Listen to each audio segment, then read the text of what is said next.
Chapter 15:10. The sleeping powder could make Nieching sleep until the sun was up, but he woke up before the procession set off. To be precise, the person who woke up wasn't Nieching, but a salted fish. Who am I? Where am I? What am I doing? That was what lucky Queen Xinyue was thinking.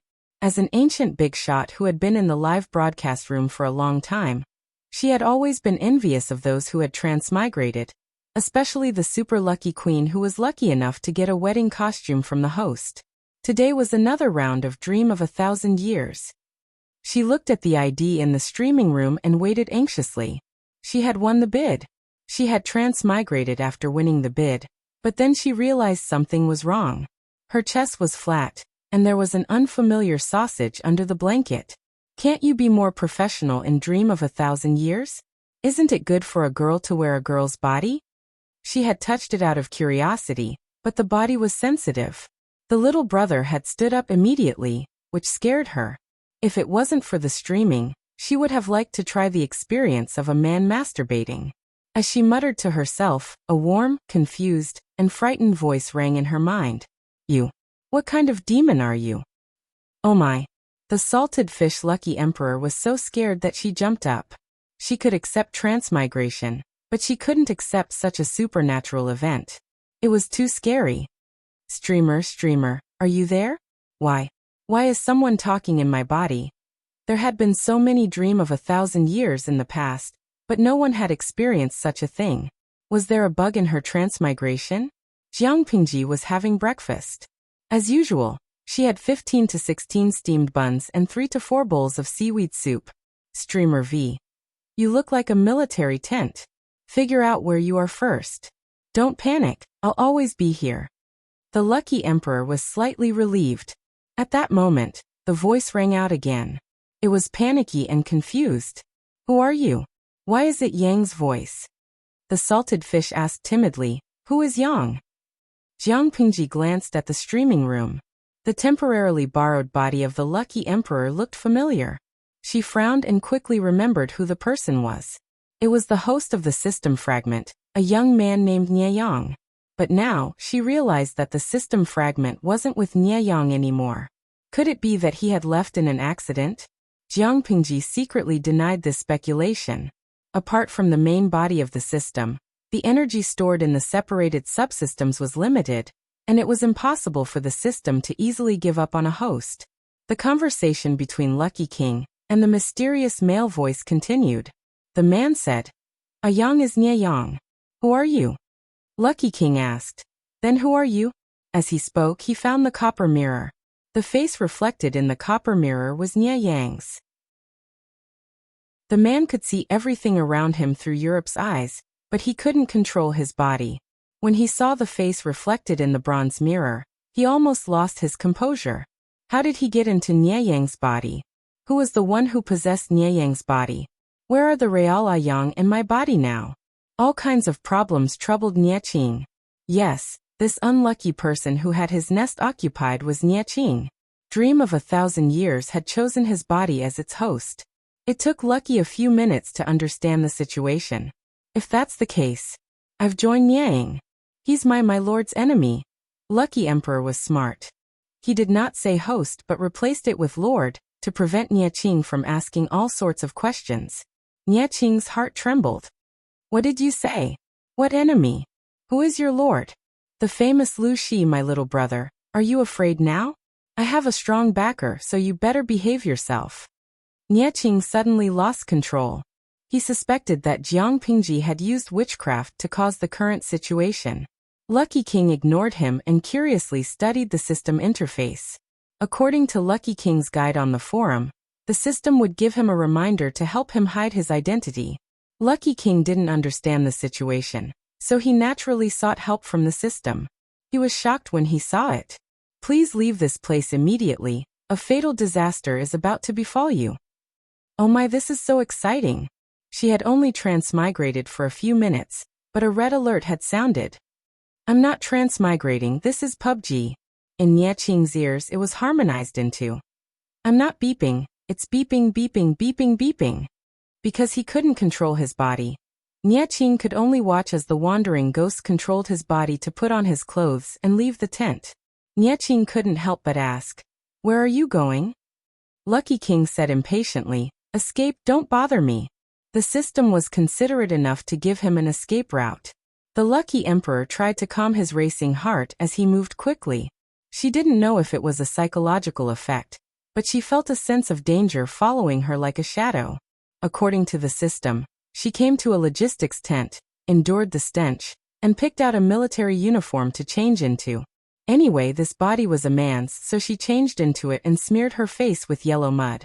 Relying on the guide given by the system, Lucky King blended into the patrol team without any mishaps.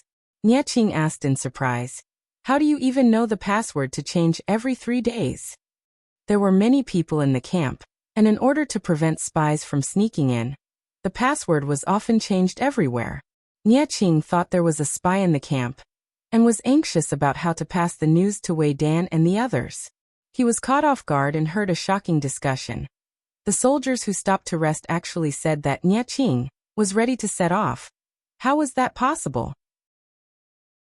If he was here, then who was the Nie Qing the soldiers were talking about? Not long after, there was a commotion in the camp, as if someone was being tracked. Nie Qing once again heard an explosive news that turned his worldview upside down.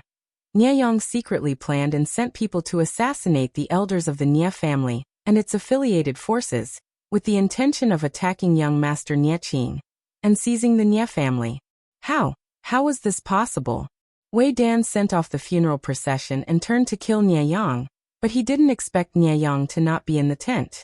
Where is he? Where did the guards go? Wei Dan was furious. How many spies had he sent to keep an eye on Nie Yang? Why were they all transferred away? After a while, Wei Dan found out that the person who was transferred away was his good son-in-law, Nie Qing. More accurately, it should be Nie Yang who replaced Nie Qing. The system asked Nie Yang why he did this. Nie Yang said, "You don't understand the human heart. If Wei Dan directly went to settle the score, he would most likely choose to torture him. That way, Nie Qing would have time to defend himself. But if Wei Dan returned and found that Nie Qing was not in the tent, he would most likely suspect that Nie Qing fled in fear of punishment. In his anger, he would most likely kill him, and Nie Qing would not have a chance to defend himself." The system was silent for a while. As expected, the human heart was hard to predict when it became vicious. Chapter 15:11. Hey, are you okay? Lucky Emperor realized that the voice in her head had gone silent. She could not help but ask with concern. Nie Qing did not answer. Lucky Emperor continued. Humans will meet a few scumbags in their lives. Fortunately, there's still room for redemption. The most important thing for you now is to find a way to restore your identity. Now that you're wearing Nie Yang's face, you'll be killed the moment you show up. The Nie family's military camp was heavily guarded. Even with the help of the system notification, as long as she did not find a way to leave the camp, she would die. She said, "I can only stay here for 12 hours. What do you plan to do after 12 hours? According to the various information and the system notification, Lucky Emperor found out that she was temporarily borrowing Nie Qing's body. However, because of the appearance alteration pill, buff, this body looked like Nie Yang and was about to face the danger of being hunted down. Let me ask you a few questions. Do you trust your father-in-law, Wei Dan, or your good brother, Nie Yang?" After a while, Nie Qing's trembling and suppressed voice sounded in her head. "Of course it's my father-in-law." Lucky Emperor said, "Then it's settled. Your father-in-law said that Nie Yang secretly plotted against the Nie family and killed the Nie family's elders. It's very likely that he was the one who poisoned your father. You inexplicably ate the appearance alteration pill and became Nie Yang. Have you ever thought that the real Nie Yang also ate the appearance alteration pill and became you?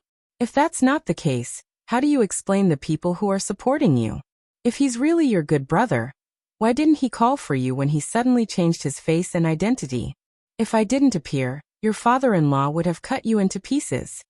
Nie Qing was silent for a long time. However, Lucky Emperor could feel his emotions. Under the influence of that strong emotion, Even she could not help but feel hatred and pain. I say, think of a way. Even with the system's help, she could not leave the Nya camp. Why? That old fellow Wei Dan had locked down the camp and said that not even a fly could be let out. Her idea of joining the streamer had gone down the drain. Now, she could only hope that the native, Nya Qing, had a good idea. Nya Qing said, "Do me a favor. Do you know how to write?" Lucky King said, "Brother, are you looking down on the cultural level of a straight-A student who received 9 years of compulsory education, a key high school student, and a 211 university student?" Nya Qing didn't understand what she was saying, but she felt kindness. "Help me write some words. I can't control my body." After all, they were two little grasshoppers tied to the same rope. She didn't want to be the first person in the history of Dream of 1,000 Years to die prematurely. That would be too embarrassing. Not only did he not bring back any local specialties, he was also chopped into pieces by the father-in-law of this body. He could not afford to lose face. Nya Qing calmed down and said, "Yang, although Nya Yang understands me, it's impossible for him to know everything. I still have a way to prove my identity, but I need your help. Help me. Help me hide for a while so that father-in-law can calm down." He knew very well how loyal his father-in-law was to his father. If they found out that the culprit behind all of this had escaped, they would have to kill him. Nya Qing would not even have a chance to defend himself. Although he didn't know where Nya Yang got the appearance-changing pill, it must have been an external skill. Nya Qing wasn't afraid of anything else. He was afraid that if he died, the appearance-changing pill would lose its effect, and he would return to his original appearance. If his father-in-law found out the truth, he would commit suicide as an apology. No matter what, he had to find a way to get back his identity. Lucky King said righteously, "Tell me, I'll write." After a while, both of them fell silent. "Have you really studied before?" Nya Qing asked uncertainly. Lucky King almost exploded.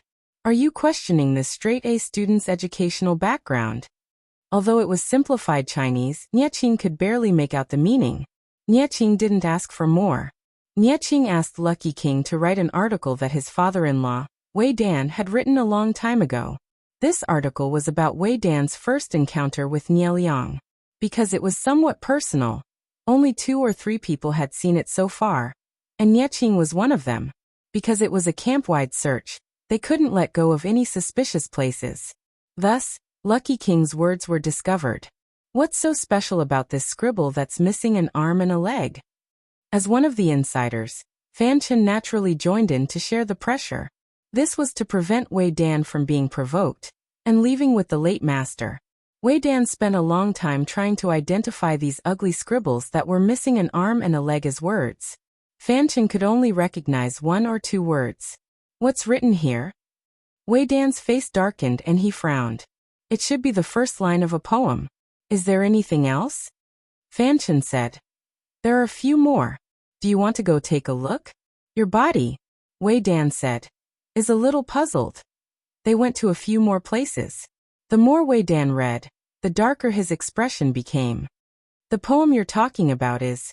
Wei Dan recited a complete paragraph and said with a complicated expression, "This is a miscellaneous poem that I wrote in my spare time.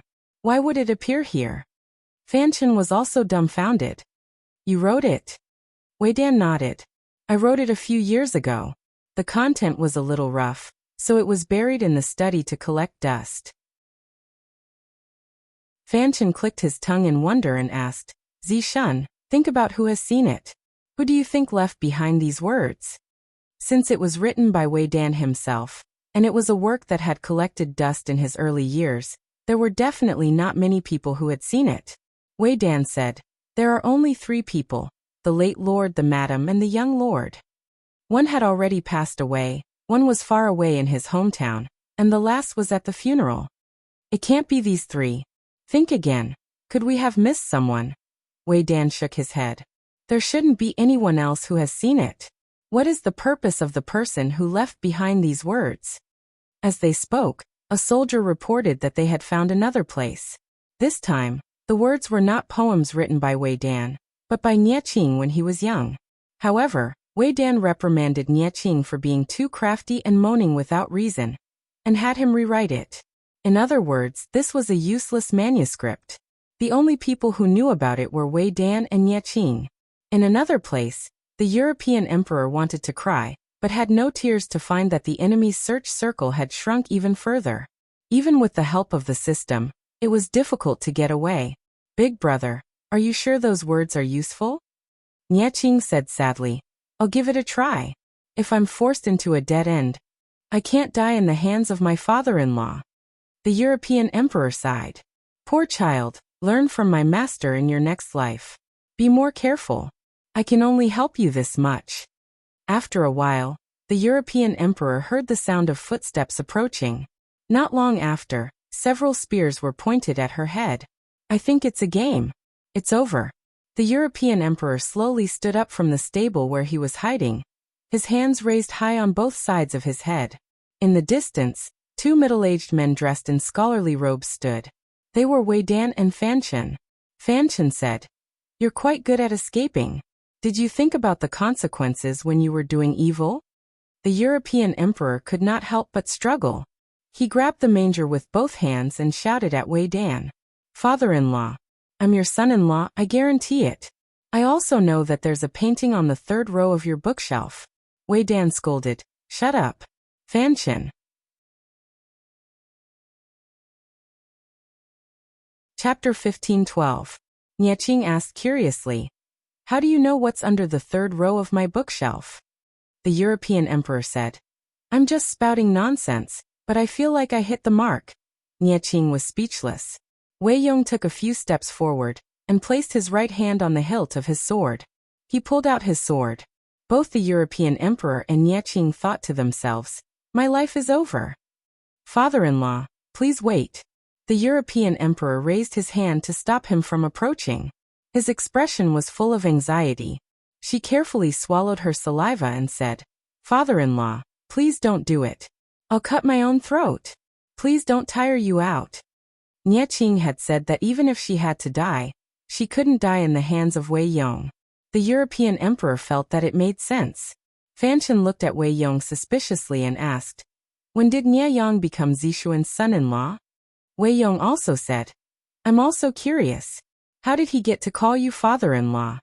Wei Yong originally suspected that the person who left these strange words had something to do with Nie Qing, but after seeing the person in person, he felt like he was possessed. Fanchen asked again, "What's under the third row of your bookshelf?" Wei Yong glanced at him coldly. Fanchen felt an inexplicable chill. "You believe his nonsense?" Fanchen was speechless. It wasn't that he wanted to believe it, but Wei Yong's reaction forced him to believe it. He was so curious that his heart was itching. Wei Yong's gaze turned to the European emperor. His cold and murderous eyes made the European emperor and Nie Qing tremble. "Bring her back for interrogation." Fanchen asked him, "Why don't we just kill her to prevent future trouble?" Wei Yong replied without turning his head, "We can't kill her for now." The European emperor was tied up. Because the rope was very tight, she kept screaming in pain. Fanchen lost his patience. They escorted her to the tent. The European emperor was violently pushed and fell to the ground. She was in so much pain that tears welled up in her eyes. She felt very wronged. "Who are you?" Wei Yong dismissed his attendants. Only he, the European emperor, and Fanchen were left. "I've already called you father-in-law. Who do you think I am?" "Your son-in-law." She was about to complain when Jiang Pingji sent her a message. She paused and continued, "No, to be precise, this body belongs to your son-in-law. Can't you guys have some basic respect for mountain ghosts? I saved your son-in-law and the eldest son of your old master. Is this how you treat your savior?" Wei Yong sneered. He was most annoyed by the talk of gods and ghosts. Lucky Emperor said calmly, "I used to be a mountain ghost that cultivated in the mountains. Yesterday, I came out to play and found the demonic aura in the camp. Out of curiosity, I came to take a look. I didn't expect to witness such a good show." "That man named Nie Yang gave your son-in-law an appearance-changing pill, and used it to swap their appearances. Now, Nie Yang has openly taken the position of your son-in-law, and your son-in-law has taken the blame for him. Do you have proof? Lucky Emperor said stubbornly. I don't have any evidence, but you can kill me. I only hope that you can remain calm when you see your son-in-law die under your sword. I'm a spirit of the mountains, shapeless and formless. If this body dies, at most my soul will leave, but your son-in-law won't be so lucky. After listening for a while, Fan Chen was confused at first, then shocked. You're really a spirit? Lucky Emperor said according to Jiang Pingji's remote guidance. You're really forgetful. Wasn't the demon empress before Zhongzhao was destroyed a wooden figure? Even an ambitious spirit can run to become an empress. Why can't a well-behaved mountain ghost come out and do good deeds? The news that the demon empress was a wooden puppet spread like wildfire among the people. Many people thought that it was just a rumor, but Wei Yong, Fan Chen, and the others had their own sources of information. The demon empress had indeed turned from a living person to a wooden puppet in front of everyone. Lucky Emperor forced himself to calm down, and continued to repeat Jiang Pingji's words. I'm really unlucky. It's so good to stay in the mountains and cultivate. It's rare for me to come out, but I encounter such a terrible thing. I'm even involved in the battle of the feudal lords. If I'm not careful, I'll be stained with endless karma.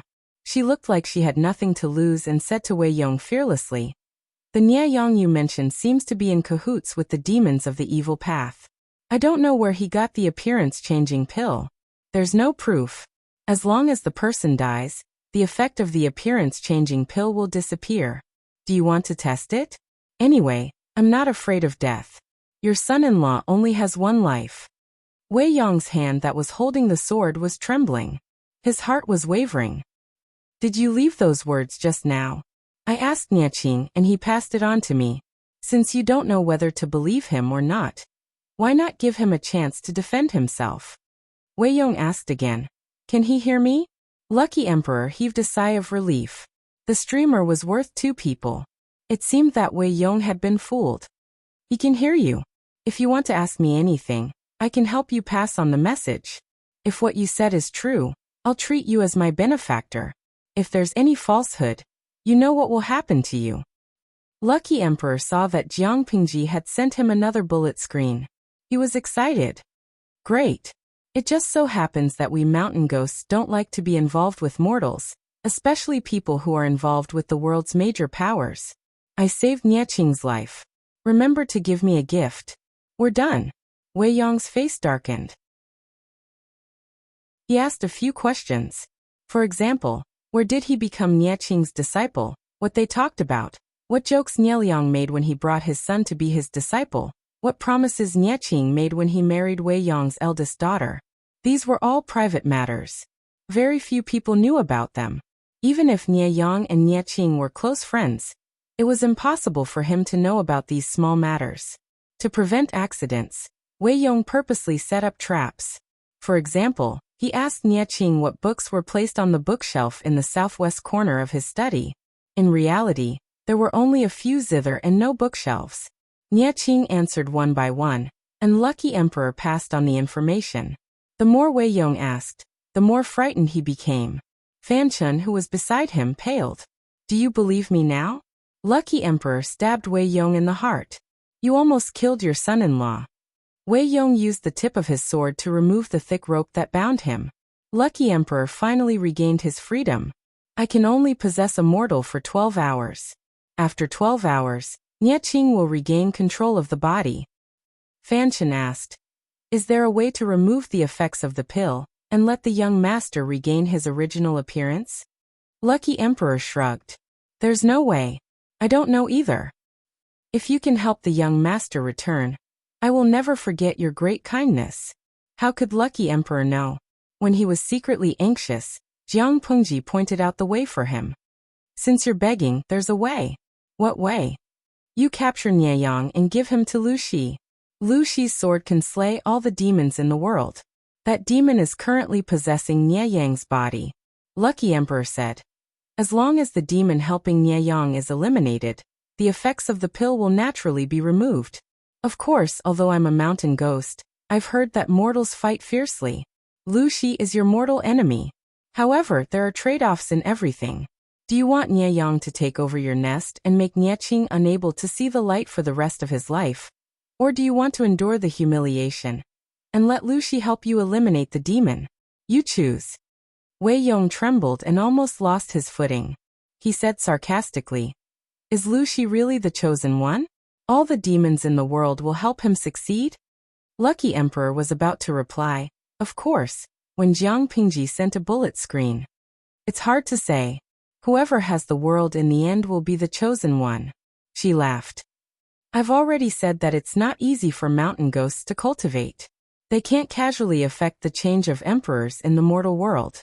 How can a small mountain ghost bear such a huge karma? Believe it or not, it's up to you." Fanshan said, "That's true. If mountain ghosts help Lu Shi, why would they save the young master?"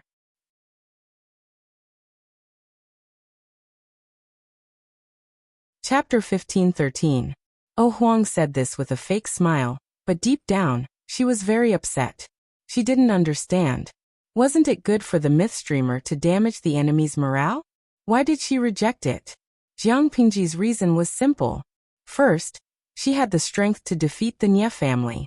There was no need to take this shortcut. Even if she won, it would not be honorable. Instead, she would be criticized as destiny. It sounded nice, but it was useless against those who were strong.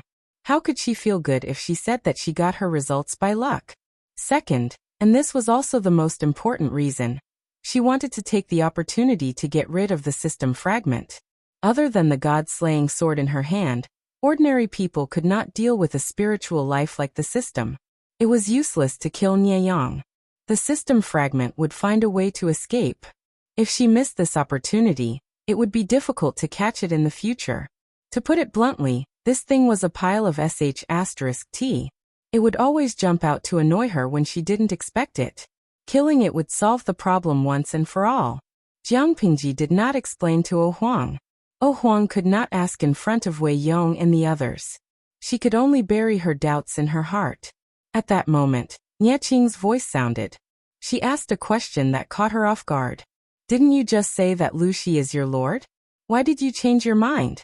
Are you someone sent by Lu Shi, or are you a mountain ghost?" With Jiang Pingji's help, Wei Yong was coaxed, but Nye Qing was not so easy to fool. She still remembered that Oh Huang had told her that Jiang Pingji was her lord. Since she called her lord, it was obvious that she had a point. Nye Qing said sternly, "Don't lie to my father-in-law." Oh Huang was secretly sweating. He blamed himself for talking too much. It was not easy to smooth things over. Because Jiang Pingji could not hear the conversation between Nye Qing and Oh Huang, she could not help her. She could only rely on herself. Fortunately, she was quick-witted and thought of an excuse. "Didn't I say that just to appease you? If my lord was really Lu Shi, would I help you? Haha, I should just cut my own throat and force your father-in-law to death. Then your family would fall into endless internal strife." Nye Qing was stumped by her words. She said a little awkwardly, "I'm sorry, I misunderstood you. I'm a magnanimous person. This little misunderstanding is nothing." Lucky Emperor heaved a sigh of relief and said nonchalantly, "But you, brother, I feel that you have a big problem. You are so pure and kind while Lu Shi is full of ink from head to toe. You will be at a disadvantage." Nye Qing didn't understand what covered in ink from head to toe meant, but he could relate it to the fact that Lucky Emperor said he was pure and kind. For a moment he thought of Nye Yang, and his mood sank again. Being kind was not a bad habit, but Nye Qing had to admit that his kindness was untimely.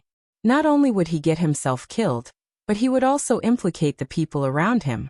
This time, he was lucky enough to run into the mountain ghost, and his father-in-law did not kill him. If he were to fall into the same trap again, would he still be so lucky? Nye Qing's talent was not bad, it was just that he usually liked to think in a positive direction. After this experience, he should have truly matured. It's not a bad thing to be kind. If you were in a peaceful era, you would have made friends all over the world. But it's a chaotic world now. Your father is gone, and no one can shelter you from the wind and rain. You can't continue being so pure. Lu Shi is too black-hearted. He's full of schemes. If you don't work hard, how can you protect your father's hard work?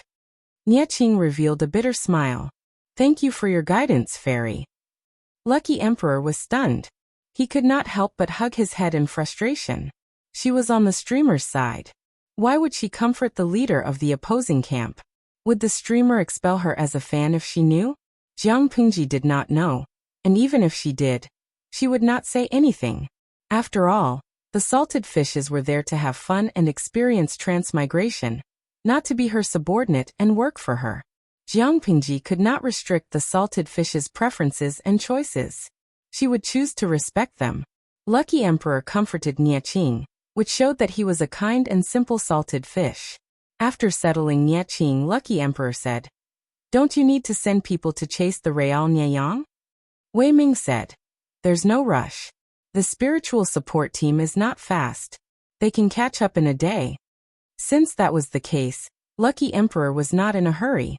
Just as she did not know what to say, Jiang Pingji reminded her to take advantage of Wei Ming.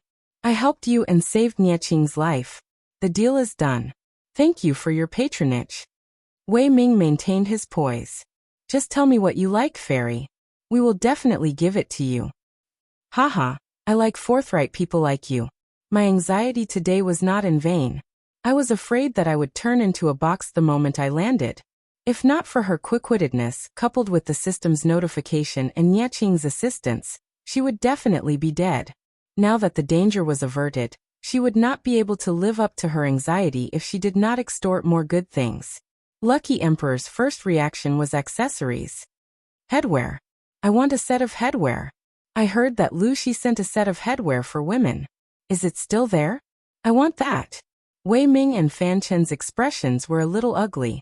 Even though Nieliang had cleverly resolved the humiliation of sending a headwear for women, he was not happy to mention it. Lucky Emperor just had to rub salt into his wound. "I burned it as a sacrifice." Wei Ming's tone was slightly cold. "What a waste of God's gift," Lucky Emperor said. "Then find a similar set." What a bunch of wastrels. Did they not know how expensive the set of gifts given by the host was? A tycoon offered 10 million but refused to sell it. Although it was a military camp, there were many spoils of war. If one looked carefully, one could find gold, silver, and jewelry. Wei Ming sent someone to search for a box for Lucky Emperor as a thank you gift. Naturally, Lucky Emperor wanted to accept all of them. However, the system reminded her that there was a weight and volume limit when she teleported back. If she exceeded the limit, she would be in trouble. Why is this happening? Lucky Emperor could not help but feel distressed. She wanted all of these treasures. They were the spoils of war that she had exchanged her life for. The system actually gave her an answer. The Dream of 1,000 Years event is not only to repay the audience's long-standing support, but also to correct history and ensure that the world does not collapse.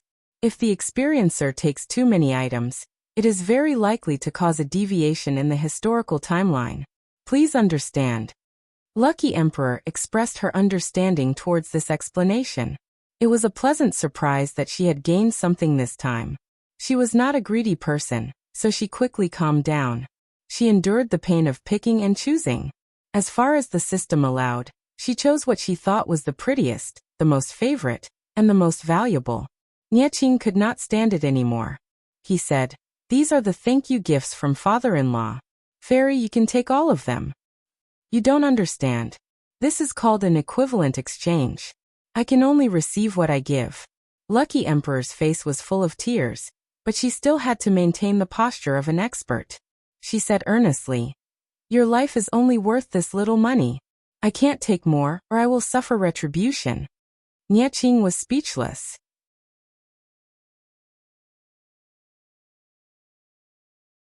Chapter 15-14.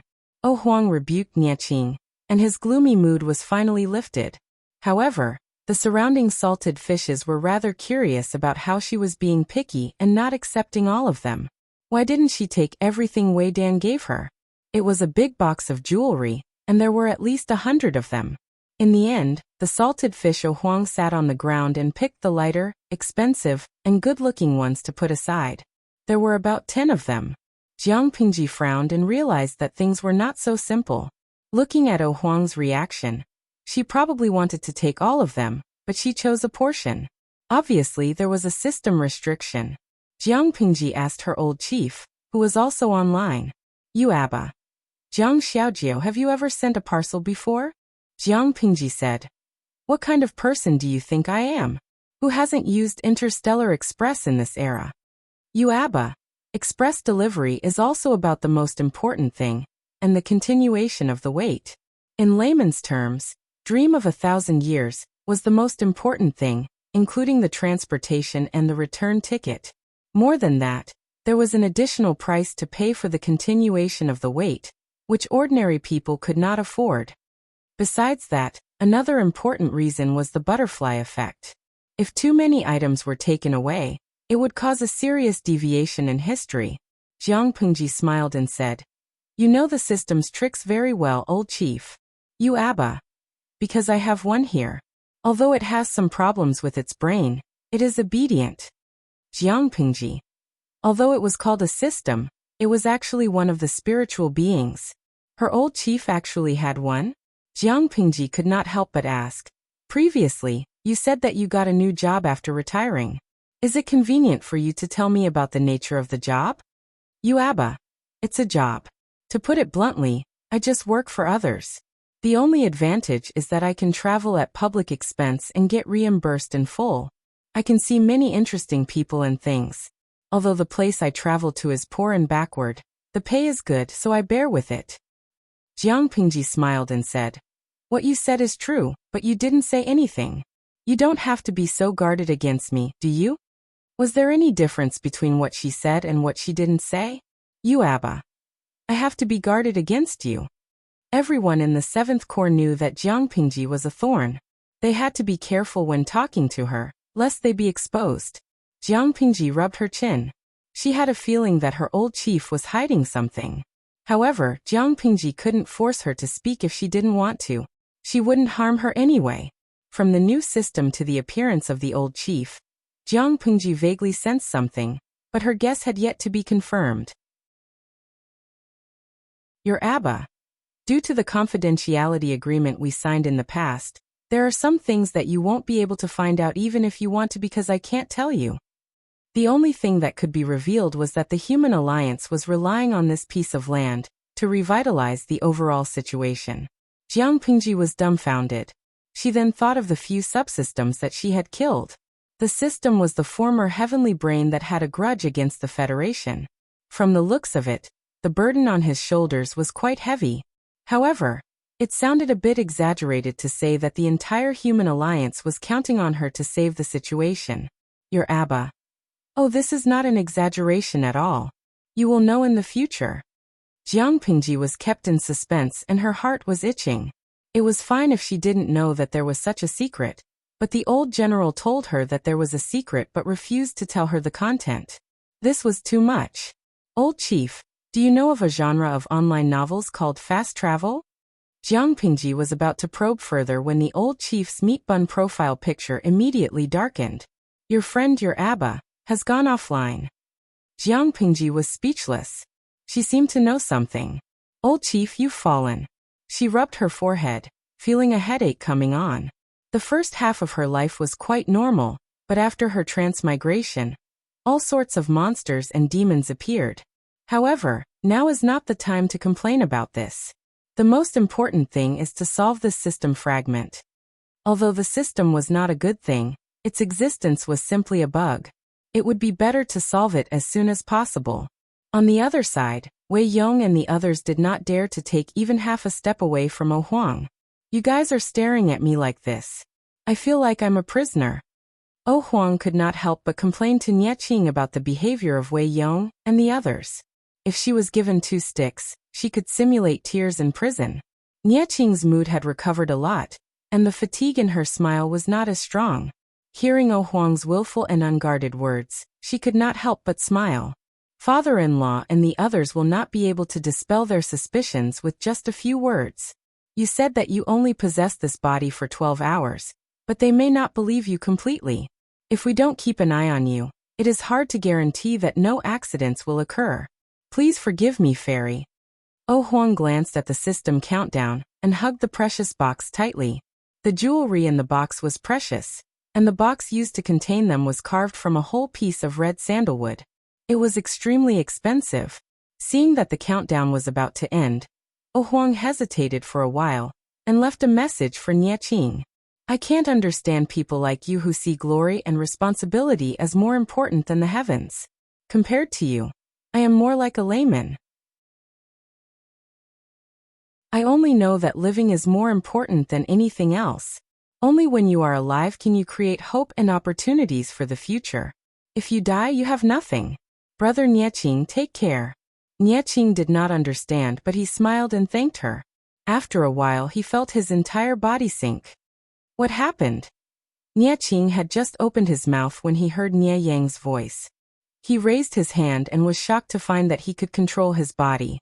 Only then did he understand that the fairy had left. Qing could not help but look at Wei Yong and Fan Chen. The two had different reactions, but their eyes were filled with worry, and they could not help but redden. Wei Yong called out tentatively, "Young master?" Qing choked with sobs, "Father-in-law." Fan Chen could not help but rub his eyes, saying in shock, "That really was a fairy." When Huang left, the box she was hugging also disappeared. Wei Yong and Fan Chen saw this scene with their own eyes. Only now did they completely believe Huang's words. Qing took a deep breath and said, "The most important thing now is to quickly get Nie Yang back and swap identities." Now that Qing was using Nie Yang's appearance, other than Wei Yong and Fan Chen, the other officials would not believe him. If Nie Yang made a false accusation at a critical moment, not only would Qing's life be in danger, the two elders would also be implicated. In terms of ruthlessness, Qing was far from being Nie Yang's match.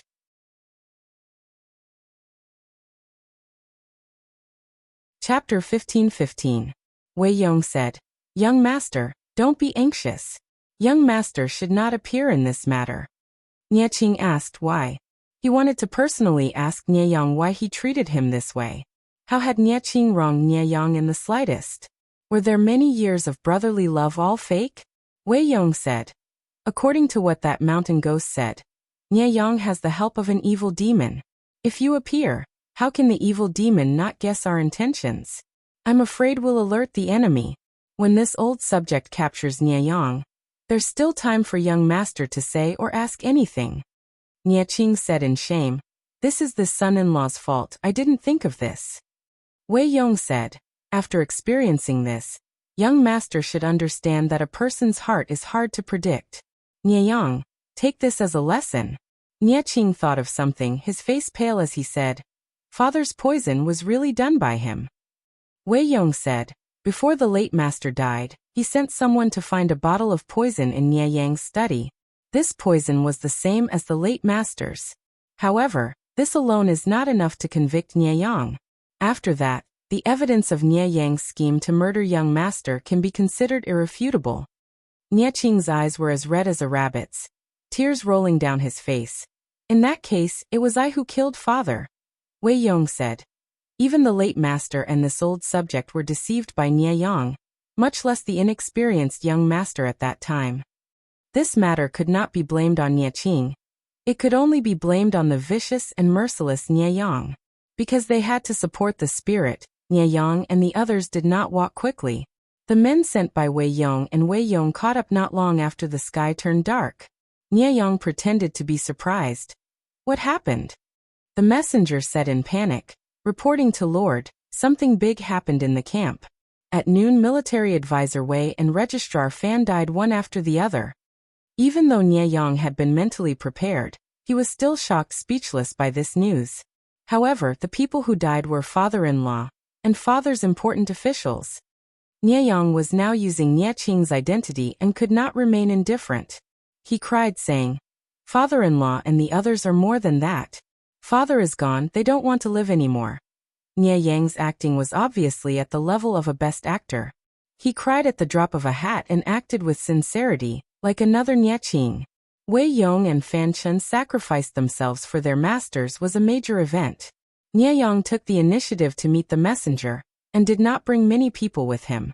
The messenger was Wei Yong's trusted subordinate. In order not to arouse Nie Yang's and Yao Xie's suspicions, the messenger did not know that Wei Yong and the others were fine. He even thought that the two of them had really committed suicide for their master. Before sacrificing himself for his master, Wei Yong had left a secret suicide note for Nie Qing. Since it was a confidential matter, he naturally had to dismiss his subordinates and hand it over to them alone. Although Nie Yang was shrewd, Wei Dan was also a wily old fox. In the end, Nie Yang was still one step behind. You did. Nie Yang opened the letter. Just as he was about to read it, Wei Yong's confidant suddenly rushed forward, covered his mouth, and subdued him. At this time, a body double that looked very similar to Nie Qing changed into morning clothes and a bamboo hat, switching identities with Nie Yang. Tie him up and gag him. Just as Nie Yang was about to struggle, several people pounced on him and tied him up. They put a bag as tall as a person and carried him away. The body double continued to carry Nie Yang's spirit to Bianzhou. Nie Yang struggled for a while, but realized that it was all in vain, so he simply gave up. System. What's going on? The system was silent for a long time before it spoke. There are two possibilities. Either Nie Qing is dead, and Wei Yong did not sacrifice himself for his master, and instead endured the pain to avenge his son-in-law. Or, Nie Qing and Wei Yong are not dead, and your plan has already been exposed by them, and they are now going to capture you and interrogate you. Nie Yang's mouth was stuffed with a piece of cloth, and his entire body was curled up in the sack. You're saying, Nie Qing and Wei Yong have already seen through our plan? The system said. Yes, it looks like. I've underestimated these ordinary people. Nie Yang's breathing quickened. The sack was stuffy and hot. He had been placed on the back of a horse, and his internal organs were about to shift. Aren't you very powerful? Is there no way to fix this? The system was also very angry. This was originally a trap to kill Nie Qing, but it did not expect its host to lose his life. Although Nie Yang was somewhat annoying and had secretly tried to resist it, the system was still satisfied with Nie Yang. There's nothing I can do now.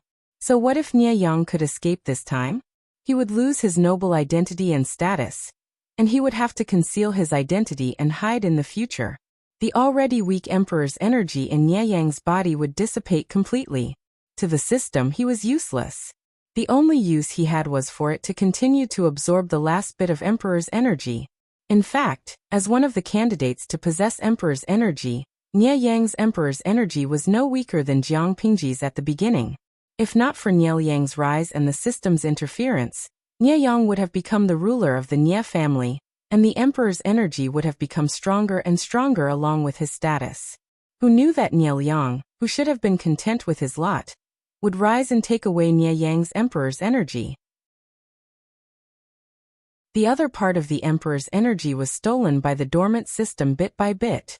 Nie Yang's luck was getting worse and worse, and now he was in a dead end. Nie Yang chuckled. Are you going to give up on me? The system said. It's not that I want to give up on you, it's that you're too disappointing. Nie Yang said sarcastically. Then why aren't you leaving? The system said. We've known each other for a while. No matter what, I have to send you on your last journey. In fact, the system was unwilling to leave only because it was greedy.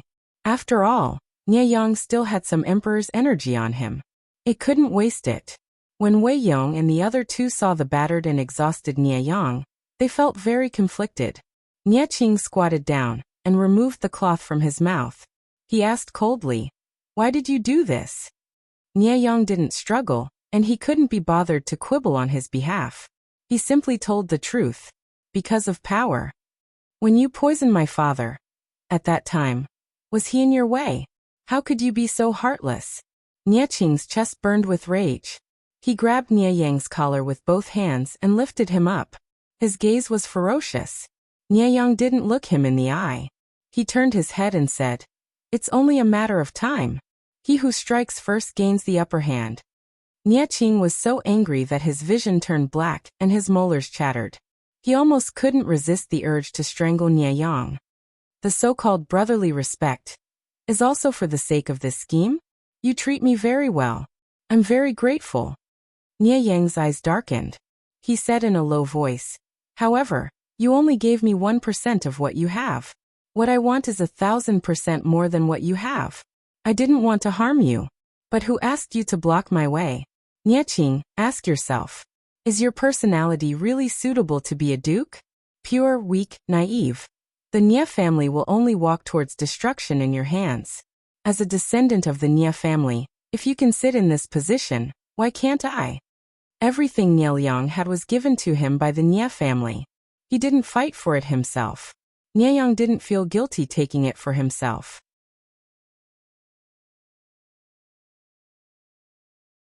Chapter 15-16.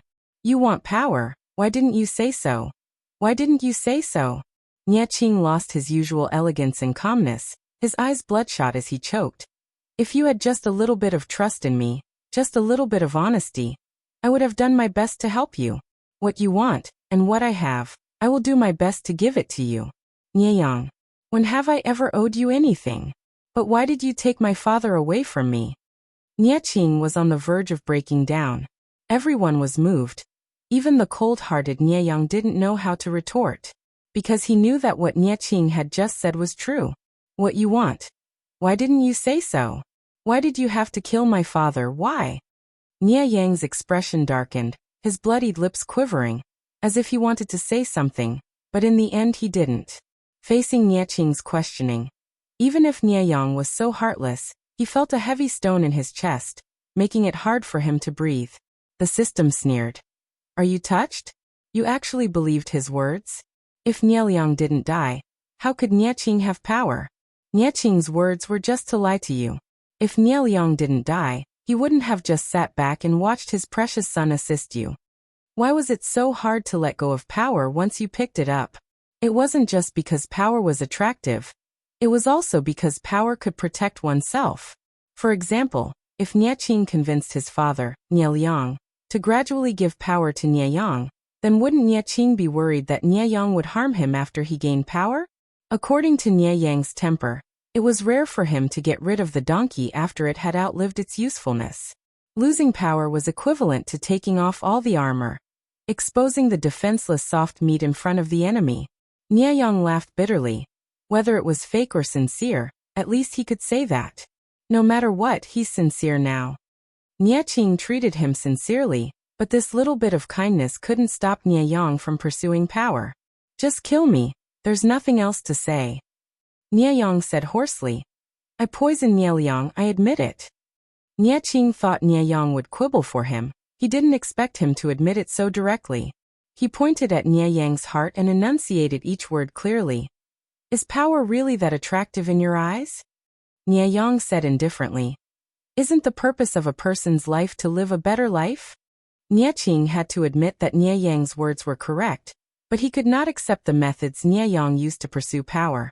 He relied on viciousness to get to this point, annihilating his conscience as a human. Even if he were to rule over the world, he was just a tyrant that others would turn pale at the mention of. Nie Yang. Nie Qing's breathing was heavy. Her tears had long since stopped, but the redness in her eyes was even more frightening than before. She grabbed Nie Yang's collar and pulled him closer to her. Her clear eyes were filled with viciousness as she gritted her teeth and said, I sever all ties with you, and we will not meet again on the road to the Yellow Springs. Nie Yang forced a smile and said, Of course we won't meet. If I travel faster, I might be able to see Duke Guangshan. When Wei Yong and Fan Chen heard this, their expressions changed drastically. In a rage, Nie Qing kicked the tied-up Nie Yang to the ground. Nie Yang rubbed the side of his face on the ground, his cheeks bleeding from the grit. He smiled and bent his waist, his knees curling on the ground as he used the force to sit up.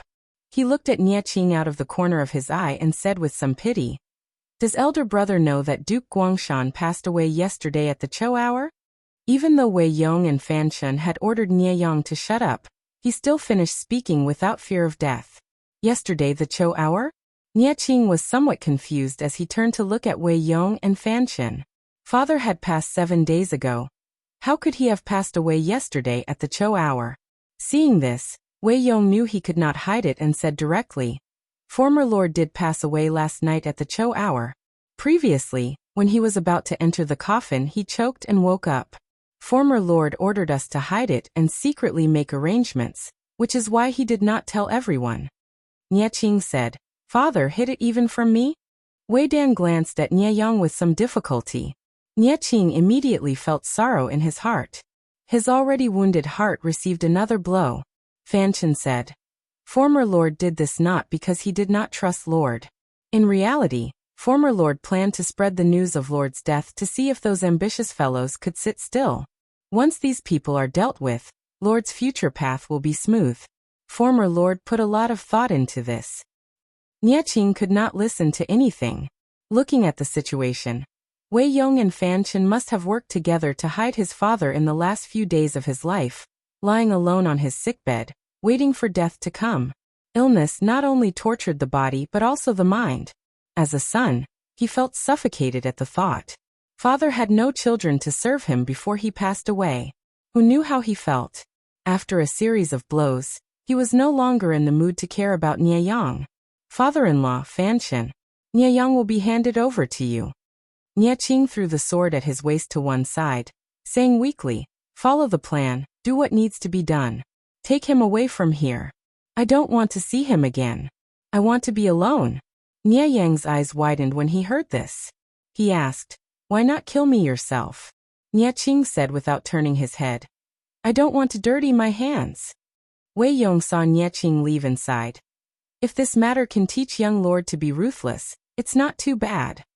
He had someone put a large sack over Nieyang's head and secretly sent him out of the camp. Nieyang lay on the carriage in deep thought. The system asked him in surprise, is Niaqing crazy? Does he want to let you go? Will you let the person who killed your father go? Nieyang asked sarcastically. He seemed to have guessed something. He closed his eyes to conserve his energy. Memories of the past quickly appeared in his mind. Happy, sad, angry, all sorts of things that made up his life. I'm wearing Niaqing's face now. Other than Wei Yong and a few others, no one will know that I'm an imposter. If I cause a ruckus in the camp and accidentally attract the attention of Nie Liang's old officials, Niaqing won't be able to explain himself. Naturally, he has to be executed secretly. The system was still the system. Even though it was very capable, it was too arrogant. It did not bother to figure out the thoughts of ants. This explanation was reasonable, so it did not continue asking. Nieyang snorted coldly and his lips curled into a sly smile. It was precisely because the system did not bother to figure out the thoughts of ants that it was destined to fail. What kind of personality did Niaqing have? He would rather something happen to him than let the Nie family fall into chaos. If he did not have a way to return to his position, Niaqing would not dare to touch him. Even if he killed his father, he would grit his teeth and endure it for now. After all, Niaqing was too important to Niang. Niaqing was ruthless enough to kill him. It was obvious that he had a way to restore his original appearance. Either he found an expert, or Niaqing knew some secret, such as Nieyang being possessed by a demon. Killing Nieyang was easy, but getting rid of this demon was very difficult. When Nieyang guessed this, the image of Jiang Pingji's posture on the battlefield suddenly appeared in his mind. If he was right, Niaqing planned to get rid of him and the system together.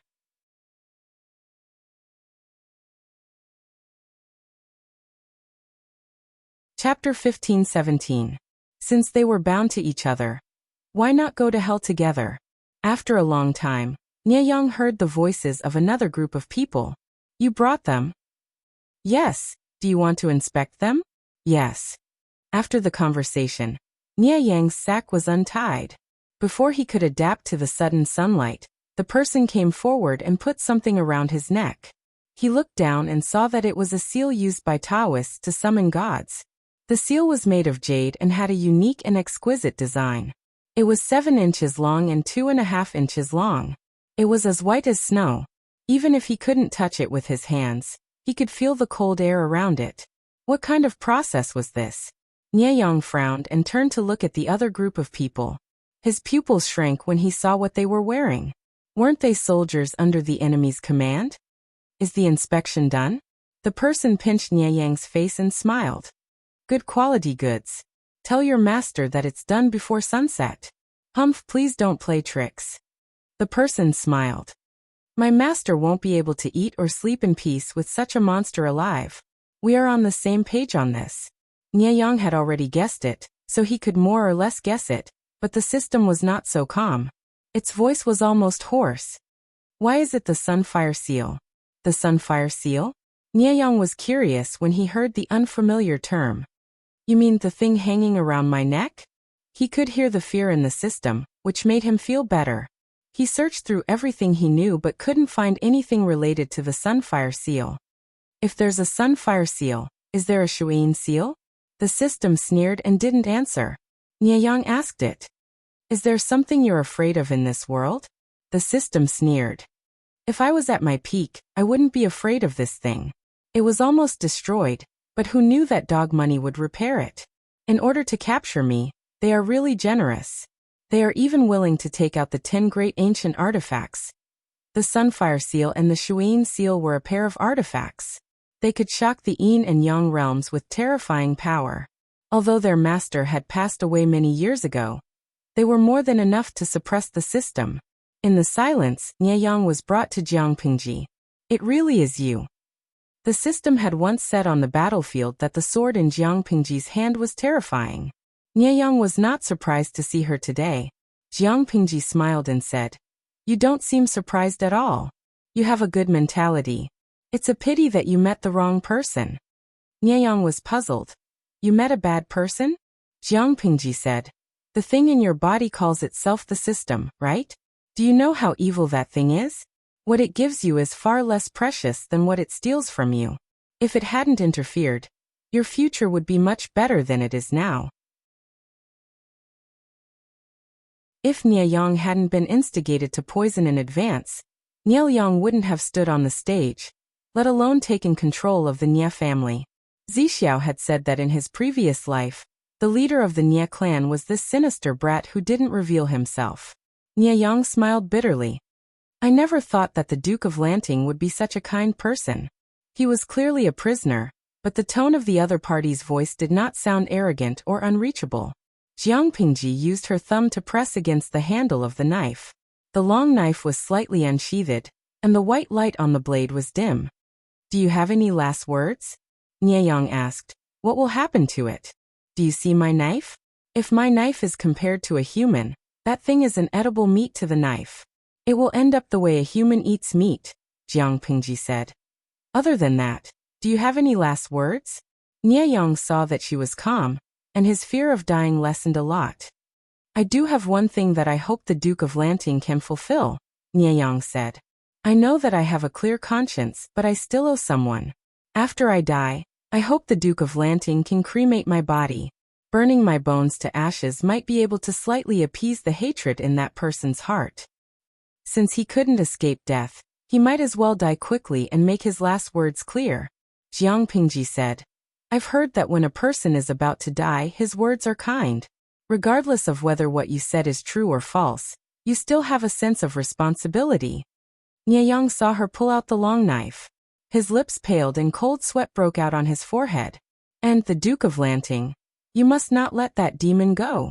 As soon as he finished speaking, a white light shone in front of him. Nieyang felt a chill on his neck. His vision went black and he didn't know what happened. Jiangpingji saw Nieyang's head roll on the ground. His skin squirmed and changed into a strange face. Disgust flashed in her eyes. The system, this thing is really harmful.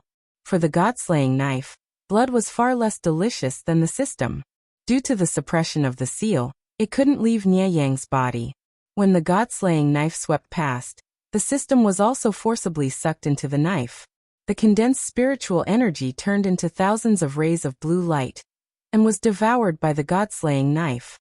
Jiangpingji raised the god-slaying knife and looked at it. Part of the totem on the blade had recovered. Judging by its size, it should be about 3/5 of the whole blade. She used her mind to examine the blade, and found that the white misty object inside the blade had changed again. It had turned from a mist to a condensed flesh. The tube between the disintegrated spiritual energy of the system and the white ball was also 10 times thicker than before. Every time it was absorbed, the white ball would tremble and let out a faint thud, like a beating heart. As soon as she thought of this, she retracted her mind and said, I heard that some knives have a spirit. Is it possible that this thing is one too? Jiangpingji couldn't suppress her curiosity and asked the old chief. He waited for a long time before replying. You Abba, The god-slaying knife you mentioned is the key to the Federation surviving this crisis. The thing inside is not a spirit. Jiang Pengji asked. Old Chief, can you be more specific? You Abba. I signed a confidentiality agreement. Jiang Pengji said. You're not in the Federation. The confidentiality agreement is nothing. You Abba. The Federation was doomed to have such a reserve marshal. She took the lead in ignoring the confidentiality agreement. She was annoyed by Jiang Pengji's questions. She gave a simple reply and went offline. Jiang Pengji rested her chin on her hand and snorted. Can a guilty conscience be solved by going offline? Looking at the god-slaying knife, Jiang Pengji murmured. It's true that the god-slaying knife can restrain the system, but it devours the system like it's food every time. It's weird no matter how I look at it. It makes me feel like an old mother who hunts down the system just to find food for her child. The god-slaying saber laid across her lap quietly, and without any reaction.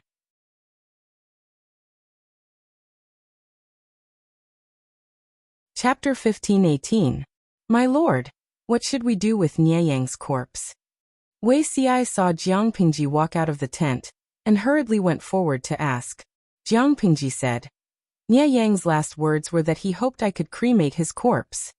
Cremate? Wei Xi was shocked. Although his lord liked to use fire to dispose of enemy and ally corpses on the battlefield, that was because the rotting of corpses could easily cause a large-scale plague. It was a last resort. Based on the current trend, corpses were not to be desecrated, not to mention cremation. Wasn't this what people thought of as burning the bones and scattering the ashes?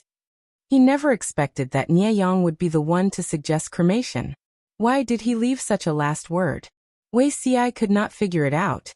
According to his understanding of Nie Yang in his previous life, he was not a kind person despite his young age. He said that he had a clear conscience, but he still owed someone. He made the decision to burn himself to death. Most likely, it had something to do with the person he owed. Perhaps he wanted to atone for his sins, Jiang Pengji said. I will fulfill his wish and return his ashes to Nie Yang. Yes. The moment Nie Yang died and the system was destroyed, not only did Nie Yang's corpse return to its original appearance, but Nie Qing, who was far away in the Nie camp, also felt an unfamiliar throbbing in his chest. A strange feeling came from all over his body, as if there were some worms wriggling on his body. Father-in-law. Nie Qing could not help but call out. Wei Yong and Fan Qian, who were patiently waiting outside, heard the commotion and rushed in. Young lord. My lord. As the two called out to him, they saw a scene that they would never forget for the rest of their lives. They saw with their own eyes that Nie Qing's body had grown a little, his shoulders had widened, and his face had undergone a drastic change. Does the young lord feel unwell anywhere? Wei Yong saw that Nie Qing had returned to his original appearance and heaved a sigh of relief. He hurriedly went forward to grab his arms and carefully examined him from head to toe. His eyes were overflowing with tears of excitement. When he realized that his actions were disrespectful, he hurriedly retracted his arms. Nie Qing said gently, There's no discomfort. Father-in-law, don't worry. Fan Qian went forward and smiled. In that case, the demon and Nie Yang have been executed? We don't have to worry anymore. Nie Qing had been about to smile, but hearing Nie Yang's words, the corners of his lips that had just risen stiffened and he silently retracted them. Seeing his reaction, Wei Yong was a bit worried, but he didn't say anything else. Young master, this matter shouldn't be publicized. Nie Yang had slaughtered his own clan for his own selfish desires and plotted to murder the young master. Now that he had been executed, the case could be considered closed, and the Nie clan could be given an explanation. Right now, the most important thing is to help the deceased master return home. Young master, rest a little tonight and set off tomorrow. With a few words, Wei Yong pushed the blame for Nie Yang's massacre of the Nie clan elders onto Nie Yang. In any case, Nie Yang was already a dead man. No matter how many scapegoats were thrown at him, would he be able to crawl out of the ground and protest? Nie Qing was distracted and listened to Wei Yong's arrangements. Not long after sunset, Jiang Pengji sent someone to place Nie Yang's ashes in a ceramic box and send it to the Nie camp. Nie Yang's last words were delivered along the way. Nieching didn't speak for a long time after hearing it. He stared at the urn of ashes in a daze, his thoughts unknown. Wei Yong asked him how he planned to deal with the urn of ashes. What Nie Yang had done was destined not to be buried in the ancestral grave. If Wei Yong were to decide, he wanted to scatter the ashes cleanly, and let Nie Yang be a lonely ghost for the rest of his life. Nieching said, "Father-in-law, I want to bring him back to Bianzhou and find a place to bury him." He was already dead. Nieching didn't want to pursue the matter any further. Even if he scattered Nie Yang's ashes cleanly, what use was there besides venting his anger? Rather than torturing the souls of the dead, it was more like lashing the hearts of the living. Wei Yong said, "Everything shall be as the young master says." Nieching asked again, "As for Lu Shi, did father have any other instructions before he died?" The two armies were facing off against each other. They had only temporarily stopped fighting because of Nie Yang's funeral. But the battle that had to be fought still had to be fought unless one side retreated. Jiang Pingji currently had the upper hand. The Nie clan had suffered significant losses, but it hadn't reached the point where they had to retreat. Wei Yong said, "The late lord did make arrangements before he died, but because of Nie Yang's matter, it was temporarily put on hold." Nieching heaved a sigh of relief and said, "That's good. I'll have to trouble father-in-law with the matters at the front lines." Nieching could not be delayed in bringing the spirit back to his hometown. Nieching set off the next day. After secretly sending Nieching away, Wei Yong's expression darkened. He looked at Zhangjiang Pass with anger in his eyes. Even though Nie Yang had poisoned Nie Liang, it was Jiang Pingji who had angered Nie Liang over and over again, and caused his early death. This debt had to be paid. Jiang Pingji looked at the letter of challenge in her hands, and laughed involuntarily. She smiled helplessly and said, "I just helped them, and they're going to deal with me." The salted fish expressed their disdain. After all, they were the clearest about what Jiang Pingji had done. Tudofetio. Wei Yong said that he wanted to deal with the streamer. Nie Liang's head is already over. If he didn't say anything, he would be slapping himself in the face. Gatorade. Streamer, this is called the villain complaining first. It's obvious that you angered Nie Liang to death first. It's not wrong for them to deal with you. Jiang Pingji shook her head.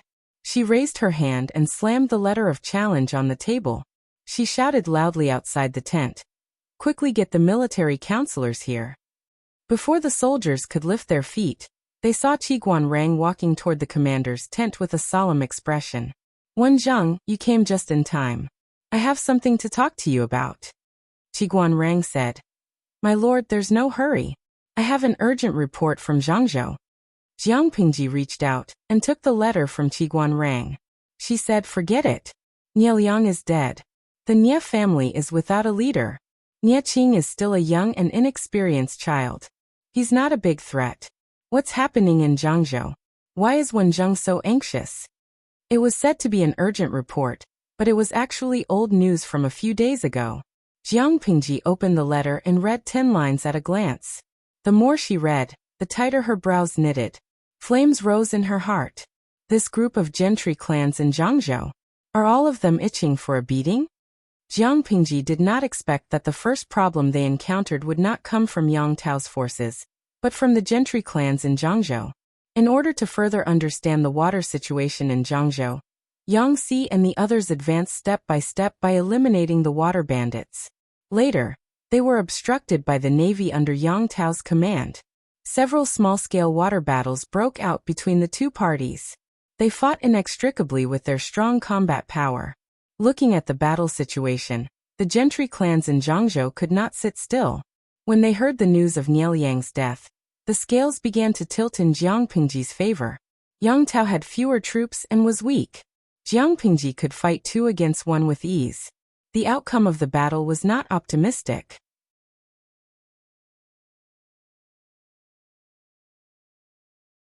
Chapter 15-19. As mentioned earlier, the waters in Zhangzhou were developed and pirates ran amok.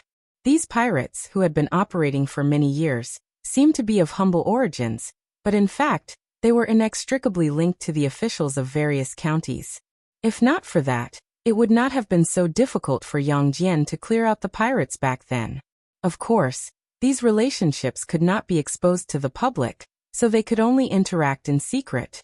In order to protect their family business from being affected, some aristocratic families also had interests entangled with the pirates.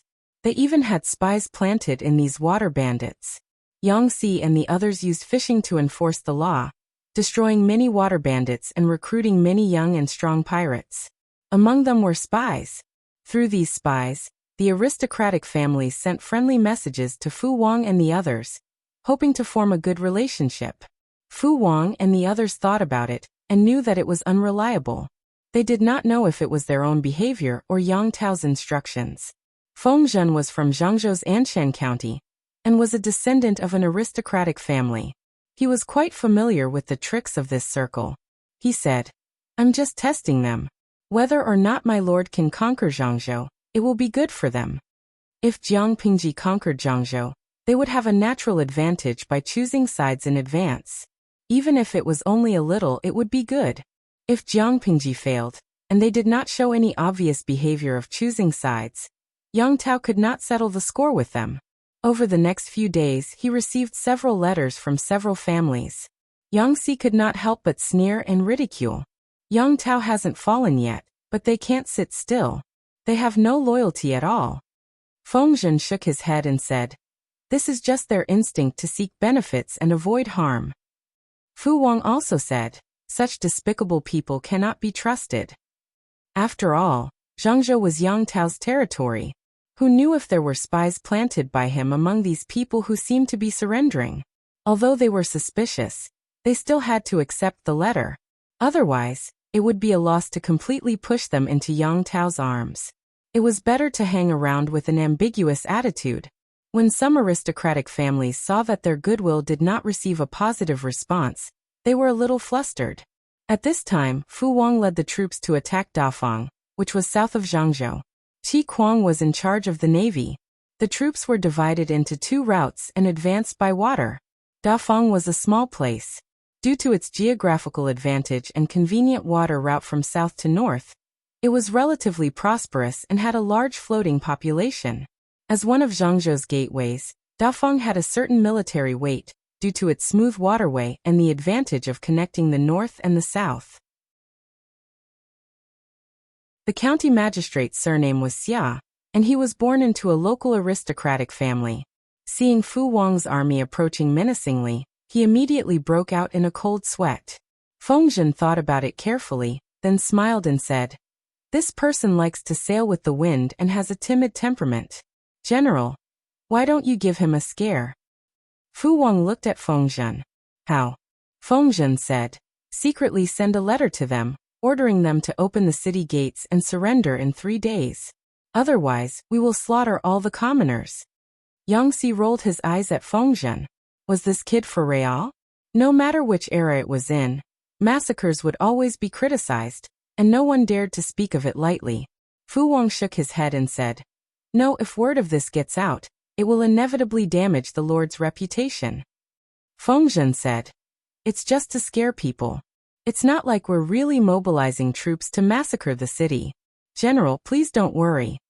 Yangtze's eyes almost rolled to the top of his head as he sneered. "Feng Wangzi, can't you come up with some reliable ideas?" Feng Zhen said, "You don't know that Yang Jian's former subordinates aren't in Daifang. On the contrary, many of the local rich families have some minor conflicts with Yang Jian. Years ago, Yang Jian led troops to clear out the pirates and found out that a few of the rich families in Daifang were in cahoots with the pirates. If it weren't for the fact that someone was adamantly stopping him, Yang Jian would probably have killed them all. Knowing that defending the city was hopeless, they wouldn't sacrifice their lives to defend Daifang for Yang Tao. If we can take this place without bloodshed, it will more or less serve as a deterrent. This will also be a great boost to the morale of our army." Yangtze said, "There's always a chance." Feng Zhen said, "If they refuse to surrender, then we'll use troops to knock down the city gates of Daifang. After that, we'll frame the massacre on the county magistrate guarding the city.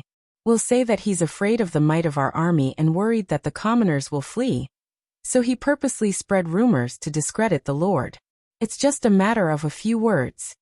History books were written by the victors, and the losers had no right to speak. After hearing this, Yang Si revealed an indescribable expression. He cupped his hands at Yang Si and said in a strange tone, "This humble one is convinced." When Feng Longzi was shameless, he was almost comparable to the Lord. He had lost. Fu Wang adopted Feng Zhen's opinion and issued a letter of challenge. When County Magistrate Xia saw Fu Wang's threat, his legs suddenly turned to jelly. According to the letter of challenge, Fu Wang would lead the 80,000 troops to attack Daifang.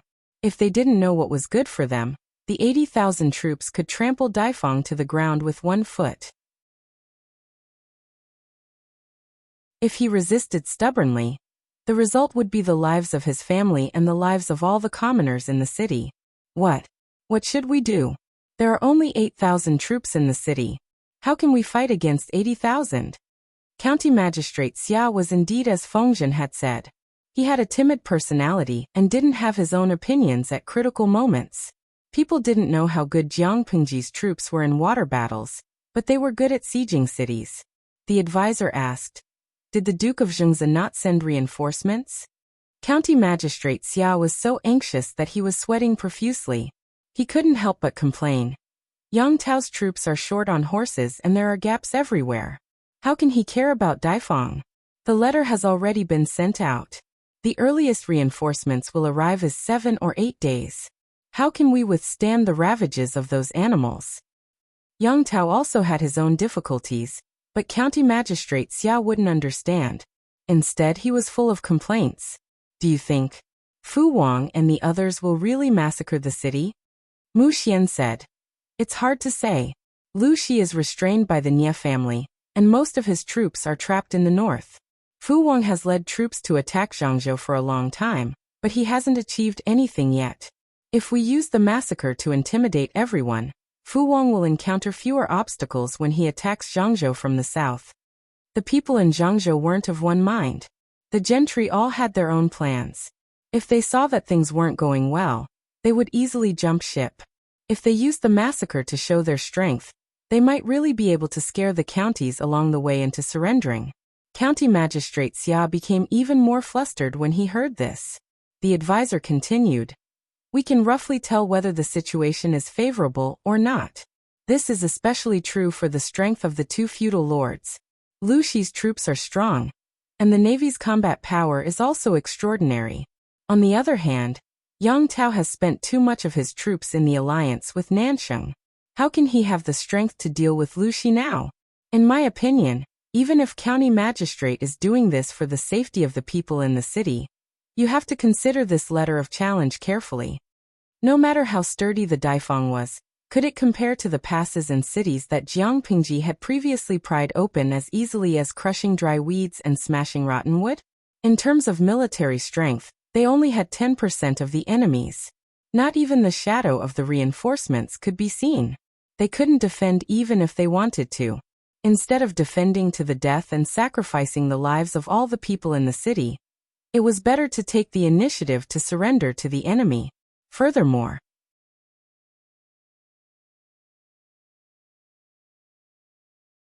Chapter 1520. These conspiracy theories wronged Yang Tao. He wasn't a despicable person, and he wouldn't risk the war for the sake of personal revenge. The arrival of the reinforcements was normal, but the timing of Dafang's surrender was abnormal. Puffed. Yang Si was drinking tea to quench his thirst when he suddenly heard that Xia County Magistrate had secretly sent someone over to negotiate. He spat out a mouthful of tea, drenching Feng Zhen's sleeve. Feng Zhen almost jumped up from where he stood. His face was not only angry, but also full of disdain. Fu Wang saw that the two were about to start fighting again, so he smiled and stepped forward to separate them. Military foresight is amazing. That Dafang County Magistrate is indeed a cowardly, selfish person. Fu Wang smiled and flattered Feng Zhen, calming his anger at Yang Si's saliva on his sleeve. But Yang Si wasn't easy to deal with either. They sent someone over to negotiate. They might not be surrendering. Perhaps they're just pretending to surrender. Feng Zhen laughed coldly. If they had that kind of courage and unyielding character, Yang Jian wouldn't have died so tragically back then. The powers in Zhangzhou were far more complicated than outsiders could imagine. Landowning families stood in great numbers, and powerful people rose up together. Their interests had already reached a delicate balance. Who would have thought that Yang Jian would appear out of nowhere and break the balance? Some people were convinced by his heroism, but more people didn't like him. At the root of it all, it was because Yang Jian's unyielding attitude had affected the interests of Zhangzhou's landowning families. Rather than saying that Yang Jian had been poisoned by Zhao Xiao, it was more accurate to say that he had died because of the landowning family's indifference. Yang Jian was dead. The hothead who had been eyeing their cake and destroying their interests was gone. Who knew how they would celebrate in secret? Yang Tao's personality wasn't as unyielding as Yang Jian's, and his methods weren't as forceful. That was why the backlash wasn't as severe. If Yang Tao's personality was the same as his father's, Yang Tao would have been plotted against a long time ago. This group of people was born to pursue benefits. They were willing to follow whoever could bring them a prosperous future, and allow their families to continue to prosper. This rule didn't just apply to the landowning families of Zhangzhou. It applied to other people as well. When Yang Tao could bring them benefits, Yang Tao was their lord. When Yang Tao could not even protect himself, this group of people began to plan for themselves. Loyalty? What was that? Those who were truly proud and unyielding were often the ones who died the earliest and most tragic deaths. Those landowning households had lived longer than a 1,000-year-old tortoise. Which one of them wasn't an expert at seeking benefits and avoiding harm? In the face of the threat and pressure of the 80,000 troops, the county magistrate of Dangfang County had long been scared out of his wits. It was expected that he would surrender. Backbone? Hee, how much is that thing worth? Just as Feng Zhen had expected, the Dangfang County magistrate had sent people over to surrender, and the messenger had been extremely flattering. Seeing this, Yang Si could not be bothered to argue anymore. Otherwise, he would be slapped in the face by Feng Zhen again. Zhangzhou was Feng Zhen's hometown, his home ground. It would be great if the people we meet along the way were all so tactful. Although Fu Wang loved to fight, he also knew that people would die in battle. His old brothers had died one by one.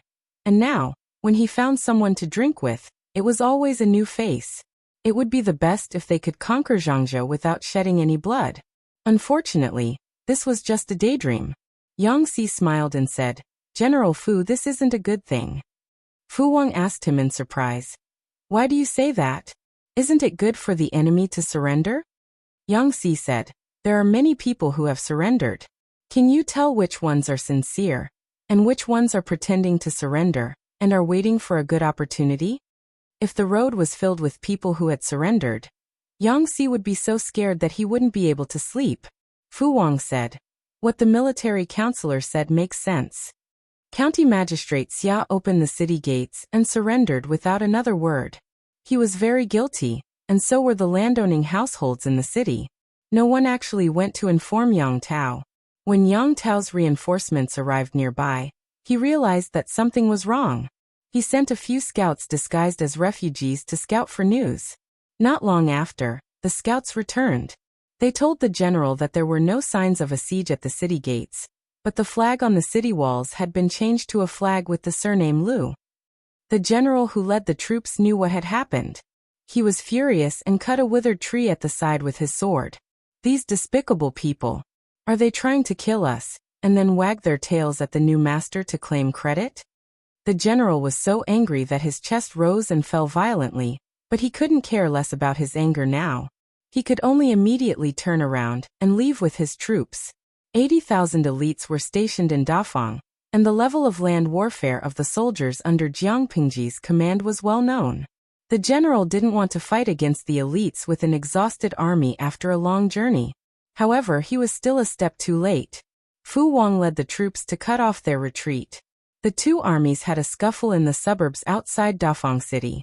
After a fierce battle, the crows circling in the sky refused to leave for a long time. Broken limbs and wreckage were everywhere. The reinforcements sent by Yang Tao suffered heavy casualties. However, Fu Wang didn't manage to keep all of them. Nearly half of the remaining troops broke through the encirclement. It didn't take long for the news to reach Yang Tao's ears. When he understood the whole story, he was so angry that he smashed the table. I've never seen such a group of spineless cowards. The generals under his command were also furious. They wanted to rush to the county magistrate of Dafang and cut him into pieces. Yang Tao's eyes were bloodshot. He was so angry that his teeth were trembling. At the same time, he felt a deep sense of heartache. When he received the emergency report from Dafang, he immediately sent his elite troops to rush there day and night. Dafang City's walls were high and thick, so it wouldn't be a problem to defend for a day or two. Who would have thought that the county magistrate wouldn't even fart and would surrender without a word? Not only was this bastard afraid of death, but he also let countless good men die because of him. If he had no intention to fight and surrendered so easily, why did he have to call for help? The two armies hadn't even officially started fighting, but he was already siding with the enemy. How awesome! Yan Lin said. Please calm down, my lord. There's no need to get angry over such despicable people. Yang Tao panted heavily. I'm not doing it for these fickle people. I'm doing it for the soldiers who died for nothing. Yan Lin sighed in his heart. The county magistrate of Dafang is only siding with Lu Shi on the surface. I don't know how many people are secretly trying to get on her good side. The more anxious he was, the more disadvantageous it would be. Yan Lin said. Have you heard of fence-sitters? Wherever the wind blows, the person will fall to the same side. What really determines their stand is not the scenery inside or outside the walls, but the wind. They surrendered to Lu Shi for the sake of their own interests and self-preservation. Naturally, they will show their loyalty to us for the same reason. My lord, why don't you play along and let Lu Shi have a taste of his own medicine? Once she's had a taste, she'll know that not all filthy and smelly trash can be put into her mouth. Some trash can taste bad at best, but some can choke to death. Yang Tao said. Xiaoyang, you mean to send people to pretend to surrender?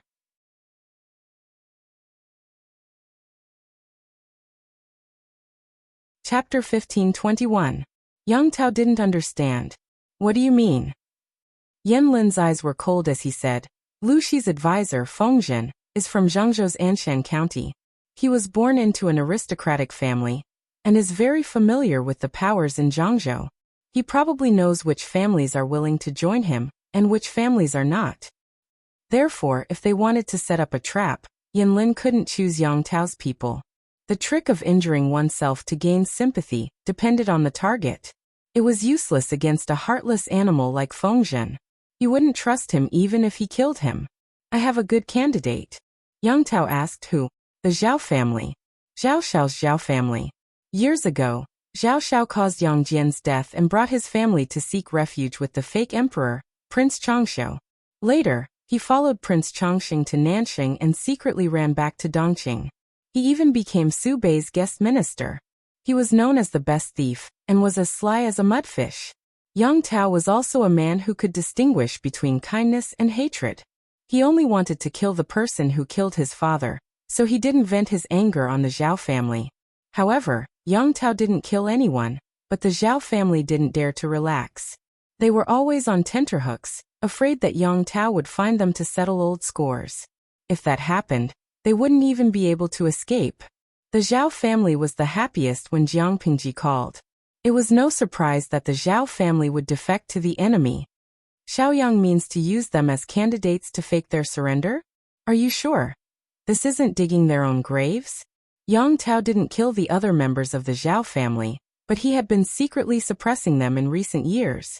When he was in a bad mood, he would vent his anger on them. From a fundamental point of view, the Zhao family and Yang Tao were going in opposite directions. There was no way the Zhao family would help Yang Tao complete his plan. It was already good enough that they didn't betray Yang Tao. Yan Lin nodded, then shook his head. For now, the Zhao family is the most suitable candidate. Fengzhen and the others won't suspect them, Yan Lin said. Whether it's the Zhao family or the other gentry families, they all have to face an awkward problem when they grow bigger. The number of family members increases, and there are many conflicts between the branches. There are even examples of blood brothers turning against each other, not to mention a big family. It's impossible for everyone to be of one mind. Yang Si and the others had thought of feigning surrender, but they had never thought that Yang Tao would place his hopes on the Zhao clan. This sword move was unconventional. It was too unconventional. Yan Lin secretly sent people to detain the target's parents, wife, and children. Since the target was unwilling to do so, he had no choice but to do it.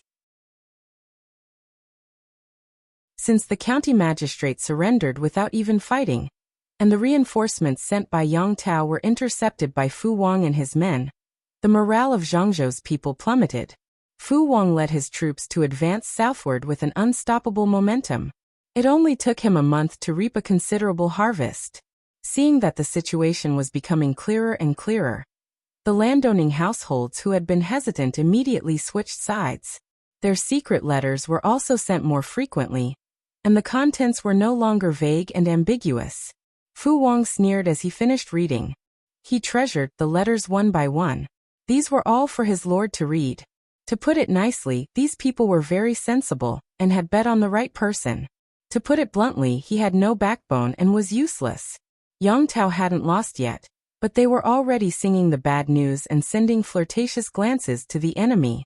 How could his lord rest assured with people with such bad characters? For example, if his lord was unfortunately faced with a situation like Yang Tao's one day, would these despicable people jump out and kick her when she was down? Fu Wang sneered. They're not loyal once, but they'll never be loyal again. They still don't understand our lord's temperament. As the war unfolded, more and more landowning households changed sides. Some even brought their families over to seek refuge. The Zhao clan? Which Zhao clan? There were many landowning households with the same surname, and there were also a few landowning households with the surname Zhao in Zhangzhou. Yang Xi glanced at it and smiled mysteriously. So it's this Zhao clan. Zhao Xiao was from the same landowning household. Yang Xi even had an inexplicable ill-fated relationship with Zhao Xiao. Back then, Zhao Xiao mocked Yang Xi at the Hongmen banquet for being the son of a prostitute. Yang Xi immediately retorted, but he was still angry when he returned. When it came to holding a grudge, Yang Xi ranked in the top 3. Not long after, his lord brought people to attack the Barbican city.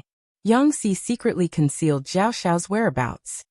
He watched as Zhao Xiao was tortured by a few refugees, until he was physically and mentally exhausted and couldn't close the door properly. Then he personally witnessed Zhao Xiao being punished with a wooden basin. Only then did he satisfactorily write off this grudge. Because of Zhao Xiao, Yang Xi didn't have a good impression of the Zhao clan. Feng Zhen said, "The Zhao clan has been living in fear all these years. I'm afraid they haven't been doing well." Yang Xi laughed. It'd be strange if they were doing well, right? Zhao Xiao is Yang Tao's enemy who killed his father. Now that the Zhao clan is under Yang Tao's control, they have no choice but to tuck their tails between their legs. Now that we're leading troops to attack Zhangzhou, the Zhao clan will probably be overjoyed. Look, they're hurriedly flying over. The Zhao clan was sincerely seeking refuge. Not only did they offer a lot of their family's savings, but they also gave a proof of allegiance. This proof of allegiance was the Great Universal Geographical Map of several main river basins in Zhangzhou. It also marked the distribution of Yang Tao's troops. This is really generous, but does the military advisor think it's trustworthy? Fu Wang first saw the information, but then he became suspicious. He was a little stunned that such a big pie had fallen from the sky. Yang Xi asked Feng Zhen, "Is the relationship between the Zhao clan and Yang Tao really like fire and water?" Feng Zhen said, "Yang Tao often oppresses the Zhao clan. How good do you think their relationship is?" If that's the case, this great universal geographical map is real? Feng Zhen frowned. The Zhao clan's allegiance is real, but the great universal geographical map needs to be discussed. General, why don't you send someone to test them again? The results of the test were that there were no problems. Not everyone could have the great universal geographical map. Otherwise, how could it be called a military secret? If they used it as a proof of allegiance, the Zhao clan's future would be promising. Why would they present a fake map and put themselves in a difficult position? Feng Zhen said, "Yang Tao doesn't tolerate the Zhao clan. If they offend the Lord again, how can they have a foothold? I'm afraid they'll want to die." After confirming the authenticity of the Great Universal Geographical Map, the wariness in everyone's hearts disappeared. They had previously drawn a map of the waters surrounding Zhangzhou after clearing out the bandits, but the mountains and rivers within the borders were still unclear. With the help of this great universal geographical map, the difficulty of taking down Zhangzhou would be greatly reduced. Fu Wang was in a good mood. Maybe we can take down Zhangzhou before the Lord forces the Nye clan to retreat. Little did they know that this was just a trap set up by Yan Lin. Most of the great universal geographical map was real. Only the small details were fake, but it was these details that were enough to affect the direction of the entire battle. Yang Tao asked his friend, "Has Xiaoyang been unhappy with the Zhao clan for a long time?" Yan Lin asked with his eyes. Yang Tao said, "Once we lose the battle, Fu Wang and the others will find out that the great universal geographical map is fake. The Zhao clan, who presented the great universal geographical map, will probably have to bear the full responsibility. Regardless of whether the Zhao clan really betrayed them or not, they would still end up with their heads broken."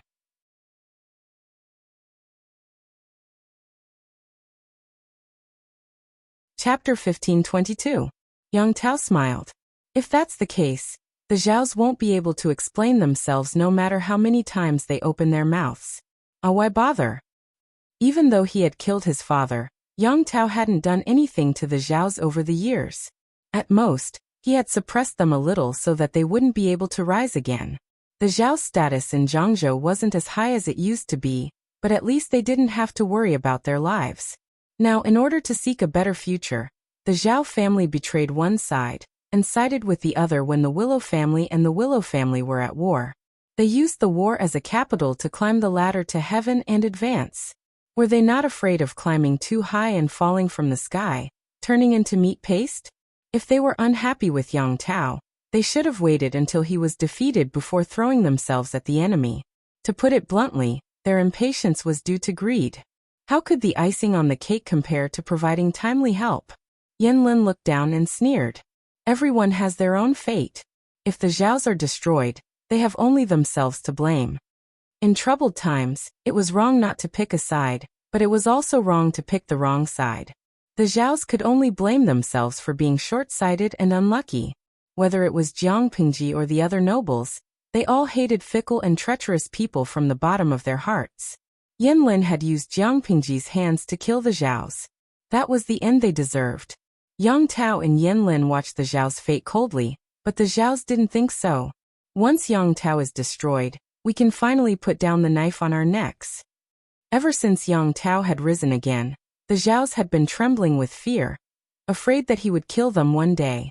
Now that they sided with Jiang Pingji and presented the universal geographical map, they still had to worry about the future of the Zhaos. When the rewards were given after the war, the Zhaos would also be ranked. They might not be able to cover the sky with one hand in Zhangzhou, but they would at least be a big shot. Yang Tao has a strong foundation in Zhangzhou. The troops under his command are the elite navy left by Yang Jian. "Leader, do you think they?" The advisor looked worried and said, "Lu Shi's troops are strong, but fighting on land and on water can't be compared." "Don't worry about that." The leader of the Zhao clan was very confident in Jiang Pingji. According to the spies that Zhao family had planted in the water stockade, and then incorporated into the army, the navy under Jiang Pingji's command was in good spirits. One could not tell that they were cowardly in the face of the great river in the north. If it was a water battle, even if their combat strength was inferior to Yang Tao's, they could still win by relying on numbers. Now that they had presented the great universal geographical map, their chances of winning had increased by at least 30%. Zhao Shi and the others were happily dreaming, unaware that a disaster had already descended. A few days later, a few pieces of bad news reached Feng Zhen and the others. After Feng Zhen and Yang Si had a discussion, they decided to send 30,000 naval troops in 3 different directions. They would go downstream and attack 3 key locations in Zhangzhou. They were going to catch the enemy off guard. Unexpectedly, the report of victory did not come back. Instead, it was news that the navy had been ambushed by the enemy, and the casualties were unclear. Enemy surprise attack? Feng Zhen's hand trembled, and the brush in his hand fell onto the table. The ink stained the table black. He quickly walked to the sand table and glanced at the place where his army had been ambushed. No matter how he analyzed it, there could not be an ambush in the waters. The waters were wide, and the field of vision was clear. Where would the enemy have come from to ambush them? Could it be that they had grown wings and descended from the sky? But their battle report could not be wrong. Then, this meant that there was a problem with their intelligence. A possibility popped up in his mind. The veins on his forehead bulged with his anger. Quickly tell me the details. Feng Zhen pinched the corner of the sand table with one hand. His fingers turned white from using too much force. The messenger saw that Feng Zhen was really angry and did not dare to delay. He spoke twice as fast. Feng Zhen stared at the great universal geographical map that Zhaoshi had presented. 2 clusters of flames ignited in his eyes, as if he wanted to burn a hole in the map. Send reinforcements.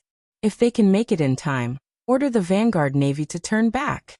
This was the disadvantage of outdated communication.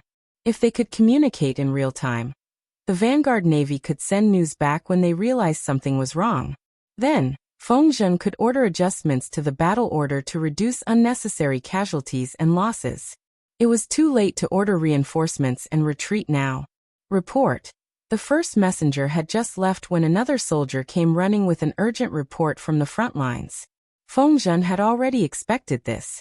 He ordered people to take Zhaoshi into custody and had the messenger read out the urgent report. There were many waters in Jiangzhou.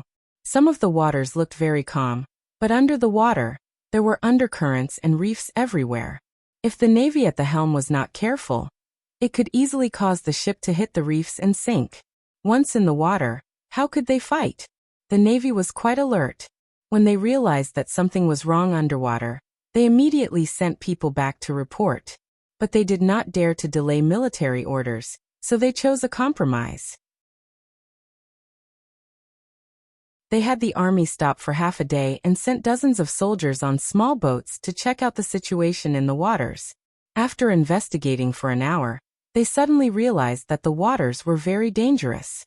The small boats were fine, but the battleships that could carry hundreds of people had a deep draft. If they sailed over, they would most likely hit the reefs and sink.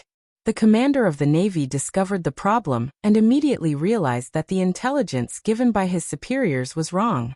There was something fishy going on, so he hurriedly prepared to return. The other navy had bad luck. They ran into the enemy's main force, which was waiting for them. The battle was extremely fierce. Feng Zhen was not the only one who was angry. Yanlin and the others did not look happy either. The tent was quiet. No one dared to even breathe. They could not help but look at the culprit. Yanlin was sitting on the right side of Yang Tao. The bamboo report in his hand had been crushed by him. He did not even feel the thorns piercing into his skin. Yang Tao and Yanlin had grown up together.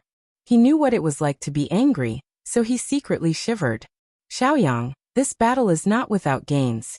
Yang Tao wanted to plead for his generals, but his friend's aura was too oppressive. The more he spoke, the weaker he became. He only dared to speak in a low voice. According to Yanlin's plan, they would definitely take down Jiang Pingji's 30,000 navy and make them all ghosts on the river. When it came to actual action, the result was far less than expected. Not only was the enemy's operation beyond their expectations, but the ability of their own generals was also disappointing. As mentioned earlier, Feng Zhen planned to take advantage of the upper class. He sent the elites of the 3 armies downstream to attack the target as fast as possible. There were 3 groups of elites, but only 2 of them actually fought. The third group of enemies realized that something was wrong and planned to retreat. What made Yanlin's heart ache was that the ambushing troops did not move at all. They did not try to stop the enemy. They just watched as the enemy retreated. Were they pigs? Who was the leader of the ambushing troops? Yanlin glanced at the name. Not only was his heart aching, but his head was also hurting.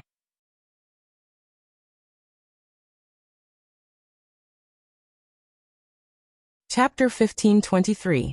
He was supposed to spend the rest of his life at home, but because of his disappointing children, he had to put on his armor again for the sake of his descendants. He begged Yang Tao to give him a chance to fight. Yang Tao was a sentimental man. The old man was not only Yang Jian's martial arts master when he was young, but he had also protected Yang Jian from many fatal wounds. He had been at his beck and call for more than 20 years. Yang Tao couldn't refuse, so he agreed. It was a pity that the old man was too old. He often acted like an old man and used his old friendship with Yang Jian to pressure people. Yang Tao had a good temper, so he didn't take it to heart. The old man loved to drink when he was young, but he knew his limits and didn't dare to break military discipline. Yang Tao knew this. He didn't think it was a big deal that the old man liked to drink, as long as he could control his liquor at critical moments. But now things were different. Perhaps it was because he had been living at home for a few years that his temper had become arrogant. He was stupid and willful. It was such an important setup, but not only did he not raise his guard, he even got drunk in front of the formation. After the enemy took the initiative to retreat, the group of soldiers looked at each other in confusion. They did not know what to do and did not dare to act on their own without the general's order. The vice commander could only call for the old man. In the end, he got angry and splashed a bucket of water on the old man to wake him up. It was too late. They chased after the enemy, but the enemy's warships were already far away. They couldn't catch up. Therefore, other than a few warships that sank at the beginning, they didn't suffer any other losses. The other two groups of navy were ambushed along the way and were caught unprepared. They encountered battles along the way, and the enemy outnumbered them by a factor of 2. The two groups of navy lost more than 10,000 warships and hundreds of warships. It wasn't a bad result, but everyone could see that according to Yan Lin's calculations, the enemy's losses were even greater. If they had performed well, they could have wiped out 20,000 of the enemy's navy. But they let 10,000 of them escape. What a joke! Opportunities on the battlefield were fleeting. If they missed this opportunity, they didn't know when they would get another. Yan Lin wasn't the kind of person to lose his temper, nor would he blame an innocent general. He calmed down and asked about the situation at the front. After a while, he noticed a fatal problem. Whether it was the ambush group or the ones that were engaged in head-on battles, the enemy had to rely on brute force to break through. Those who dared to fight in the water so recklessly could only rely on one thing: warships. The result of the investigation was as Yan Lin had expected. The enemy's warship was indeed unique. When the two ships collided, the enemy's ship didn't shake much, but Yan Lin's ship reacted violently. If there were a few more collisions, the enemy's warship would still be able to hold on, but their own warship would already be damaged and flooded. Everyone listened to this analysis, and the previous information surfaced in their minds. Mountain Ghost grants shipbuilding divine art. They looked at each other in dismay, silently communicating with their eyes. Aren't they all fake? Someone finally broke the silence. How can there be mountain ghosts in this world? They were in awe of ghosts and gods, but that didn't mean they believed in their existence. There are no mountain ghosts, but the warships they built do have an advantage in water battles. Because of the sturdiness of the warship, it was able to break through their blockade and ambush by brute force. It could only watch helplessly as half of the fatty meat flew away. This battle could not be said to be a great victory. In order to kill more than 10,000 enemies, they had also paid the price of warships and casualties. Even though it wasn't as tragic as Jiangpingji's, Yang Tao didn't have much money at the moment. He didn't have many supplies, so he would feel the pain if he lost more. Someone couldn't help but mutter, "Look at their warships. I wonder when Lu Shi started plotting against Zhangzhou." Yan Lin sneered. When she was just a county magistrate. Who would have thought that Qi Kuang, whom Jiang Pingji borrowed during the alliance meeting at Huangshui, would help her train such a tough navy? He shouldn't have let her borrow him back then. Thinking of this, Yan Lin resisted the urge to get even with his friends. Jiang Pingji wanted to borrow Qi Kuang, but Yang Tao had foolishly agreed. Who would have thought that they would raise a tiger in their bosom? After everyone left, Qian Su secretly gave a letter of information to Yang Tao. Yan Lin was beside him. "What's this?" Qian Su said. "The news came back 2 days ago. Lu Shi has put a lot of pressure on the Nie family." Yang Tao opened it curiously and frowned. After reading it, he passed it to his friend, Yan Lin. "Bullsh***, Yan Lin said. "How dare they send back such absurd news?" The letter said that hundreds of arrows were stopped in midair by the golden light and couldn't hurt Jiang Pingji. Yang Tao said, "Fortunately, this news didn't spread. Otherwise it would prove that Mountain Ghost helped Lu Shi. Qiansu said. It was also because of this concern that I secretly hid this letter of intelligence. If Lu Shi is truly blessed by the heavens, this battle will be hard to win. The Nie family has such a strong military force and Nie Liang is so ruthless, but they were defeated by Lu Shi. This is a ready-made example. Because there were many illiterates, there were also many ignorant people. They were the easiest people to provoke and deceive. Yan Lin said. I don't think we can hide it for long. Fortunately, our army has just won a small battle. It should be able to eliminate the influence of the rumors. If he was blessed by the heavens, how could he lose to a mortal? Qiansu also laughed. This battle came in time. Otherwise, our army would be very passive. Yan Lin couldn't laugh. He was in charge of the entire army and knew the current situation of his army. After all, the battle at Nanxing had consumed too much energy. Before they could recover, they had to fight Jiangpingji again. They were weak. This news couldn't be spread to prevent the stability of the army from being affected. Yang Tao's camp was half happy and half worried. Feng Zhen's camp was full of thunder and lightning. It looked like a fellow cultivator had passed the tribulation and ascended. The people of the Zhao family were detained. The leader of the Zhao family, who had presented the universal geographical map, was brought to the front of the crowd. The leader looked confused. You presented a fake map and killed tens of thousands of my soldiers. You deserve to die, you villain. Fu Wang gritted his teeth. He unsheathed his sword and placed it across the leader's neck, drawing a thin red line. The leader of the Zhao family was scared out of his wits. He hurriedly said, General, what do you mean? Why are you accusing me? Feng Zhen threw the universal geographical map on the leader's face. His expression was extremely cold. This is the map you presented. When had the leader of the Zhao family ever been humiliated like this? However, with the enemy's sword on his neck, he could only swallow his anger for the sake of his life. He opened the universal geographical map with trembling hands, and looked at it carefully.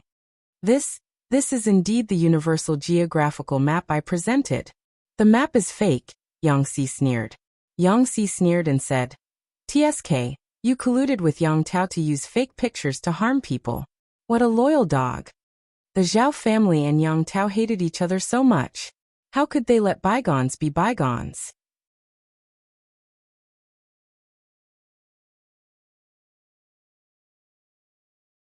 Chapter 1524. Fake? How could the universal geographical map be fake?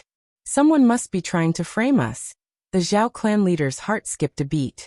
All the blood drained from his face, leaving behind a frighteningly pale face. His eyes were as big as goldfish. He wasn't stupid. He knew what would happen to the Zhao clan if the universal geographical map was fake. Extermination would be considered a light punishment. Feng Zhen only smiled coldly. Fu Wang's eyes were full of murderous intent, and the Zhao clan leader didn't dare look him in the eye. He was so flustered that he didn't know where to put his hands. He could only seize the opportunity to defend himself. Yang Tao has suppressed the Zhao clan many times. Because of his power, we could only swallow our anger and give in again and again. We've been looking forward to it for a long time. And finally, the Duke of Lanting has graced us with his presence. The entire Zhao clan is overjoyed. We've finally escaped from the tiger's mouth. Why would we help Yang Tao? Yang Si asked him. The universal geographical map was presented by you, wasn't it? The Zhao clan leader nodded with some hesitation. Yes. This fake universal geographical map caused our deployment to go wrong. We fell into the enemy's trap and lost tens of thousands of elite soldiers, wasn't it? The universal geographical map must have been replaced. The map presented by the Zhao clan is definitely not a problem. The Zhao clan leader felt even more hopeless after hearing this. He stammered. The Zhao clan is truly loyal to Duke Lanting. I hope that the general and the military counselor will investigate carefully and prove our innocence. Yang Si smiled coldly. The fake map was presented by the Zhao clan. Of course, you have to bear the responsibility. Even if the universal geographical map was really replaced, you have failed in your duties. The lives of your entire clan won't be enough. When the Zhao clan leader heard this, he immediately understood Yang Xi's plan. His heart went cold, as if he had fallen into an ice cellar. Why are you talking so much nonsense with him, military counselor? Lock up all his clansmen and investigate them one by one. Fu Wang had never been a good-tempered person. They had lost tens of thousands of sailors in one go. If his lord investigated, he would take the blame. Just thinking about it made him grit his teeth in hatred. He couldn't help but twist the Zhao clan leader's head off with his bare hands. If it's a fake surrender, they'll all be turned to dust. No matter how much the leader of the Zhao clan cried out, he couldn't change the fate of his entire clan being imprisoned. After careful investigation, Feng Zhen and the others had locked onto a certain member of the Zhao clan as a suspect. On the eve of the incident, the man had packed his belongings and was ready to escape. However, his luck was a little bad. Halfway through his escape, he was stopped by his pursuers at a certain pier and was tied up and brought back. Although this person was from a branch family, he was doing quite well. He was usually dressed in gold and silver, so when had he ever been treated like this? Tell me the truth, and I might leave you with a whole corpse. Feng Zhen had been too confident. He had played with eagles all his life, but he had almost been pecked blind by an eagle. This time he had lost tens of thousands of elite sailors. It was a painful lesson, but it wasn't to the point where his bones were broken. Otherwise he wouldn't be able to absolve himself of the blame, even if he died 10,000 times. Why did you capture me? Then why did you pack your bags and flee? Feng Zhen countered. The Zhao clan has been implicated because of you, and their extinction is imminent. As a member of the Zhao clan, you will naturally share blessings and misfortunes, and follow them to the Yellow Springs. Tell me, why did I capture you? The man's hands were tied behind his back with hemp rope. He knelt on the ground, his head drooping to his chest, not daring to raise his head. What, you have nothing to say? Feng Zhen laughed coldly and confidently. Did you swap this fake Great Universal Geographical Map? The man's body trembled faintly, and his Adam's apple squirmed as he swallowed. Feng Zhen continued, your parents, wife and child. You said they were ambushed and killed by the pirates, but in reality, they were detained by Yang Tao, weren't they? Since you already know, why bother asking? The man saw that Feng Zhen had even guessed this, so he simply threw caution to the wind and admitted to all his crimes. This was all my doing. I will take responsibility for my actions alone, and it has nothing to do with the clan. Feng Zhen laughed. He didn't know whether to call the man stupid or smart. You say this to absolve the clan, but do you think it's possible? The man countered. What, is the Duke of Lanting someone who can't tell right from wrong, and would actually implicate the entire clan for one person's crimes? He insisted that he was the one who did it. If Jiang Pingji held the entire clan responsible, wouldn't that be killing the innocent? However, Feng Zhen wasn't a simple person. How could he let the man beat around the bush with just a few words? If I can kill the entire clan to prevent this from happening again, why not? Feng Zhen laughed coldly. The Zhao family clearly had the intention of rebelling, but they pushed all the blame onto you. Did they really think that they could escape the fate of extinction by doing so? In their dreams. After hearing this, the man's expression revealed his disbelief. Your wife, child, and parents are in Yang Tao's hands, right? Feng Zhen raised his hand and pinched the man's chin, forcing him to look up at him. His seemingly thin hand was extremely strong, and he easily left several purple fingerprints on the man's face. Remember to walk slowly on the road to the underworld, and wait for them. What do you mean? What do I mean? The day we conquer Zhangzhou and capture Yang Tao is the day your family goes to the underworld to find you. Feng Zhen suppressed the urge to strangle the man and laughed coldly. If we don't make the entire Zhao family pay with their lives, how will the tens of thousands of souls who drowned in the river rest in peace? Casualties were inevitable in a battle between two armies, but the deaths had to be worthwhile. Feng Zhen wouldn't blame Yan Lin, who came up with this evil plan, because this was a normal battle between two armies. Conspiracies and overt plots were normal. You could plot against others, and others could plot against you. It was just a matter of who was more skilled.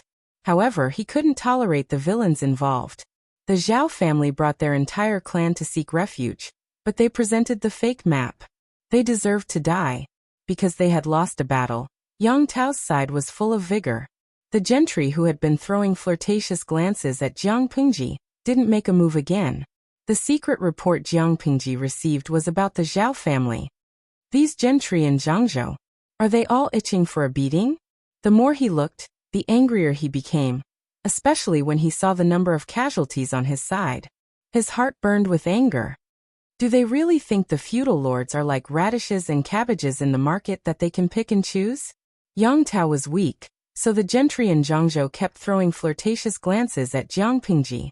Their attitudes were ambiguous. Yang Tao had won a great victory, so the gentry's stance changed again. The gentry who had pledged their allegiance to Jiang Pingji were also restless. When had she ever been so picky? Did they really think Jiang Pingji was easy to talk to? Regarding the Zhao family, Jiang Pingji had the same thoughts as Feng Zhen and the others. If she allowed this incident to set a precedent, the gentry who pledged their allegiance to her in the future would pull out some petty tricks and drag one of their clansmen out to take the blame. Her prestige and reputation as a feudal lord would be swept away. How could she defend herself? Qiguan Rang said. This is what Yang Tao wanted. Indeed, Yang Tao had taken Jiang Pingji's sword and killed the entire Zhao family. He had avenged his father's last bit, and his reputation hadn't been damaged.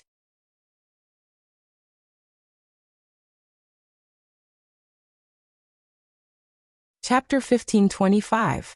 Jiang Pingji knew that Yang Tao would clap his hands and celebrate if she killed Zhao Shi, but she still wanted to kill her. She wanted to use this move to make the aristocrats of Zhangzhou think about it carefully. She also wanted them to understand that the fight for the feudal lords of the world was not something they could pick and choose at will. They could jump ship, but they had to know their place. If they dared to be disloyal, then they couldn't blame the god-slaying sword in her hand. I hate betrayal the most. She was actually very easy to talk to as long as they didn't cross her line. Once he stepped on it, there would be nothing left to say. Apart from that, there was also the punishment for Feng Zhen's mistake. She planned to settle the score after the war. Yan Lin is not to be underestimated, but Feng Zixi really underestimated him. Qiguan Rang and Wei Xi walked out and talked about what had happened in a low voice. Everyone could tell that Jiang Pingji wanted to give Feng Zhen a chance. She didn't want to punish him severely. Of course, she couldn't punish him severely because Feng Zhen wasn't the only one to blame. I agree with the first part, but I disagree with the second part. Wei Xi smiled. Yan Lin helped the reckless Yang Tao get to where he is today. He must have some skills. It's not right to say that Zixi underestimated him. If Wenzheng was Zixi, would you have fallen into his trap? Wei Xi knew that Qiguan Rang's temperament was very similar to his lord's. They didn't use people they didn't trust.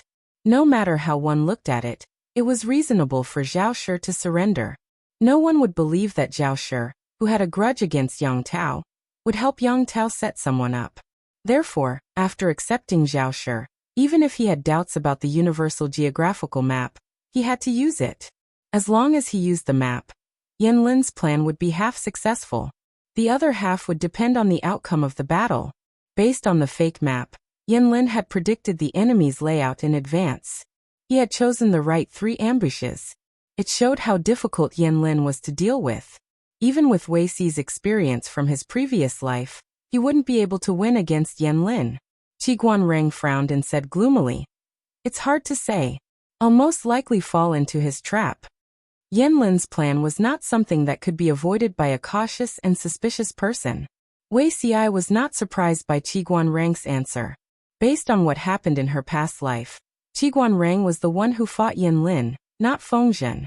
He even suffered a few losses at Yan Lin's hands. Although they won the battle, it was not an easy victory. If Qiguan Rang had not lured Yang Tao into the trap of capturing Yan Lin, Yang Tao, who was as tough as a cockroach, would still have been alive and kicking for months. The two armies would have suffered even more losses. Of course, it wasn't that Qiguan Rang was worse than Yan Lin. Even though Qiguan Rang's ascension to the top of the scholar roll of the Golden Scale Pavilion in his previous life was partly due to political factors, it was mostly due to his personal strength. Scholars all had their own specialties. It would be difficult to compete with each other. Yan Lin had the home advantage.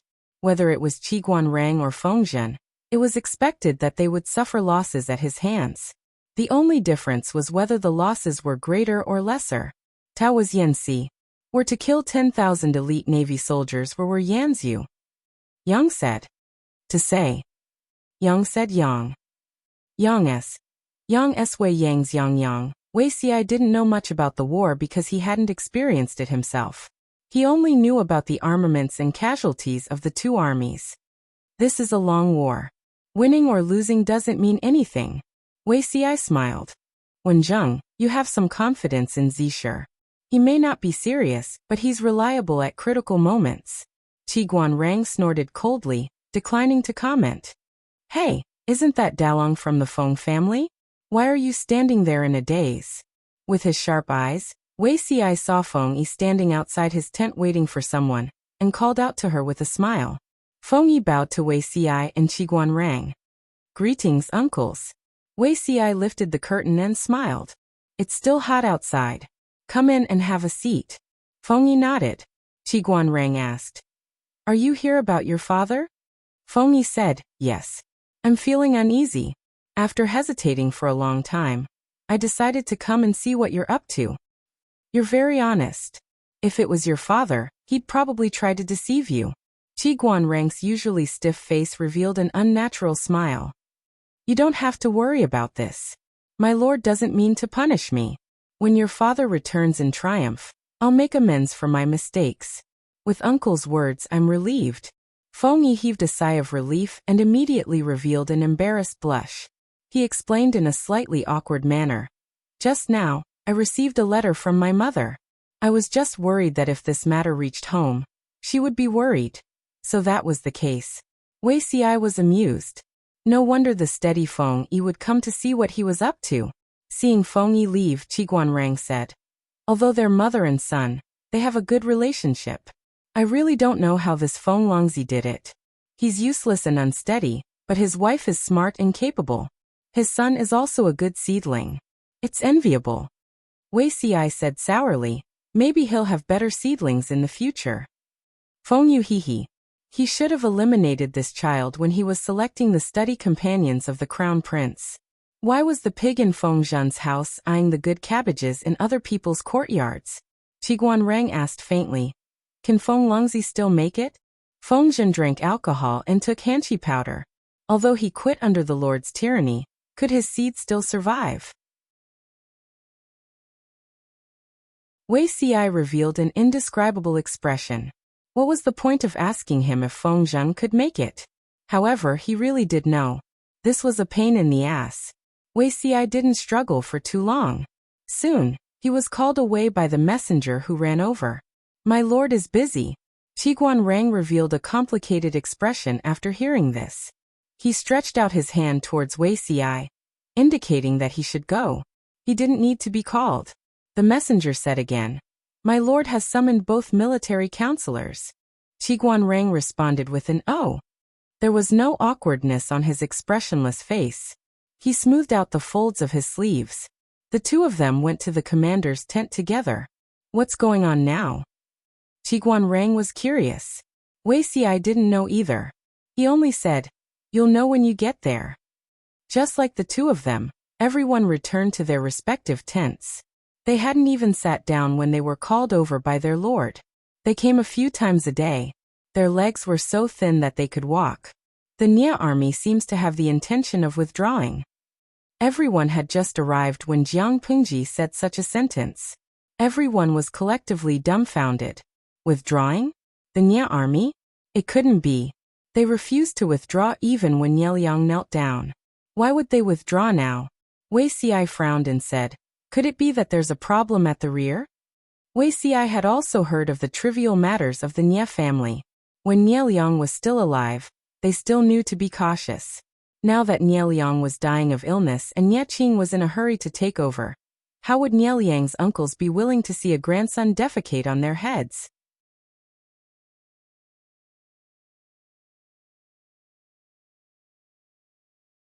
Chapter 1526. Everyone looked at each other and fell into deep thought. Qiguan Rang asked, "Apart from that, did the Nia army make any other moves?" Jiang Pingji said, "I just received intelligence from the scouts at the front line that the Nia army is indeed slowly withdrawing. The defense is extremely tight. If the scouts weren't capable and the horses weren't fast, I'm afraid they wouldn't have made it back. We sent out 5 teams of scouts today, but only 4 returned. As a mobile unit to investigate the enemy's situation and counter reconnaissance, the importance of the scouts was undeniable.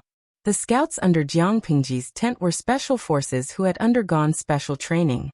Many reconnaissance and counter-reconnaissance techniques were taught by Jiang Pingji in a booklet.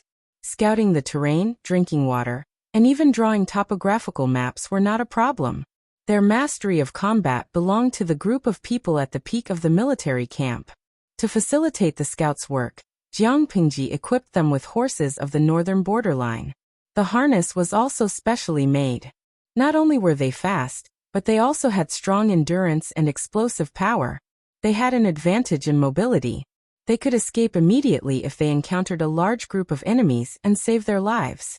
Under such circumstances, the scouts suffered such heavy casualties. It could only mean one thing: the enemy was secretly making a big move. Qiguan Rang asked again, "Is there any news from Zhongzhou?" Jiang Pingji rested her chin on her hand and said, "The 2 places are far apart. By the time the news arrives, the Nia army would have withdrawn long ago." Once again, she could not help but complain about the backward means of communication in this world. At the same time, she missed the technology that allowed people to communicate across galaxies in her previous life. Indeed, technology changed life and the form of war. If she was given a mecha now, she could ascend to the throne in a short while. Under the circumstances of insufficient information, they could only use limited clues to determine the true situation of the enemy. Sun Wen frowned and said, "Nie Liang was quite capable. He could suppress a few uncles in the Nie family when he was alive. However, his death was too sudden. He didn't have time to give instructions." A group of old officials hastily pushed Nie Liang's son, Nie Qing, to the throne. Nie Qing is gentle and kind. I'm afraid he won't be able to suppress the demons and monsters of the Nie family. Nie Qing only has a few thousand troops with him. If there's a mutiny in the Nie family, what Sun Wen said was exactly what Wei Xi and Qiguan Rang were thinking. Nie Liang died suddenly. There was no time to pave the way for his son, Nie Qing, to pave the way for his son. If there was a mutiny in the Nie family to seize power, and Nie Qing was in danger, it would not be difficult to explain Wei Xi's anxiousness and retreat secretly. However, was that really the case? Jiang Pingji knitted her brows tightly, as if she was going through a difficult decision. The salted fishes also learned to think. After thinking about it, they still chose to cheer for Wei Xi and the rest. Xingyu and Miao Miao. Salted fish doesn't need to use his brain to watch the live stream. He just needs to learn how to cheer for the military counselor. Shui Yuexiang. From the current clues, it seems that there is something wrong with the Nie family. The streamer can't just let the tiger return to the mountain and let Wei Dan and the others retreat, right? If they left, then so be it. If they turned around and went back to pacify the situation in the country, then the host's battle would have been in vain. Adhering to the principle of take your life while you're down, the streamer should send troops to chase after the Nie clan's army so that they can't take care of both the front and the back. More than 200,000 troops were held back by Jiang Pingji. Nie Qing died in the Nie family's internal strife without any support. This plot was simply wonderful. I'm not a bar spirit. No, I don't think it's that simple. What if this was a trap to lure the tiger away from the mountain? The host had sent troops out of the pass to chase after the enemy, but the enemy had taken a detour to attack Zhangjiang Pass. If so, wouldn't the streamer be in a passive position? I'm not a bar spirit. However, according to the current clues, it's obvious that the Nie clan is in internal strife and Nie Qing is in danger. Is the streamer going to miss this opportunity and watch the enemy swagger away? Letting the tiger return to the mountain will cause endless trouble in the future. Nie Liang led more than 200,000 troops to fight the war. Jiang Pingji led troops to guard the pass. How much manpower, material, and financial resources did she expend? If the enemy left just like that, they would come back every few days for a stroll. Wouldn't the streamer's finances collapse? Jiang Pingji closed her eyes and didn't look at the bullet screen. She was deep in thought. After a while, she heard hurried footsteps coming from outside the tent. Report. The enemy has sent a letter of challenge. They've asked us to fight in 3 days. The messenger handed the letter of challenge that Wei Dan had personally written to Wei Xiai, who then passed it to Jiang Pingji. She opened the tactical manual and took a look. Her right eyebrow was raised and there seemed to be a flash of light in her eyes. Regardless of whether it was the emperor in the previous life or the lord in this life, this expression meant one thing. She was angry. You're really petty. You wrote a letter of challenge and you don't forget to curse. Are you trying to bully me because I'm illiterate? Jiang Pingji muttered and resisted the urge to crumple the letter of challenge into a ball. Did I kill Wei Zishuan's wife or dig up his family's ancestral grave? At most, she angered Wei Dan's lord to death and abducted his younger brother. It wasn't a big grudge. Was there a need to curse so fiercely? Wei Xiai knew what was written in the letter of challenge. His elder brother usually looked gentle, elegant, dignified, and polite, but he was quite vicious in his cursing. He remembered that in the previous life, he had written an elegy in front of Nieliang's morning hall. The first half of the elegy praised Nieliang to the heavens. In the second half, he mocked and insulted the villain who poisoned him. He cursed the person who poisoned him from head to toe, from his parents to his deceased ancestors. Wei Xiai didn't know who poisoned him, but he later heard that Nieliang's 2 uncles had fainted in front of the morning hall. Qiguan Rang took a look at the contents of the letter of challenge. There weren't many real words of challenge. The rest were sarcastic greetings. Of course, the words of a scholar wouldn't be so vulgar. Not to mention that this was a letter of challenge. But it was infuriating enough. Qiguan Rang said calmly, he's just someone who likes to flaunt his eloquence. My lord, you don't have to be angry with him. Jiang Pingji said, how am I such a petty person? No matter how harsh a scholar's cursing was, it was just that. When Jiang Pingji had just started streaming, the insults from the haters in the streaming room were spectacular. She could even ignore the vulgar insults that carried the organs of her parents and ancestors, not to mention those of Wei Dan's level. In comparison, she was more concerned about Wei Dan's purpose of challenging her. The scout had just sent the news back, and Wei Dan had written a letter of challenge. No one would believe that he didn't have any ulterior motives. Everyone was obviously thinking the same thing as Jiang Pingji. Was Wei Dan's letter of challenge an invitation, or was he trying to cover it up? Jiang Pingji tapped her fingers on the brand new bronze table. She frowned slightly. The previous table had been destroyed and melted down by her merciless abuse. Qin Gong said, this lowly general is willing to fight. Zhanjiang Pass wasn't the Nie family's backyard. She could come and go as she pleased. She had to catch up with him and beat him up.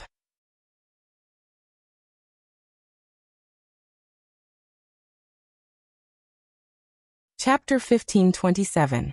There is no movement from Lu Shi's side. Did he see through our plan? Fan Chen was very panicked, but Wei Yong was not in a hurry. He could only suppress his anxiety. How did she see through it? Wei Yong's eyebrows did not even rise as he sneered.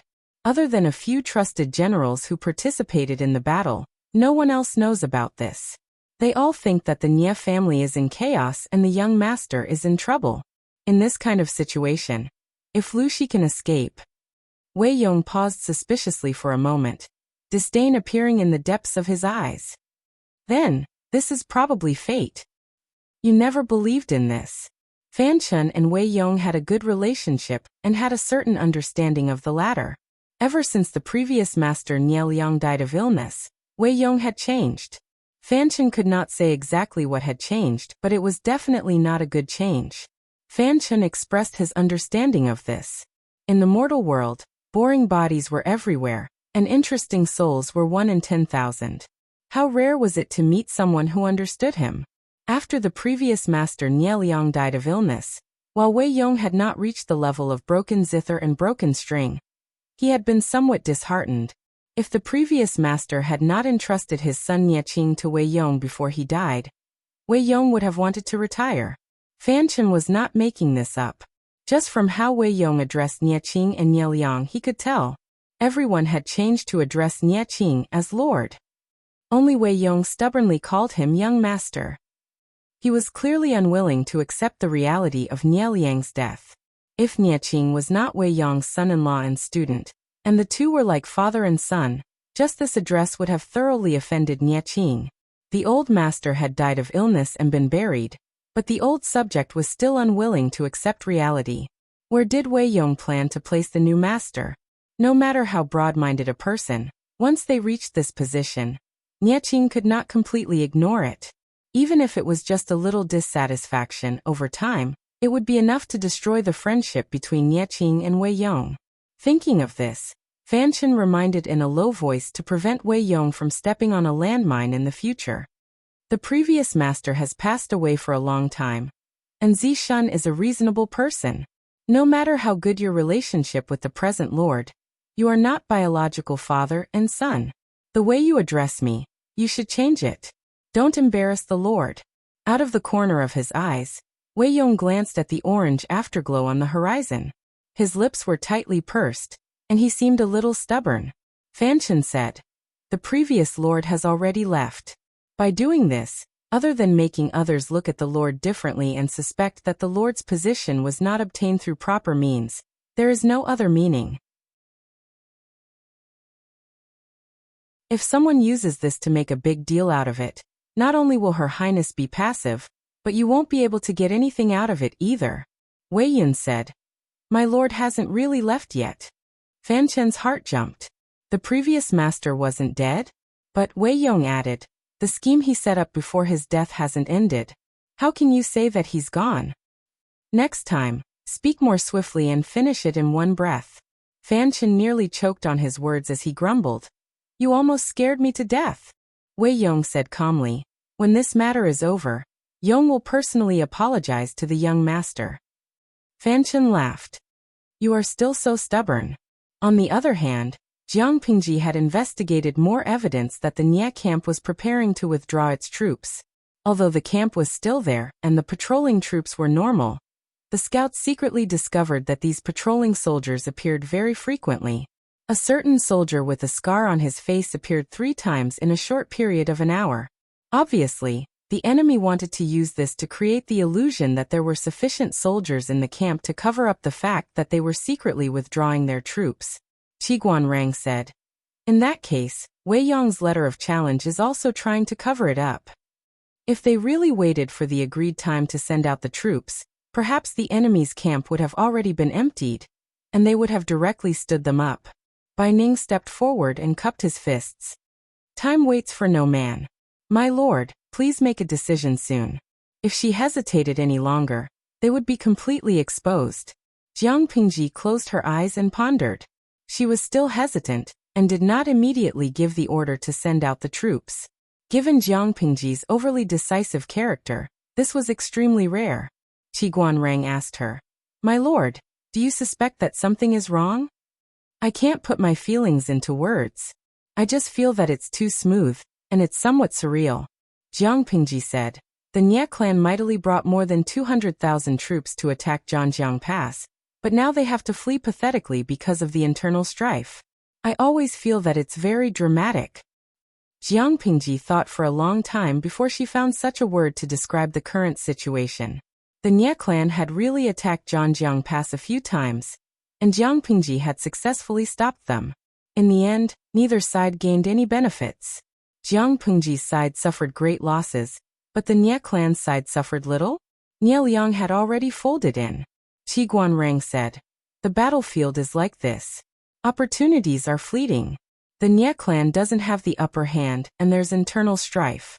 It's reasonable for them to withdraw their troops." "That's true." Jiang Pingji no longer hesitated. She successively gave several orders, and the generals stepped forward one by one. The tent was filled with a tense atmosphere of impending war. According to the scouts' investigation, the Nie camp's army had unusual movements in the middle of the night. It was calm during the day, so they most likely took advantage of the cover of the night to retreat in batches. Jiang Pingji set the timing for the battle at midnight to attack and pursue the enemy at night. Night fell quietly. On the other side, the General Qin Gong polished the weapons in his hands over and over again until they were shiny. The war horses were also fed with horse fodder. Bai Ning laughed and teased Qin Gong. You don't look like you're going to war. You look more like a handsome man meeting a beautiful woman in the middle of the night. Qin Gong was considered young among the people, but Bai Ning did not take advantage of his seniority. Instead, he treated him as an equal, so they had a good relationship. General Bai, what are you talking about? Qin Gong blushed. I already have someone I like. It's easy to cause misunderstandings by saying these things. Bai Ning laughed. She's not here. No matter how much I joke, she won't hear it. Qin Gong said seriously. Even so, if I echo General Bai's words, it'll be too frivolous for her. Bai Ning curled his lips and said, Fine, another papa ear. Qin Gong understood what papa ear meant, and he blushed a little. Bai Ning smiled and rested his hand on Qin Gong's shoulder. He joked, When do you plan to get married? Let me attend the wedding banquet. Qin Gong raised a flag for the masses. When this battle is over, she'll be of marriageable age. After I ask her elders for their opinion, I'll apply for leave from the Lord to prepare for the wedding. Although Su Yanxiao's parents and uncles had passed away, her eldest aunt and cousins were still alive. The Su family also had other members. If Su Yanxiao wanted to get married, those people had the right to know even if they didn't have the right to decide. Qin Gong's family had always been a vassal of the Su family. Su Yanxiao was the daughter of Su Fei, a direct branch of the Su family. If she really married him, there would definitely be people who would be dissatisfied. However, Qin Gong was not afraid of this. If Su Yanxiao was willing to marry him, he would protect her for life. Bai Ning laughed. There are many marriages in the world. You're lucky. Don't forget about the wedding banquet. Qin Gong said shyly. Of course I won't forget. General Bai, you must drink until you're drunk.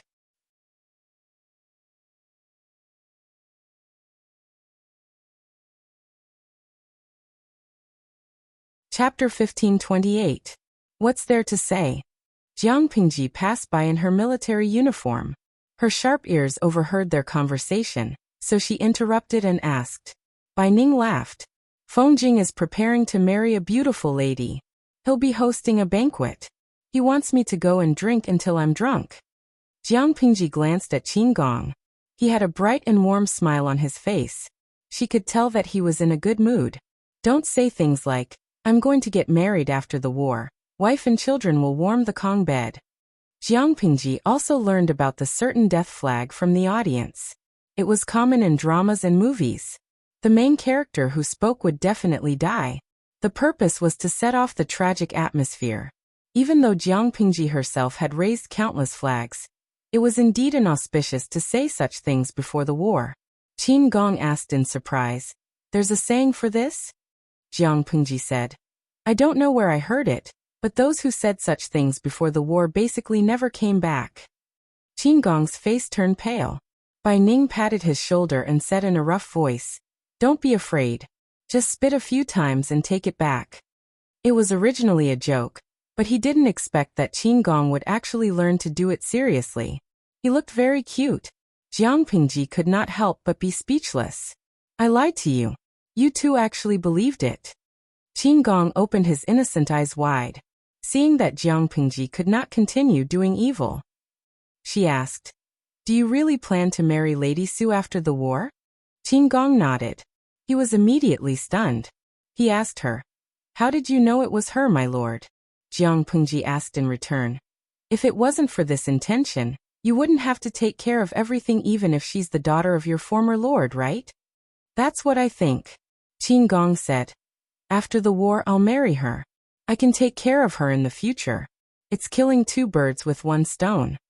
Even though Jiang Pingji did not mistreat the children of defeated vassals, she could not stand the tripping of her subordinates. Since the successive defeats of Su Fei and Su Pei, the Su family, which used to be like the sun in the sky, had completely quietened down. If Su Fei and his wife were still alive, As the daughter of a vassal, Su Yanxiao's marriage would definitely be top-notch. Now that Su Yanxiao's parents were dead and her immediate family was no longer around, Su Yanxiao's marriage fell into the hands of her eldest aunt. Eldest aunt didn't treat Su Yanxiao harshly, but she wasn't as attentive and loving as her mother.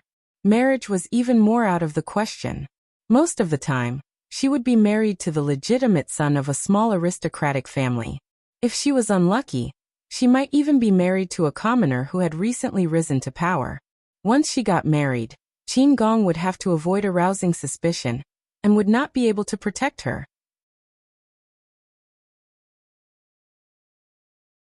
Rather than worrying like this, it would be better to just marry her. He would treat her like a treasure. Qin Gong was Jiang Pingji's trusted general. If Su Yanxiao married him, no one would dare to underestimate her in the future. Jiang Pingji smiled. I'm so envious. Qin Gong was puzzled. Is my lord envious of this general? Jiang Pingji said. It's good to be young. Isn't it enviable? Qin Gong was confused. He didn't know what was so enviable about being young. This had nothing to do with what his lord had said before. But he could also tell that his lord was very much in favor of his marriage with Su Yanxiao. This made Qin Gong heave a sigh of relief. He wasn't afraid of anything else, but he was afraid that his lord wouldn't agree. If that happened, Qin Gong would be in a difficult position. He could either give up on Su Yanxiao or resign and live in seclusion. If he asked himself honestly, the possibility of him choosing the latter was higher. Remember to leave a cup of wedding wine for me. Qin Gong smiled. Yes, my lord. While they were chatting, the army was ready to set off. Jiang Pingji mounted her horse. My lord, what are you doing? Qin Gong was shocked. Was his lord going too? It's not good to be idle all the time. My bones are getting hard, Jiang Pingji said. Let's set off. Qin Gong was speechless. Was it really because of this willful reason? Qin Gong missed his old lord Su Fei very much. Although Su Fei wasn't very smart, he wouldn't be so bold as to rush to the front lines. The army set off in 3 directions. Jiang Pingji's expression was not very good. Her brows were tightly knitted. She led the army and set off naturally, not because she wanted to fight a war. She just had a bad premonition. This was a kind of natural intuition that had been honed through countless life and death experiences. It was hard to explain, but this intuition had saved her many times. The army quietly approached the enemy's camp. The scouts who set off first quickly returned with news. Reporting to my lord, the enemy's camp is empty. The shadows in the tents are all straw branches. Judging from the ashes of the bonfire in the camp, they should have left less than 15 minutes ago. They split into 3 directions to outflank the enemy's camp, but they didn't expect the enemy to have already retreated. Qin Gong and Bai Ning each led a group of troops. When they heard the scouts' report, they immediately gave the order to chase after them. The enemy left in a hurry. They left some heavy and clumsy military supplies and rations in the camp that were not suitable to be taken away. It could be seen that the enemy left in a hurry. If they caught up with the enemy at this time, they would definitely win a great victory when the enemy was unprepared. Jiang Pingji felt that something was wrong. Her troops did not move. She asked the scout, "How's the bonfire?" The scout said, "Some are still burning, some have been extinguished. It's a mess." Jiang Pingji asked again, "What about the footprints near the bonfire?" The scout recalled carefully and reported truthfully. The footprints near the bonfire were a little messy. Jiang Pingji asked a few more questions in succession, such as the layout of the enemy's camp. The more she listened, the more she frowned. The general who was sent by the military counselors to protect his lord was puzzled. He asked, "My lord, is there something wrong?" Jiang Pingji grabbed the reins and said coldly, "There are many things wrong." They had the energy to prepare straw branches to disguise as human shadows. It can be seen that they were quite calm when they retreated. If that's the case, the bonfire, documents, and objects shouldn't be so messy. The general's heart turned cold after he heard that. He exclaimed, "Could it be a trap?" Jiang Pingji sneered. "I'm afraid we've been fooled. Send 2 groups of troops to recall Qin Gong and the others." "I'm afraid there's an ambush ahead," the general asked. "Don't we need to send troops to support them?" Jiang Pingji smiled. We should also welcome our guests. Let's deal with the enemy first. Give the order, get into formation and face the enemy. Not long after Jiang Pengji finished speaking, the enemy's battle cries suddenly rang out in the previously empty enemy's camp. They seemed to have appeared out of thin air. Arrows rained down from the sky. The enemy's sneak attack was astonishingly fast. Many people were hit before they could react. They're hiding underground. Jiang Pengji revealed how the enemy appeared out of thin air, in one sentence. It wasn't that there was no one in the camp. They were all hiding underground. Because the camp was very messy, it was impossible for the soldiers to move the items and check them one by one. As long as the soldiers spread out their sleeping mats and covered the holes where they were hiding, they would basically not be discovered.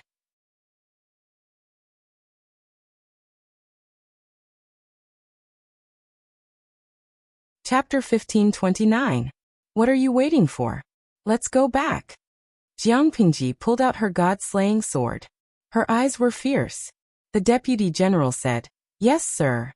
Jiang Pengji wanted to rush out and kill to her heart's content, but she still needed to command the army to defend against the enemy's sneak attack and seize the opportunity to counterattack.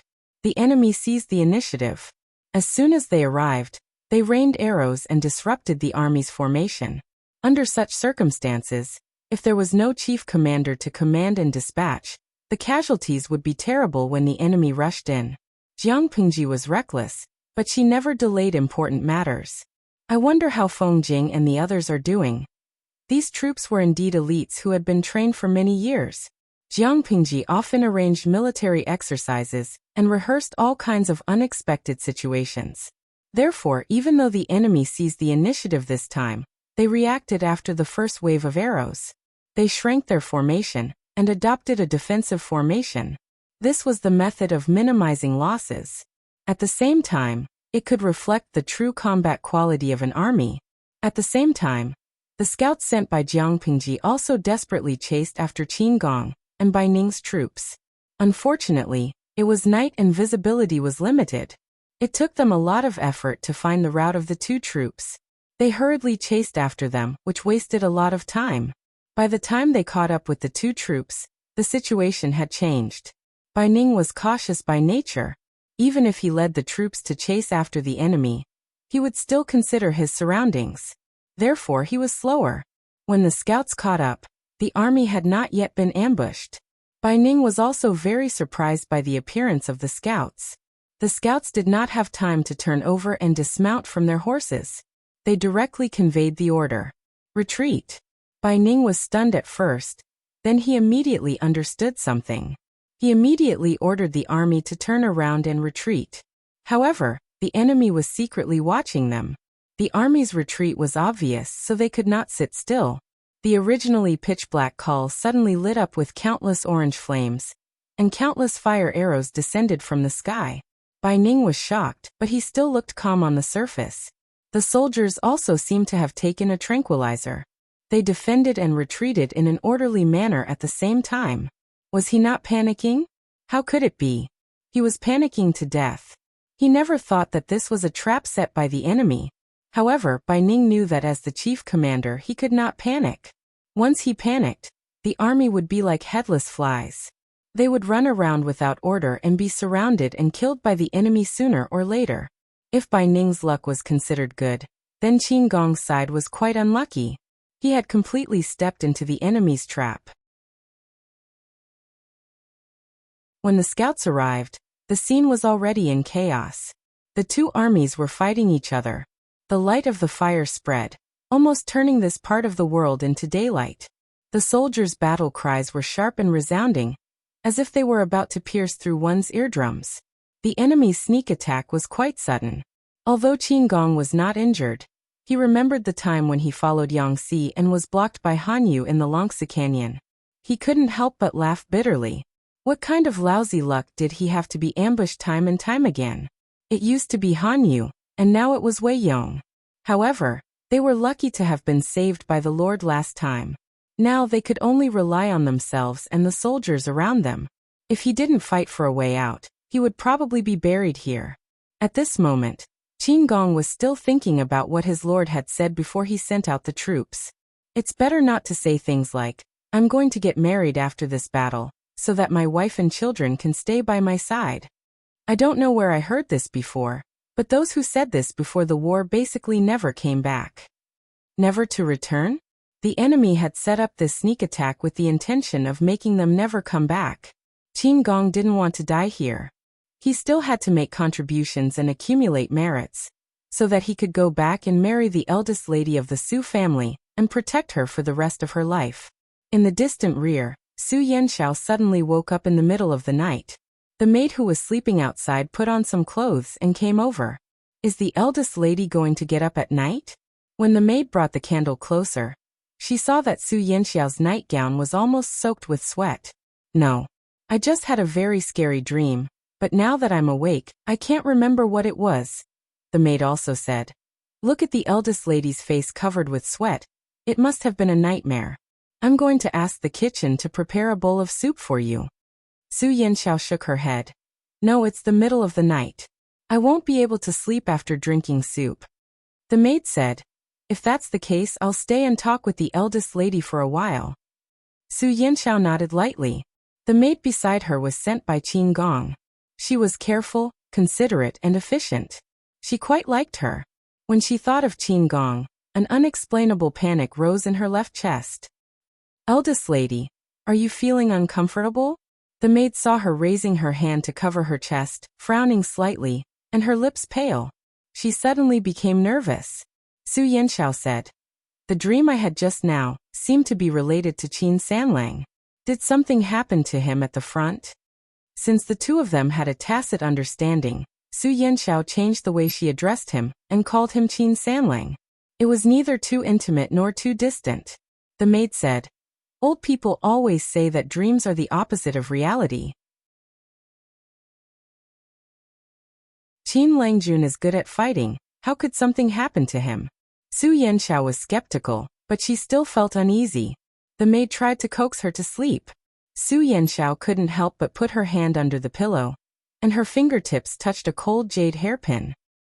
I learned it from the craftsman. This fox hairpin is crudely carved. When the war at the front is over, I'll give it to the eldest lady. Su Yanxiao couldn't help but hold it tightly, as if it could absorb some strength. You said you would come back and marry me. She had been embroidering a wedding dress these days, and it would be finished in half a year, just in time for her hairpin ceremony. After that, they would get married. The maid heard her whisper and laughed. Apart from the eldest lady, who else could Qin Langjun have in his heart? Su Yanxiao couldn't help but blush, and her flustered mood calmed down a lot. The situation on Qin Gong's side was indeed not that bad. Relying on the valiant fighting quality of the army, even if the enemy's attack was fierce, they could still maintain their formation and not collapse. As the battle dragged on, the situation gradually stabilized. After all, Qin Gong was immortal, and he couldn't be invulnerable. He was seriously injured in the chaos, but he didn't seem to feel it. He commanded the enemy to kill, and seized the opportunity to break out of the encirclement. We shouldn't continue fighting. Since this is the enemy's trap, the longer we delay, the more disadvantageous it will be for us. Qin Gong was injured, but his mind was very clear. In the face of the enemy's ambush, they could only try to reduce their losses. Of the 36 stratagems, retreat is the best. The deputy general on the side said, General, do you feel that something is wrong? Qin Gong covered his arm, and his expression was somewhat fierce. The number of the enemy's troops is strange. They most likely divided their troops to attack Zhangjiang Pass. Since this was a killing trap set by the enemy, it meant that the previous retreat of the Nie family due to internal strife was fake. The enemy still had more than 200,000 troops. Even if they divided their troops into 3 groups, the number of troops lying in ambush was obviously not that many. It was not difficult to speculate that the enemy was very likely to transfer the remaining troops to attack Zhangjiang Pass. Luring the enemy into the trap, luring the tiger away from the mountain, one was linked to the other, and it was clearly a killing trap. The deputy general said, General, what should we do?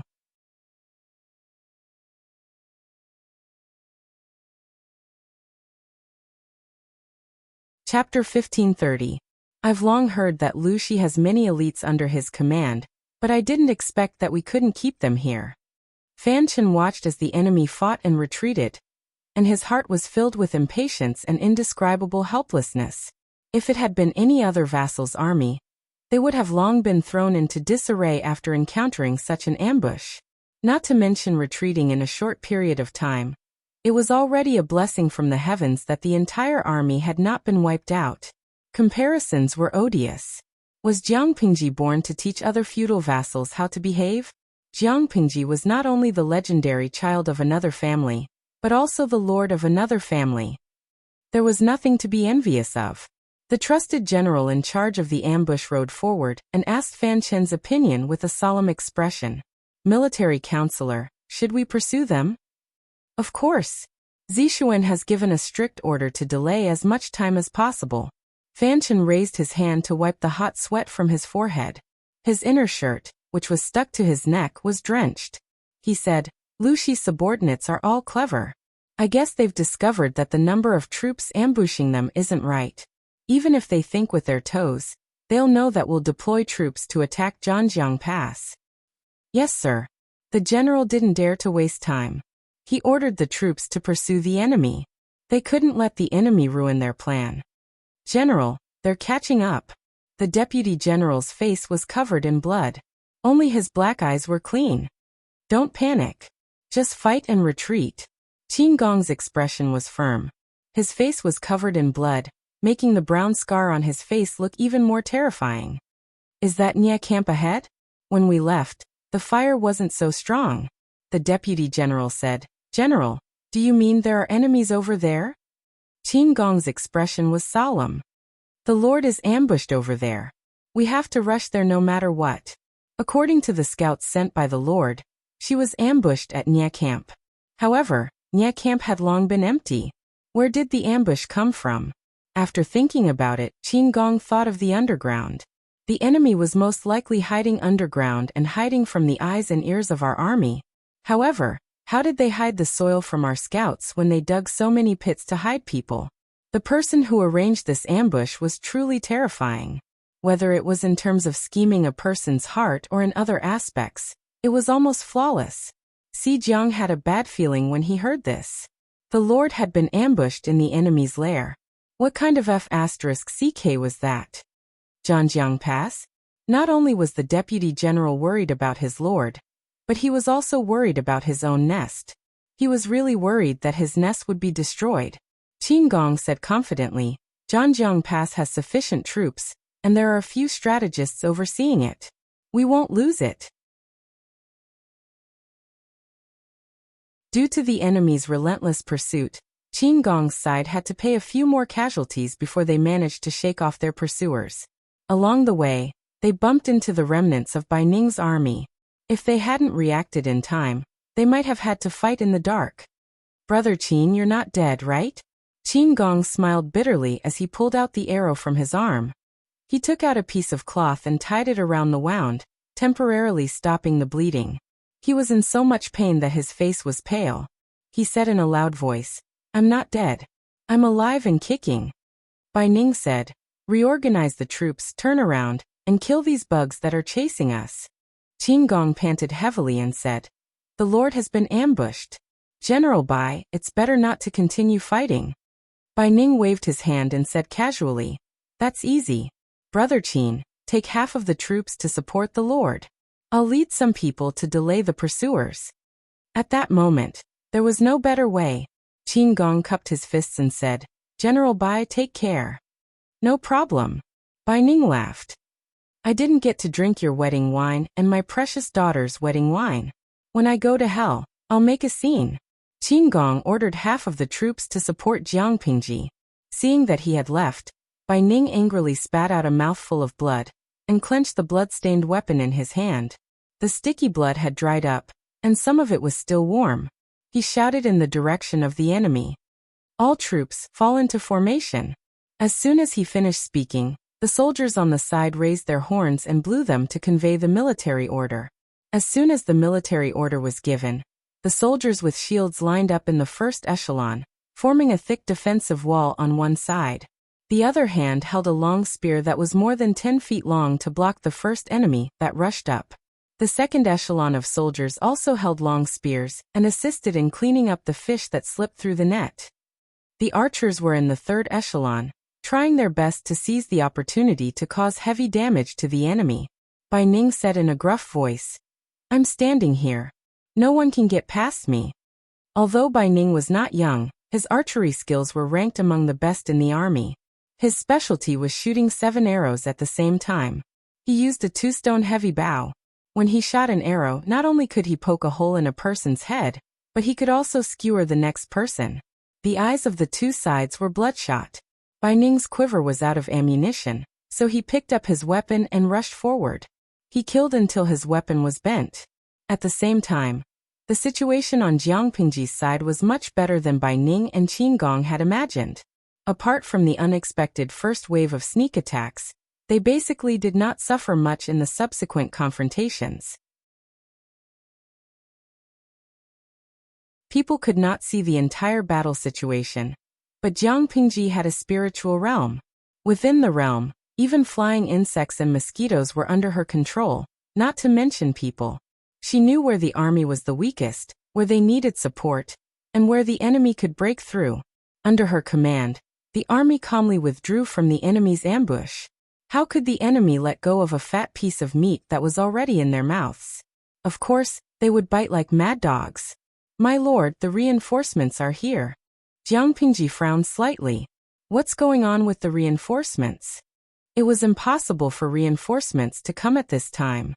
Jiang Pingji was a very cautious person. Even if she led the army to attack the enemy, she was prepared for a sneak attack on her base. It was better to be safe than sorry. Even if all the information showed that Nie Liang did not have the opportunity to clean up the hidden dangers within the Nie family, Jiang Pingji had laughed at this point.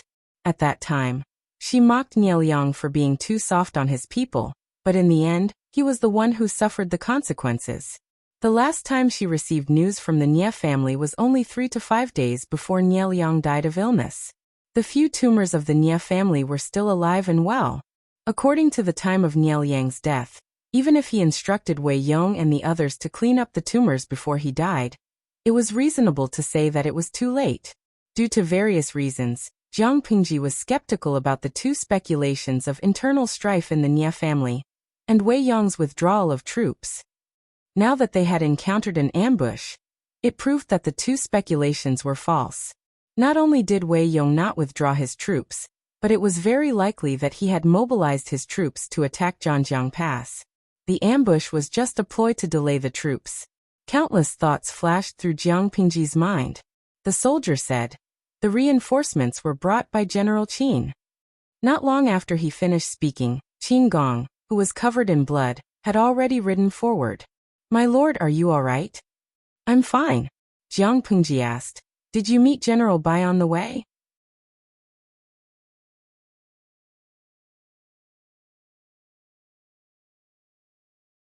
Chapter 1531.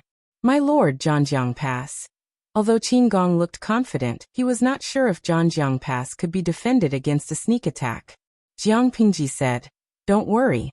I told Wen Zheng and the rest to be careful before the army set off. Zhanjiang Pass will definitely not be lost." Qin Gong was slightly relieved, but he still had doubts. Jiang Pingji noticed this and smiled to comfort him. "If Zhanjiang Pass is breached, I will hug the keyboard and kneel in front of the old chief until I die." Qin Gong was speechless. "Old chief? Keyboard? What the hell?" Jiang Pingji coughed softly and covered up her words perfectly. She was getting more and more adept at lying. "The old chief was the one who gave me the strange book in my dream. Later, he continued to teach me in my dream. He's like a teacher and a friend." Qin Gong suddenly realized. "I see." What she said was not entirely false. The old chief had indeed trained her meticulously in the few years between choosing his successor and retiring. Teacher and friend. It was not wrong to use these words to describe their relationship. Jiang Pingji was a wolf. She was aggressive and liked to cause trouble. She wanted to challenge the authority and position of the alpha wolf all the time.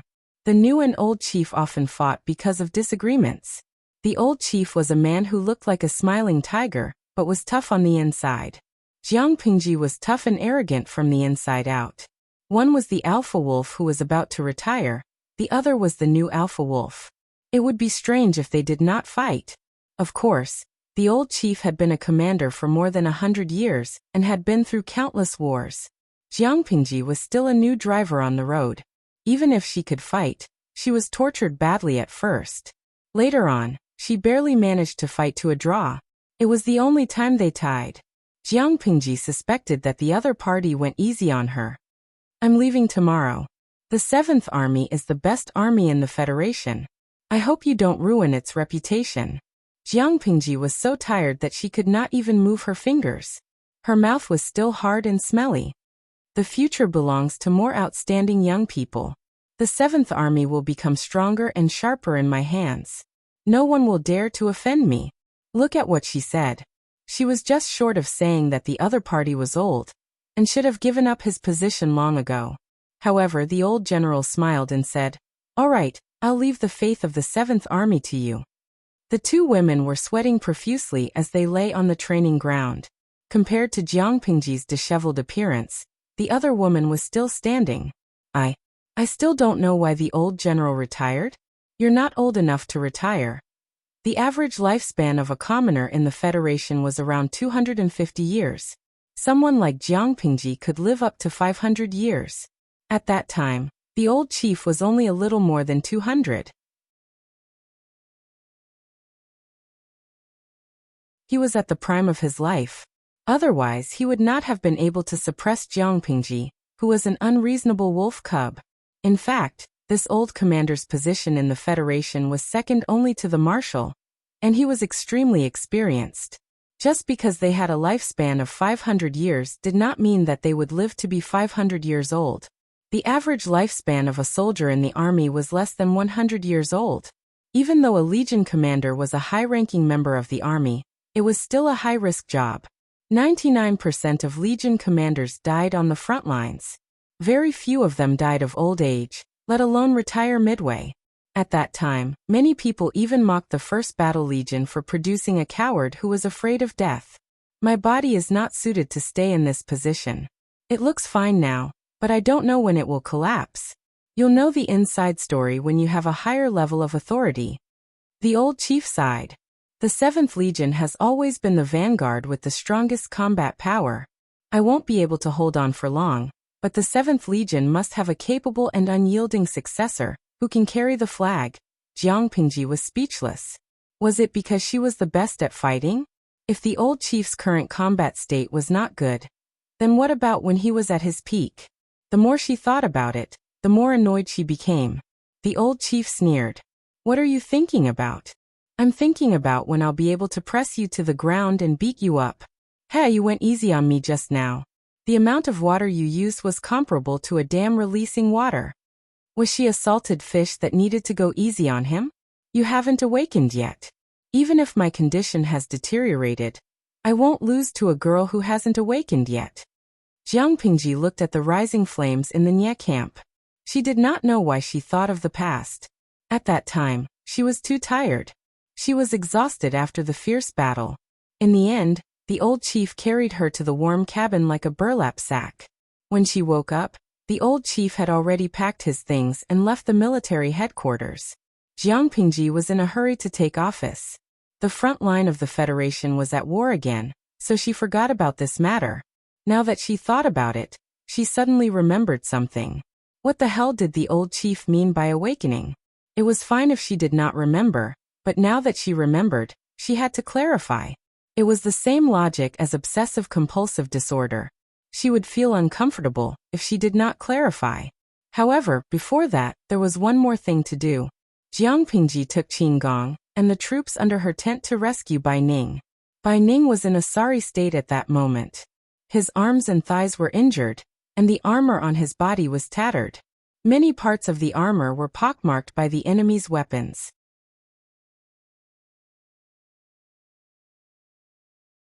If it was not for the fact that the armor was well made, and that he had been injured for Bai Ning a few times, he would have been dismounted and trampled into meat paste by the chaotic army. He did not have time to check the condition of his wound. After killing a wave of enemies in a hurry, he used a strip of cloth to stop the bleeding. His left hand was almost numb.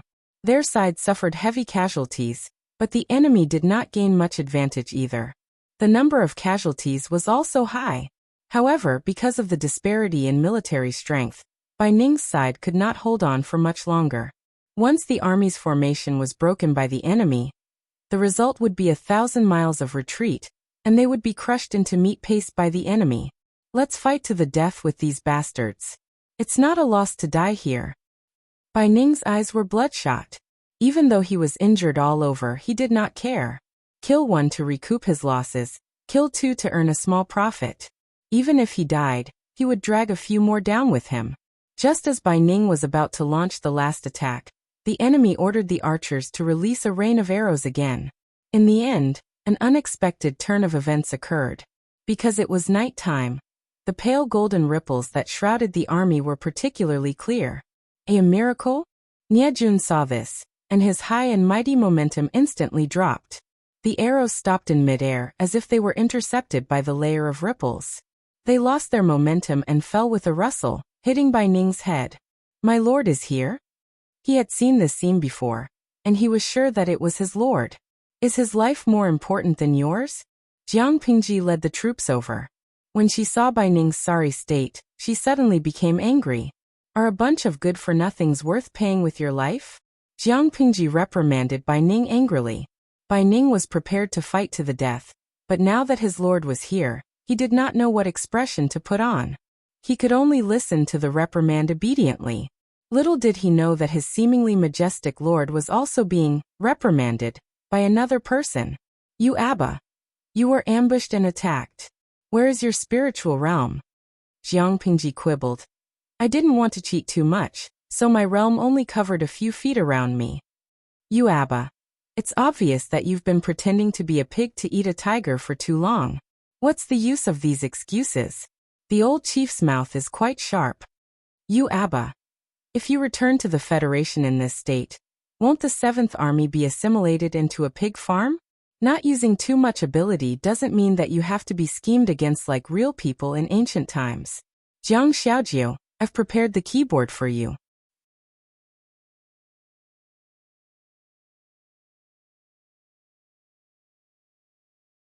Chapter 1532. My lord. Bai Ning clearly felt that his lord's mood was not right.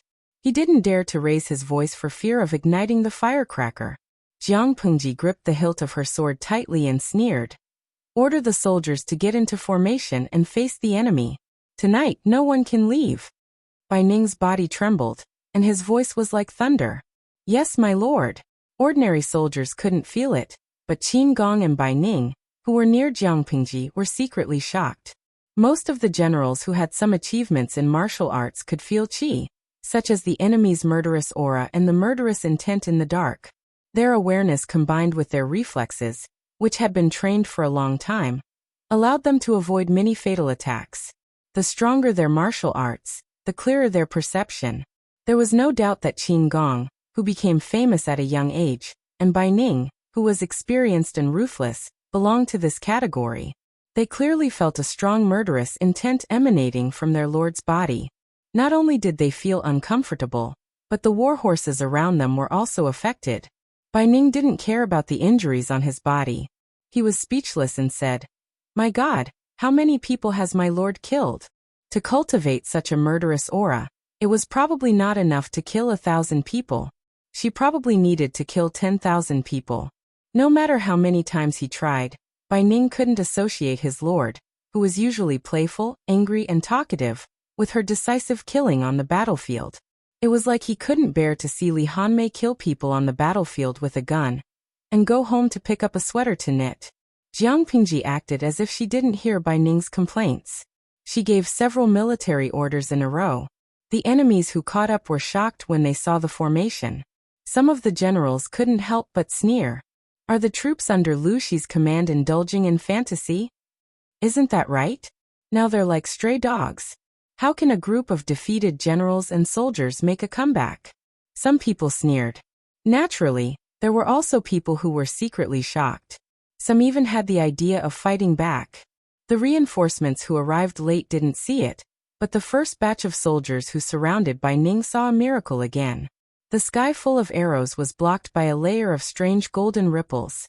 The gods had personally participated in the battle. They were just a group of ordinary people. Could they defeat the gods? Thus, one wave of soldiers had high morale, while the other wave had low morale. When the two were compared, the effect was very obvious. No matter how the general scolded them, the group of soldiers did not dare to move forward. Some of them even muttered things like, "God is coming, and God will curse us to death." Their legs were trembling and their hands were weak. They were so scared that they pushed back. Seeing this, the general could only attack angrily.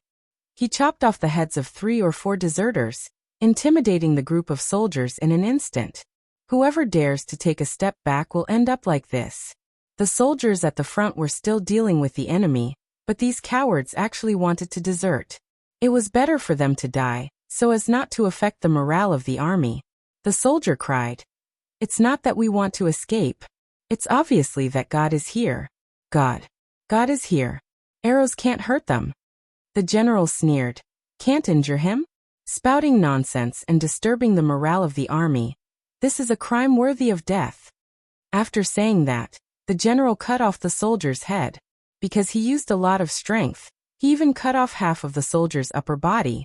After killing more than 10 people in a row, the chaos was finally suppressed. The cowardly soldiers could only charge forward again.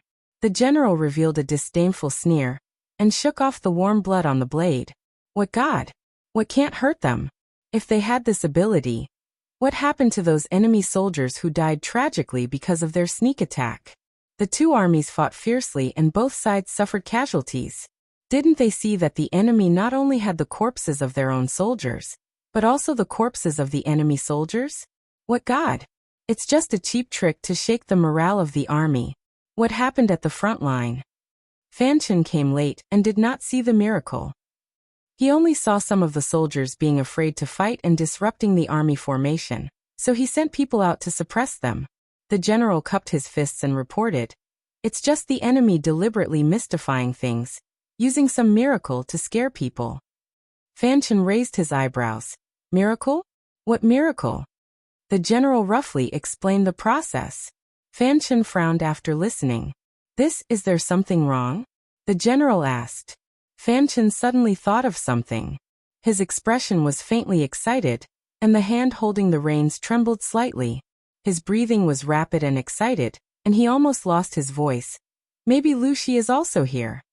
The general's eyes widened as if he did not hear what Fan Chen said. What did he mean by Wuxia is also here? Fan Chen said, "Wuxia is a person with unparalleled combat power. According to investigations, during the 3 years she was studying in Lengia County, she often fought fiercely with others. Now that she has become a duke, she still does not change her bad habits. She goes to the front line to fight generals, and even more, she even wants to get involved in a chaotic battle between 2 armies." This was not the first time the general had heard this, but he always found it unbelievable. Why did the people always say good men don't become soldiers, good women don't marry? It was not only because being a soldier was lowly and difficult to stand out, but also because the survival rate was low. No one wanted to bring up their own son or new husband to fight on the battlefield. From this, it could be seen how touching the survival rate was and how dangerous the battle between the 2 armies was. Dignified dukes actually fought in a chaotic battle like ordinary soldiers. What would happen if they were mistakenly killed in front of the battle? Not to mention dukes, ordinary generals would not personally participate in a chaotic battle. Even if they participated in the battle to kill, they would bring 20 to 30 bodyguards with them. Soldiers were easy to find, but generals who knew how to fight were not easy to find. Every one of them was considered a gold mine, and they could not be lost. Generals were like this, let alone dukes? Wuxia left Zhangjiang Pass? Fan Chen sneered. That so-called miracle has only appeared twice. According to the thinking of the ancients, not everyone could be blessed by the gods. They only knew of Jiangpingji. It was the same miracle, so could it be confirmed that Jiangpingji was also at the front line? If that was the case, Fan Chen could not easily let her go. Jiang Pingji still had no heir. If she died here, the power she left behind would definitely collapse. Fan Chen was secretly calculating, but Jiang Pingji, the person in question, seemed to be on steroids. She killed people so quickly that even her own people were afraid. The enemies in front of her were not like living people, but more like straws in the field. She was not holding a sickle to cut straws. She was clearly driving a reaper to reap the heads of rows of people. This was not the scariest thing. The scariest thing was that after killing so many people, her eyes were still clear. What did this prove? It only proved that the enemies were not human in her eyes. Perhaps they were not even comparable to chickens and ducks. Ordinary people would feel uncomfortable killing too many chickens. Fortunately, this person was their lord and not their enemy. Because it was dark at night and their field of vision was limited, Fan Chen and the others had not noticed this area. He ordered the troops to split up and attack the rear. As soon as the troops were mobilized, Jiang Pingji knew his plan. Feng Jing, go to the rear and command. The enemies are coming. She retreated after killing for a while. As soon as she approached, Qin Gong smelled the suffocating smell of blood. Yes.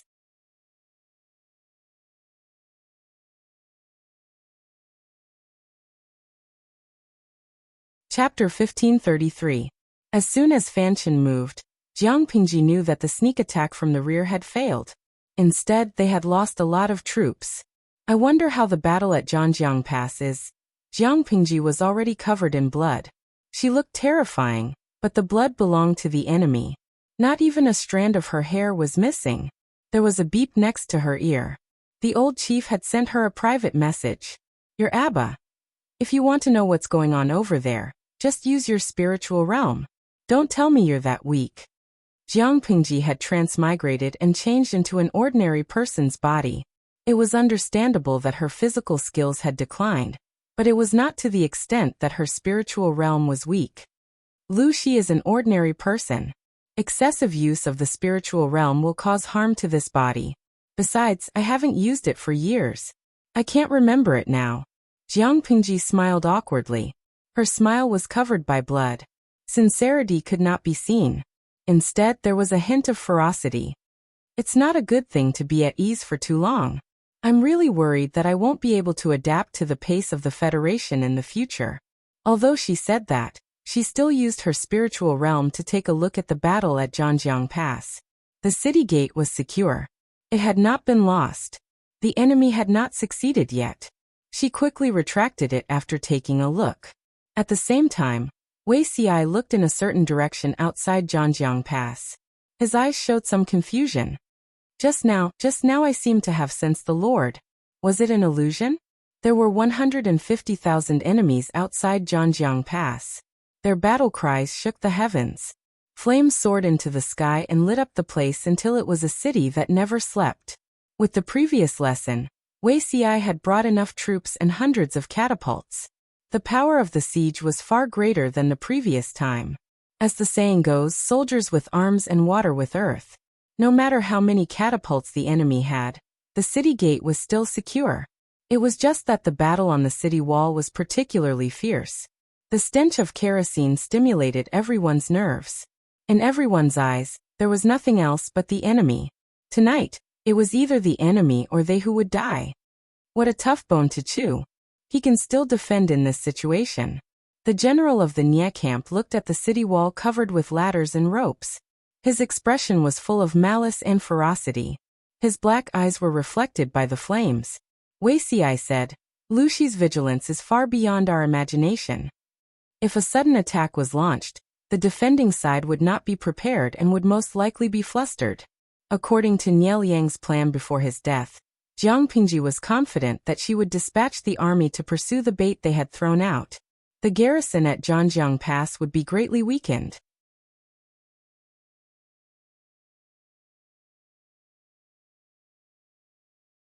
At the same time, they could also target the enemy's archers. There was still a stalemate above and below the city walls. For the time being, Zhanjiang Pass was not in danger of being lost. Jiang Pingji's side was much more relaxed. Even if the enemy outnumbered them, with her precise command, She could always make the enemy suffer losses. Not only that, she also took the time to ask the old chief about it, lest she forgot about it after the war. I remember before the old chief retired, he once mentioned awakening. What is that? You Abba. You're still half-hearted in war. If your subordinates knew about this, how would they feel? Don't change the topic. There was silence on the other side for a while, as if she had to rack her brains to think of a few sentences. You Abba. About this matter. Sigh, the child has no mother. It's a long story. Make the long story short. You Abba. The current power system of the Federation focuses on developing the limits of the human body. The key lies in the genes. Under normal circumstances, the genes of ordinary people will evolve with the development of inheritance from generation to generation. However, some geniuses can condense the evolution of hundreds or even thousands of years into a few short years.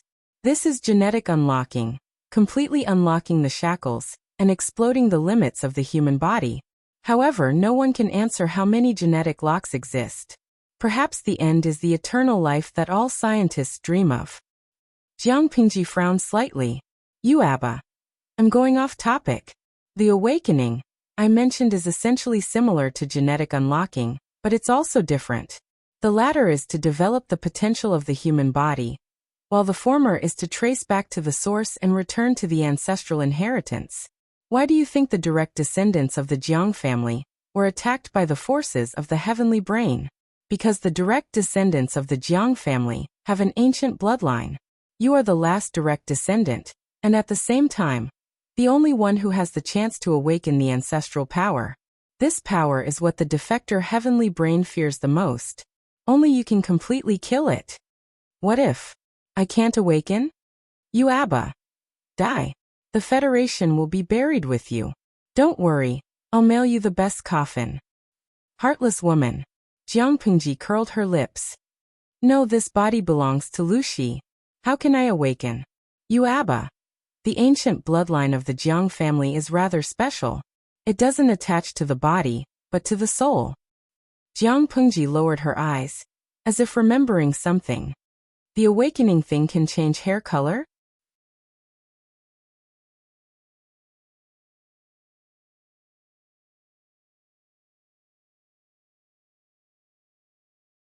Chapter 1534.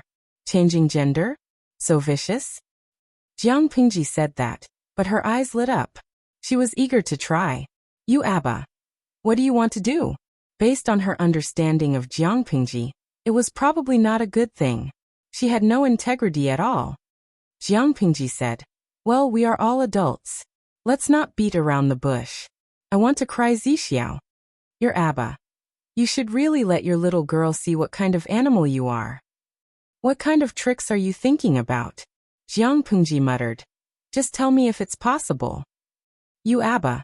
No, give up. The Jiang family's atavistic ability is fire control. It doesn't support gender change. Fire control? Jiang Pingji couldn't help but complain.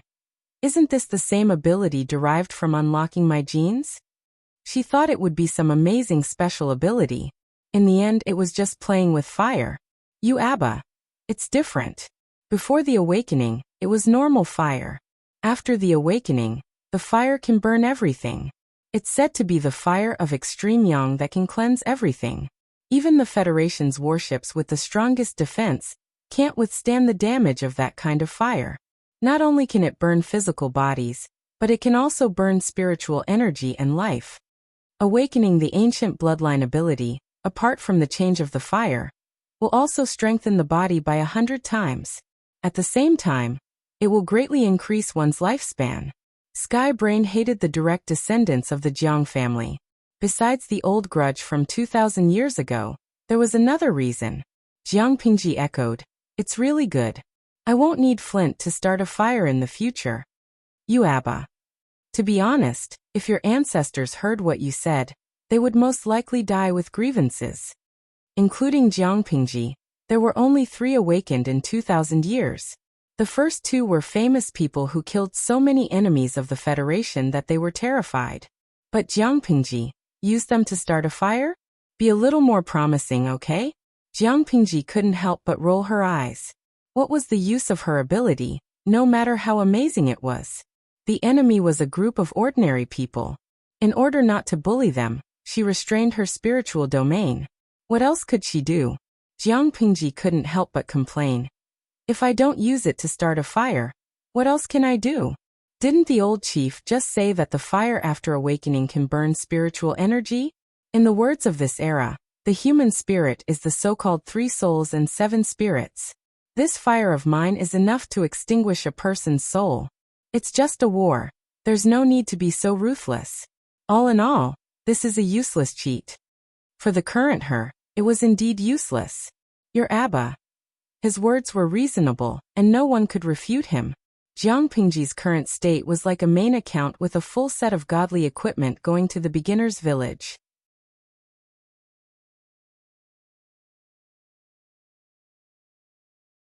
She could still defeat all the other players in the village without her godly equipment. To put it bluntly, it was meaningless to give her a set of godly equipment at that moment. The old commander felt that he should redeem himself. Your Abba. Don't underestimate it. It will be very useful in the future. The old chief went offline, leaving Jiang Pingji with a lot of questions. Jiang Pingji looked at the chaotic battle and took a deep breath. She told herself again and again that this was a battle between ordinary people. She had to restrain herself. Although Jiang Pingji had been talking to the old chief for a few minutes, she did not stop killing the enemies. No matter if it was an enemy or a comrade, no one would have thought that Jiang Pingji could still be distracted by talking to someone while she was on a killing spree. If they knew, they would be so depressed that they would vomit blood. Of course, Fan Chen and the others were depressed enough. No matter how they ambushed or how they deployed their troops to attack, the enemy seemed to have predicted their actions in advance. Their defense was impenetrable. Even if they outnumbered the enemy by a lot, they did not have much of an advantage. At that moment, news came from the front line. Military advisor, the enemy has a valiant general. His combat power is really terrifying. The soldiers can't stop him at all. This statement was embellished. In fact, the soldiers in that area were scared out of their wits. Almost no one dared to advance and attack. If they did not take any measures, the enemy might use that area as a breakthrough and counterattack. Fan Chen asked, terrifying? How terrifying can he be? 100 people can't do anything to him. Fan Chen frowned slightly. It seemed that he did not expect Jiang Pingji to have such an inhuman existence. To describe someone's bravery, people always like to use 1 man can hold the pass against 10,000, or 1 man can fight against 100. Whether it was 10,000, or 1 man can fight against 100, the words 10,000 and 100 were empty words. The general idea was that there were many people, not really 10,000 or 100. Even if it was a highly skilled general, when faced with hundreds of enemies, he would most likely lose his life. No matter how skilled he was, he had 2 hands and 2 feet. There was a limit to his physical strength. It was impossible for him to not be tired or injured.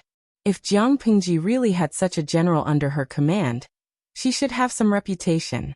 Unless a light flashed in Fan Chen's mind. He suddenly thought of something. He just speculated that Jiang Pingji was very likely to be at the front of the battle. At that moment, a young general with unparalleled bravery appeared. Could it be? How is Lu Shi's combat power? He asked the deputy general beside him. This deputy general was someone who had seen Jiang Pingji fight generals at the front of the battle. The deputy general answered honestly. This person is a brave general that is rare in the world. If I were to fight him, I wouldn't last more than half a cup of tea. Jiang Pingji had fought generals at the front of the battle and killed several people in a row. Those generals were all ranked highly in the Nya camp. Why are you suddenly asking about this, military counselor? Fan Chen said. Take a guess. Is it possible that the young general who reported to us just now is Lu Shi? The deputy general was shocked by Fan Chen's speculation. Is this possible? He expressed that he did not understand the way the vassal's brain worked. It was fine to fight generals. If one's martial strength was high, there was a high chance of survival in a one-on-one fight. However, it was a chaotic battle now. The soldiers of the two armies could only rely on the color of the cloth tied around their armors, necks, or arms to distinguish between the enemy and their allies. As a vassal, it was fine that she did not stay at the rear and came to launch a sneak attack. Now she even dared to intervene in a chaotic battle.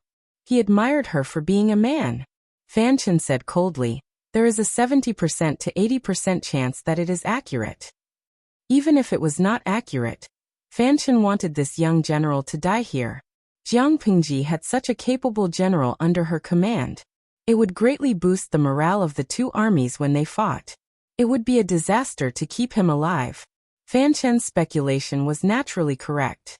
The person who was unrestrained and killed 300 enemy troops in a short time of half a stick of incense was Jiang Pingji. "I feel like my identity has been exposed." After a while, Jiang Pingji clearly felt that the enemy was deliberately targeting her.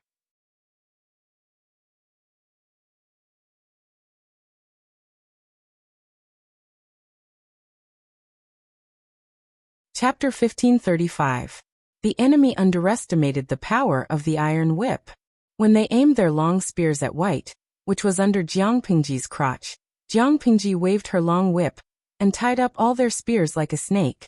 She exerted strength in her wrists and easily snatched the spears from the hands of more than a dozen people.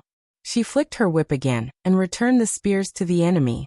Some pierced through the cheeks, some aimed at the neck, and some pierced through the heart. They couldn't even touch Whitey, let alone hurt Jiang Pingji. That was a pain in the ass. Fan Chen was extremely dissatisfied with the progress. So many people couldn't take down one person? His warhorse is still full of vigor and vitality? The general said, "It's not that we are incompetent, it's because the enemy is too evil." Not to mention Jiang Pingji, the horse she was riding was evil. No matter how many people tried to stab the horse with their spears, they always hit an invisible but real barrier and couldn't move an inch. The soldiers were confused by the change. While they were in a daze, the general on the horse used his iron whip to sweep away the spears or directly hit the heads of the soldiers who surrounded him. It was not an exaggeration. The strength of the iron whip could really break the neck and send the head flying. The deputy general didn't even know how to describe how bloody and violent the scene was. Fan Chen said, "It's really Lushi. No matter what price we have to pay, we can't let this person live."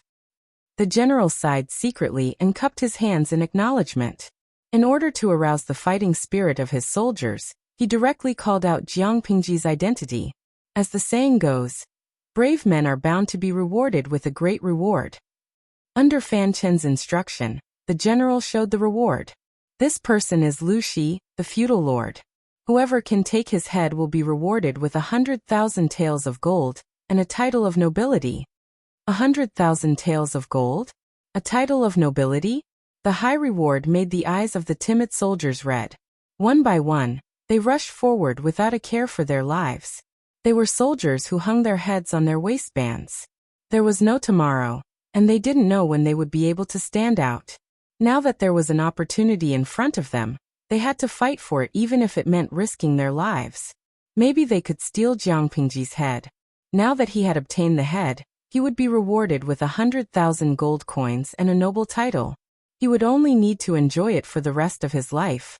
When Jiang Pingji's identity was exposed, Bai Ning and the other two hurriedly sent soldiers to escort Jiang Pingji to retreat, but their lord refused. "A bunch of trash wants my head?" Jiang Pingji felt humiliated. Not to mention a group of ordinary soldiers. Even her colleagues from her previous life did not have the confidence to take her head. Did they really think that her head was made of paper and that anyone could covet it? "You're courting death." Jiang Pingji alone attracted half of the enemy's firepower. The enemy archers aimed at her in White, who was under her crotch. Fan Chen felt that Jiang Pingji deserved to die, but he did not know that Jiang Pingji was a ghost. Even the king of hell did not dare to take her life. The rain of arrows came from all directions. Those that could be shot down would be shot down, and those that couldn't be shot down would be blocked by the spiritual domain. She did not have to worry even if the enemy rushed over. Sending someone's head from 1,000 miles away, the gift was light, but the sentiment was heavy. How could she not accept it? Bai Ning, who was seriously injured, was ordered by Jiang Pingji to command and dispatch. He could not easily go forward. He could only listen to the soldiers' battle reports. Through a few words, he knew what shocking feat his lord had done. The enemy's corpses around her could pile up into a small hill. Qin Gong's injuries were relatively light, so he could lead the troops to support Jiang Pingji. I have to inform the military counselors about this when I get back. He was not a person who liked to snitch, but he really could not stand his lord running around with the enemy. If Qiguanrang and the others were there, Jiang Pingji would not dare to be so brazen. They were not there, and Qin Gong and Bai Ning could not suppress her. Even if his lord bore a grudge, Qin Gong still had to snitch. The night was dark. The two armies were fighting to the death. Almost everyone had lost their minds. A soldier had just stabbed an enemy to death, but in the next second, the enemy's blade pierced him full of holes. While the battle here was in a stalemate, the killing at Zhanjiang Pass was even more tragic. Wei Yong had obviously come prepared this time. Even though Wei Xi and the others had already thought of ways to destroy more than 50 of their catapults, there were still brand new catapults pushed up by the soldiers to replace those that had been smashed to pieces. The firepower was fierce, and the attack did not decrease. It was very dangerous on the city wall. Qiguanrang and the others could only retreat to command, so as to avoid being accidentally injured by the catapults. My lord is very right about one thing. The Nie family is rich and powerful. We are really inferior to them. Qiguanrang's newly made feather fan had long been burnt to a crisp. His sleeves were also burned with a few holes. He looked very pathetic. Wei Xi smiled bitterly when he heard that. The Nie family was indeed rich and powerful. Old Master Sun Wen said with a gloomy expression. They are determined to break through Zhanjiang Pass. If this situation continues, I'm afraid we won't be able to defend it. It was not that our army was not strong enough. It was just that the enemy's numbers and firepower exceeded the limits of what we could withstand. In this siege, the losses of both sides were more tragic than the previous one. If it was in the past, Wei Yong would have long retreated in the face of such a huge loss. But this time, it was as if he had taken the wrong medicine and was unforgiving. Qiguanrang said. Wei Yong doesn't feel bad about such a huge loss.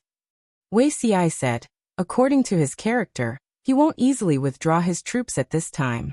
Of course, it's best not to withdraw either. Qiguanrang asked Wei Xi with his eyes. Wei Xi said, my lord is still outside Zhanjiang Pass. If eldest brother knows, he will definitely send troops back to help. My lord will be in danger. If Zhanjiang Pass was lost, it was lost. They could fight back sooner or later. But if my lord was gone, then it was really irreversible. Qiguanrang sighed secretly. His lord was such a worrisome person. At this time, Old Master Sun Wen said, if we can't defend it, we might as well retreat to Erdeo City. Wei Xi asked, Zidao means to let go of Zhanjiang Pass? If my lord finds out, she will definitely be furious. Sun Wen said, this is called advancing by retreating. Jiang Pingji knew that the Nie family was difficult to deal with, so she was unusually cautious when defending. Not only did they build a barbican, but they also built a temporary city wall to cushion the enemy's troops. Sun Wen said, the area outside the city wall of Zhanjiang Pass is controlled by the enemy. It's also quite convenient for them to transport catapults and scaling ladders without any obstruction. But it's a burden for our army. It's better to let go of this city wall and retreat to Erdeo City. The distance between Guanmen Pass and Erdeo City is quite far. If the enemy wants to attack Erdeo City, they can only go through the city gate. Although the city gate is tall and wide, there are tens of thousands of enemies. It's impossible for all of them to rush in at once. It'll take even more time to transport ladders, catapults, and other supplies in. The newly built Erdeo City's defensive ability was slightly weaker, but it could still cushion the enemy's troops and buy time for their own side. If the enemy wanted to rush in, they would definitely disrupt the army's formation. It might even lead to the predicament of the reinforcements not being able to arrive in time. Because of the city gate, the enemy's catapults could not reach Erdeo City in time, imperceptibly weakening the enemy's combat power. Sometimes a strategic retreat was also to lure the enemy into taking the bait.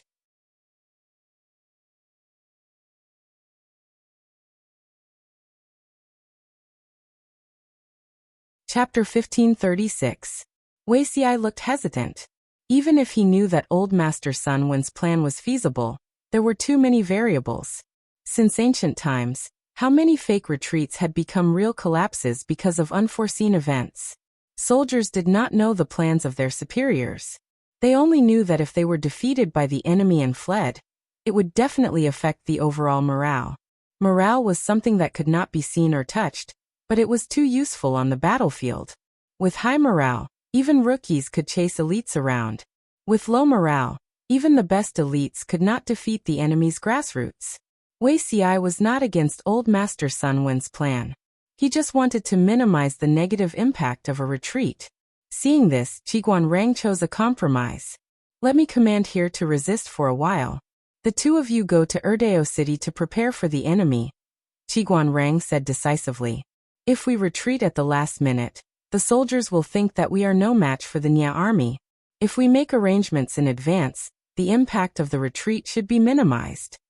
Of course, Wuxia could not agree to leave Qiguanrang alone to command. Even with the help of several generals, he could not take care of the entire battle situation alone. At this moment, they were already stretched thin. If Wuxia and Sun Wen left, Qiguanrang would be under considerable pressure. Qiguanrang shook his head and said, "There's no time to lose. Go and prepare as soon as possible."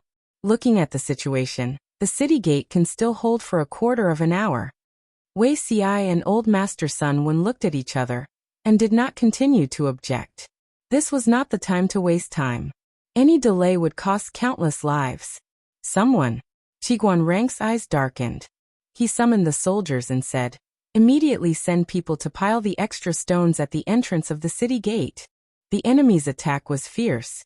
Even though the soldiers on the city gate had tried their best to kill the enemy soldiers carrying the siege logs, there would be another batch after they were killed. The enemy tried their best to cover them. When dozens of people carried the siege logs and hit the city gate, Qiguanrang could feel the ground tremble slightly under his feet. Even though the main materials of the city gate were thick solid wood, bronze and fine iron, it could not withstand such violent ravages. Since the city gate would be breached sooner or later, it was better to seize the time to block the enemy. Military counselor, if the city gate is blocked. The general looked hesitant. He was one of the people who knew that his lord had led troops to attack the enemy at night. If the entrance was blocked, not only would it hinder the enemy, but it would also hinder the return of his lord. Qiguanrang said coldly, "You only need to obey military orders and not question them in front of the battlefield. I know what to do in an emergency." The general cupped his fists and said, "Yes, sir." After saying that, he immediately ordered his men to use a portion of the stones to block the entrance of the city. The entrance to the city was blocked. Even if the enemy continued to use their siege weapons to break open the city gate, it would not be easy for them to charge into Zhangjiang Pass. Calculating, they should be able to delay for a while. Why are the two military counselors back? Could it be? Feng Yi was arranging for the soldiers to send the city defense equipment to the front line. Out of the corner of her eye, she caught a glimpse of Wuxia and the other man rushing over. Her heart thumped. Wuxia raised his hand to stop Feng Yi from speaking. He said briefly, "The frontline city gate has not fallen." Feng Yi's eyes were filled with worry. Even though they were so far away, he could still hear what was happening in Yidao City. He was constantly on tenterhooks, but there was a limit to what he could do. He could only try his best to do what he could. While busy, he enriched himself and gained experience. Sun Wen asked, "Where's Lan Lan?" Feng Yi said, "There are too many wounded soldiers sent over from the front line. To prevent chaos, Sun Lan is helping to direct the transfer of the wounded soldiers to the casualty barracks." When the two armies fought, the number of soldiers who died on the spot was not high. Most of the soldiers died because they were not treated in time. Jiang Pingji was clear about this. Naturally, she had to take measures to reduce the death rate. For this purpose, she even specially set up a combat medical battalion. The soldiers of this battalion had to learn a certain amount of first aid knowledge. They also had to learn combat skills from ordinary soldiers. Their duty was to specifically transfer the wounded soldiers who had lost their combat ability, but were not yet dead. Their medical knowledge did not have to be better than the military doctors in the casualty barracks, but they had to know how to minimize the secondary damage of the wounded soldiers when transferring them. Their combat skills did not have to be better than the combat troops, but they had to learn how to protect themselves. The soldiers of this battalion were basically between the logistical medical unit and the frontline combat troops.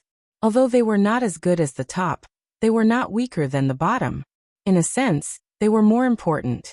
The number of wounded soldiers at the front line increased. The transfer was disorderly. Sun Lan took the initiative to ask for help. When Sun Wen heard this, he felt gratified and a little melancholy at the same time. He was also a person who had experienced great storms. Naturally, he knew what kind of place the logistical medical unit was.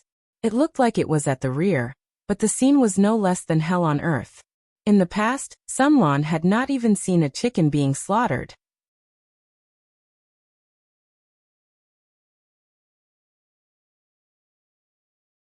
He did not know if he could bear to see it all of a sudden.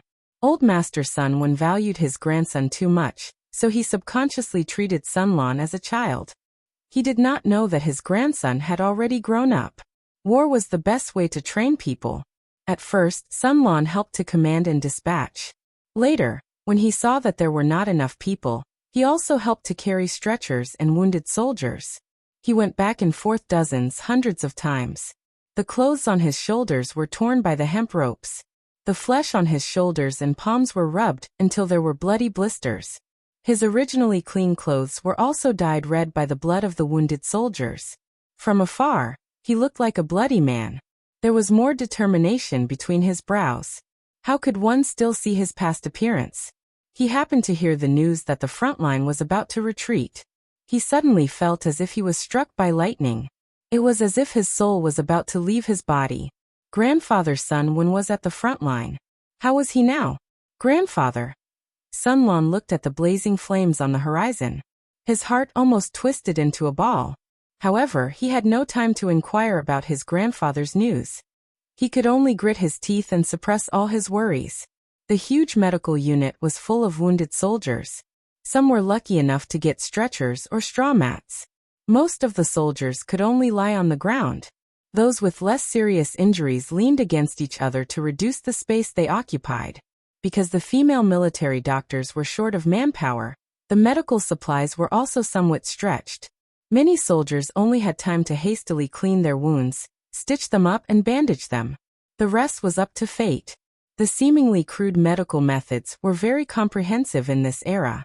Overall, the death rate of the soldiers under Jiang Pingji's command was also the lowest in the same period. Listening to the cries of the wounded soldiers, Sun Lan took a deep breath. He suddenly had an unprecedented impulse.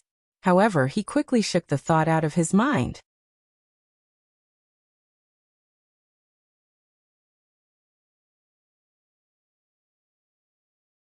Chapter 1537. There were many people in the Nya clan. The old master had given birth to 5 sons in one go, and the 5 sons had many children. By the time Nya Qing's father's generation had married and had children, the number of relatives Nya Qing had could be measured in hundreds, and he had more cousins than he could remember. Fortunately, Nya Qing did not have face blindness and had a good memory. Otherwise, he wouldn't have remembered. This year, at the clan gathering, Nya Qing followed behind his father, Nya Liang. His watery eyes couldn't help but look around. Nya Liang knew his son couldn't sit still. He smiled. If it's boring, let the servant girls take you to the side to play with your brothers and sisters. Nya Qing blushed and lowered his head, not daring to look at his father's teasing expression. At that time, Nya Liang had yet to shine. He was like a luminous pearl, bright but not eye-catching. He didn't have a strong presence. This caused Nya Qing's status to be neither high nor low. Even so, the servant girls in the clan didn't dare to slight him and carefully served him. Nya Qing rested for a while in the side room. From the corner of his eyes, he saw a few children of the clan surrounding someone in the garden. What are you doing? Nya Qing was far away and couldn't hear what they were saying. But he could see the children shrunk their shoulders, their faces full of grievance. The group of young Langjuns saw Nya Qing come over and immediately showed displeased expressions. I'm just having a chat with my brothers. The one who said this was the tallest Langjun. Nieching recognized him. He was the eldest grandson of the Nie family's first branch. So it's like this. I misunderstood. Please forgive me, cousin. As Nieching finished, he beckoned to the boy of the same age who was surrounded. Come here, the elders are looking for you. The servant girls looked for you for a long time, and thought you were lost. Come with me.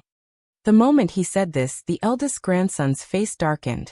But Nieching's expression was natural, and he couldn't question him. He could only watch as Nieching took Nieyang away.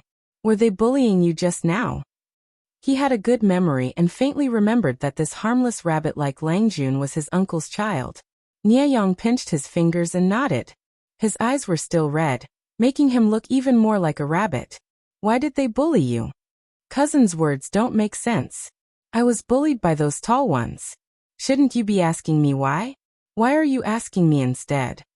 Nieyang pouted in dissatisfaction. Realizing that he had gone too far, he awkwardly corrected himself. This little brother didn't mean to talk back. It's just that things haven't been going well recently, and they're very annoyed. This little brother. I hope cousin brother can forgive me.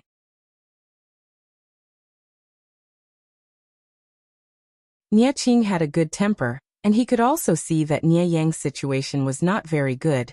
So naturally he would not vent his anger on him.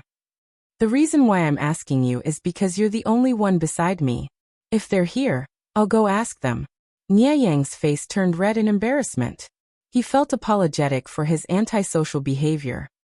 It's nothing much. When I was in the family school, they were criticized by the teacher for their homework. Little brother came in late, but he did better than them, so they were jealous.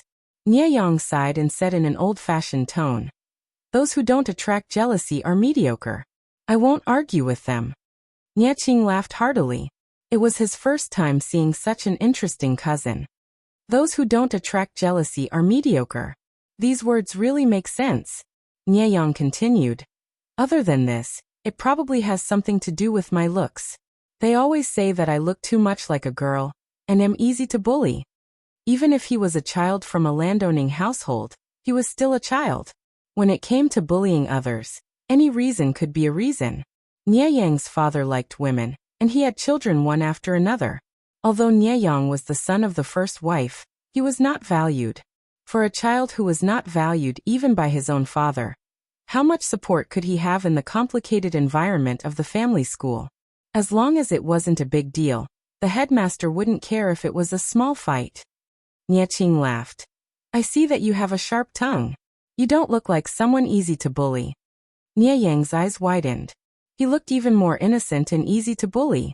Nieching said, I'll find a chance to talk to the family school's teacher.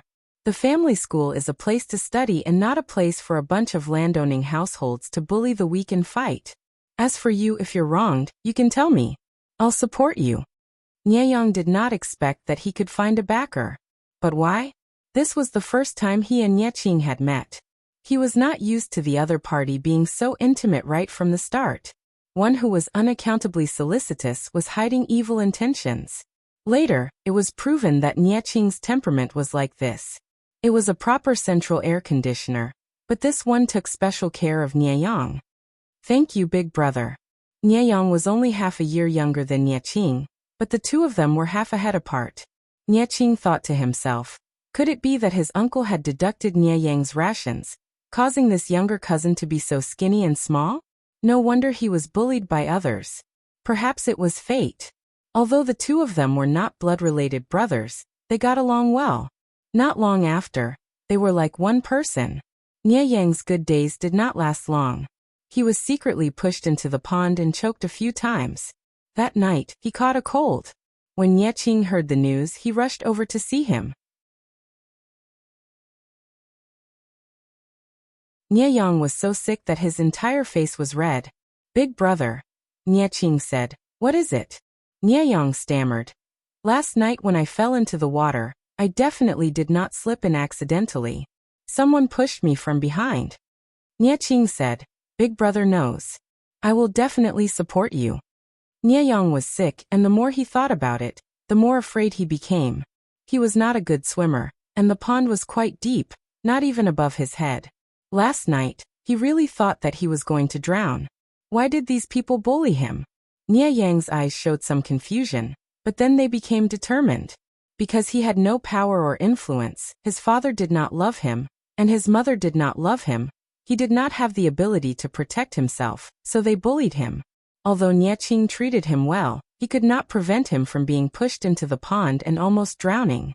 To put it bluntly, he still had to rely on himself to climb up until no one dared to bully him anymore. As he thought of this, a strange light laugh suddenly rang in his mind. You are an interesting person. You have a high level of comprehension. Nie Yang's body trembled, his face pale. He was so scared that his limbs turned cold. Even the thick bedding could not give him a sense of security. Who are you? I am the system. You don't have to ask directly.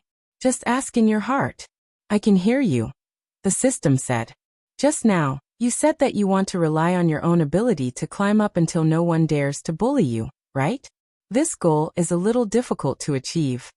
Nie Yang said. It has nothing to do with you. You demon, you are still pretending to be mysterious. I do not need to pretend to be mysterious because I am a demon in the eyes of you mortals. The system laughed. Your personality is very much in line with my criteria for choosing a host. Young man, if you only rely on yourself, you will have to suffer a lot in the future. Why don't you become my host? My power will be yours to use. To tell you the truth, I am the Emperor Growth System. My hosts are all people with Emperor's Qi and have the potential to rule the world. Within the borders of Zhongzhou, your Emperor's Qi is the thickest. It can be seen that the heavens intend for you to stand out in this chaotic world. Nonsense. The world is at peace now. How can there be chaos? If the host does not believe me, just wait and see. You're tuning in to the Li Mei's Wuxia Whispers YouTube channel. We're so grateful for your support, and don't forget to subscribe to join us on this incredible journey through captivating stories. Your generosity through donations truly makes a world of difference, as it's the primary source of revenue that allows me to expand and enhance this channel for you. Thank you from the bottom of my heart for being a part of this adventure.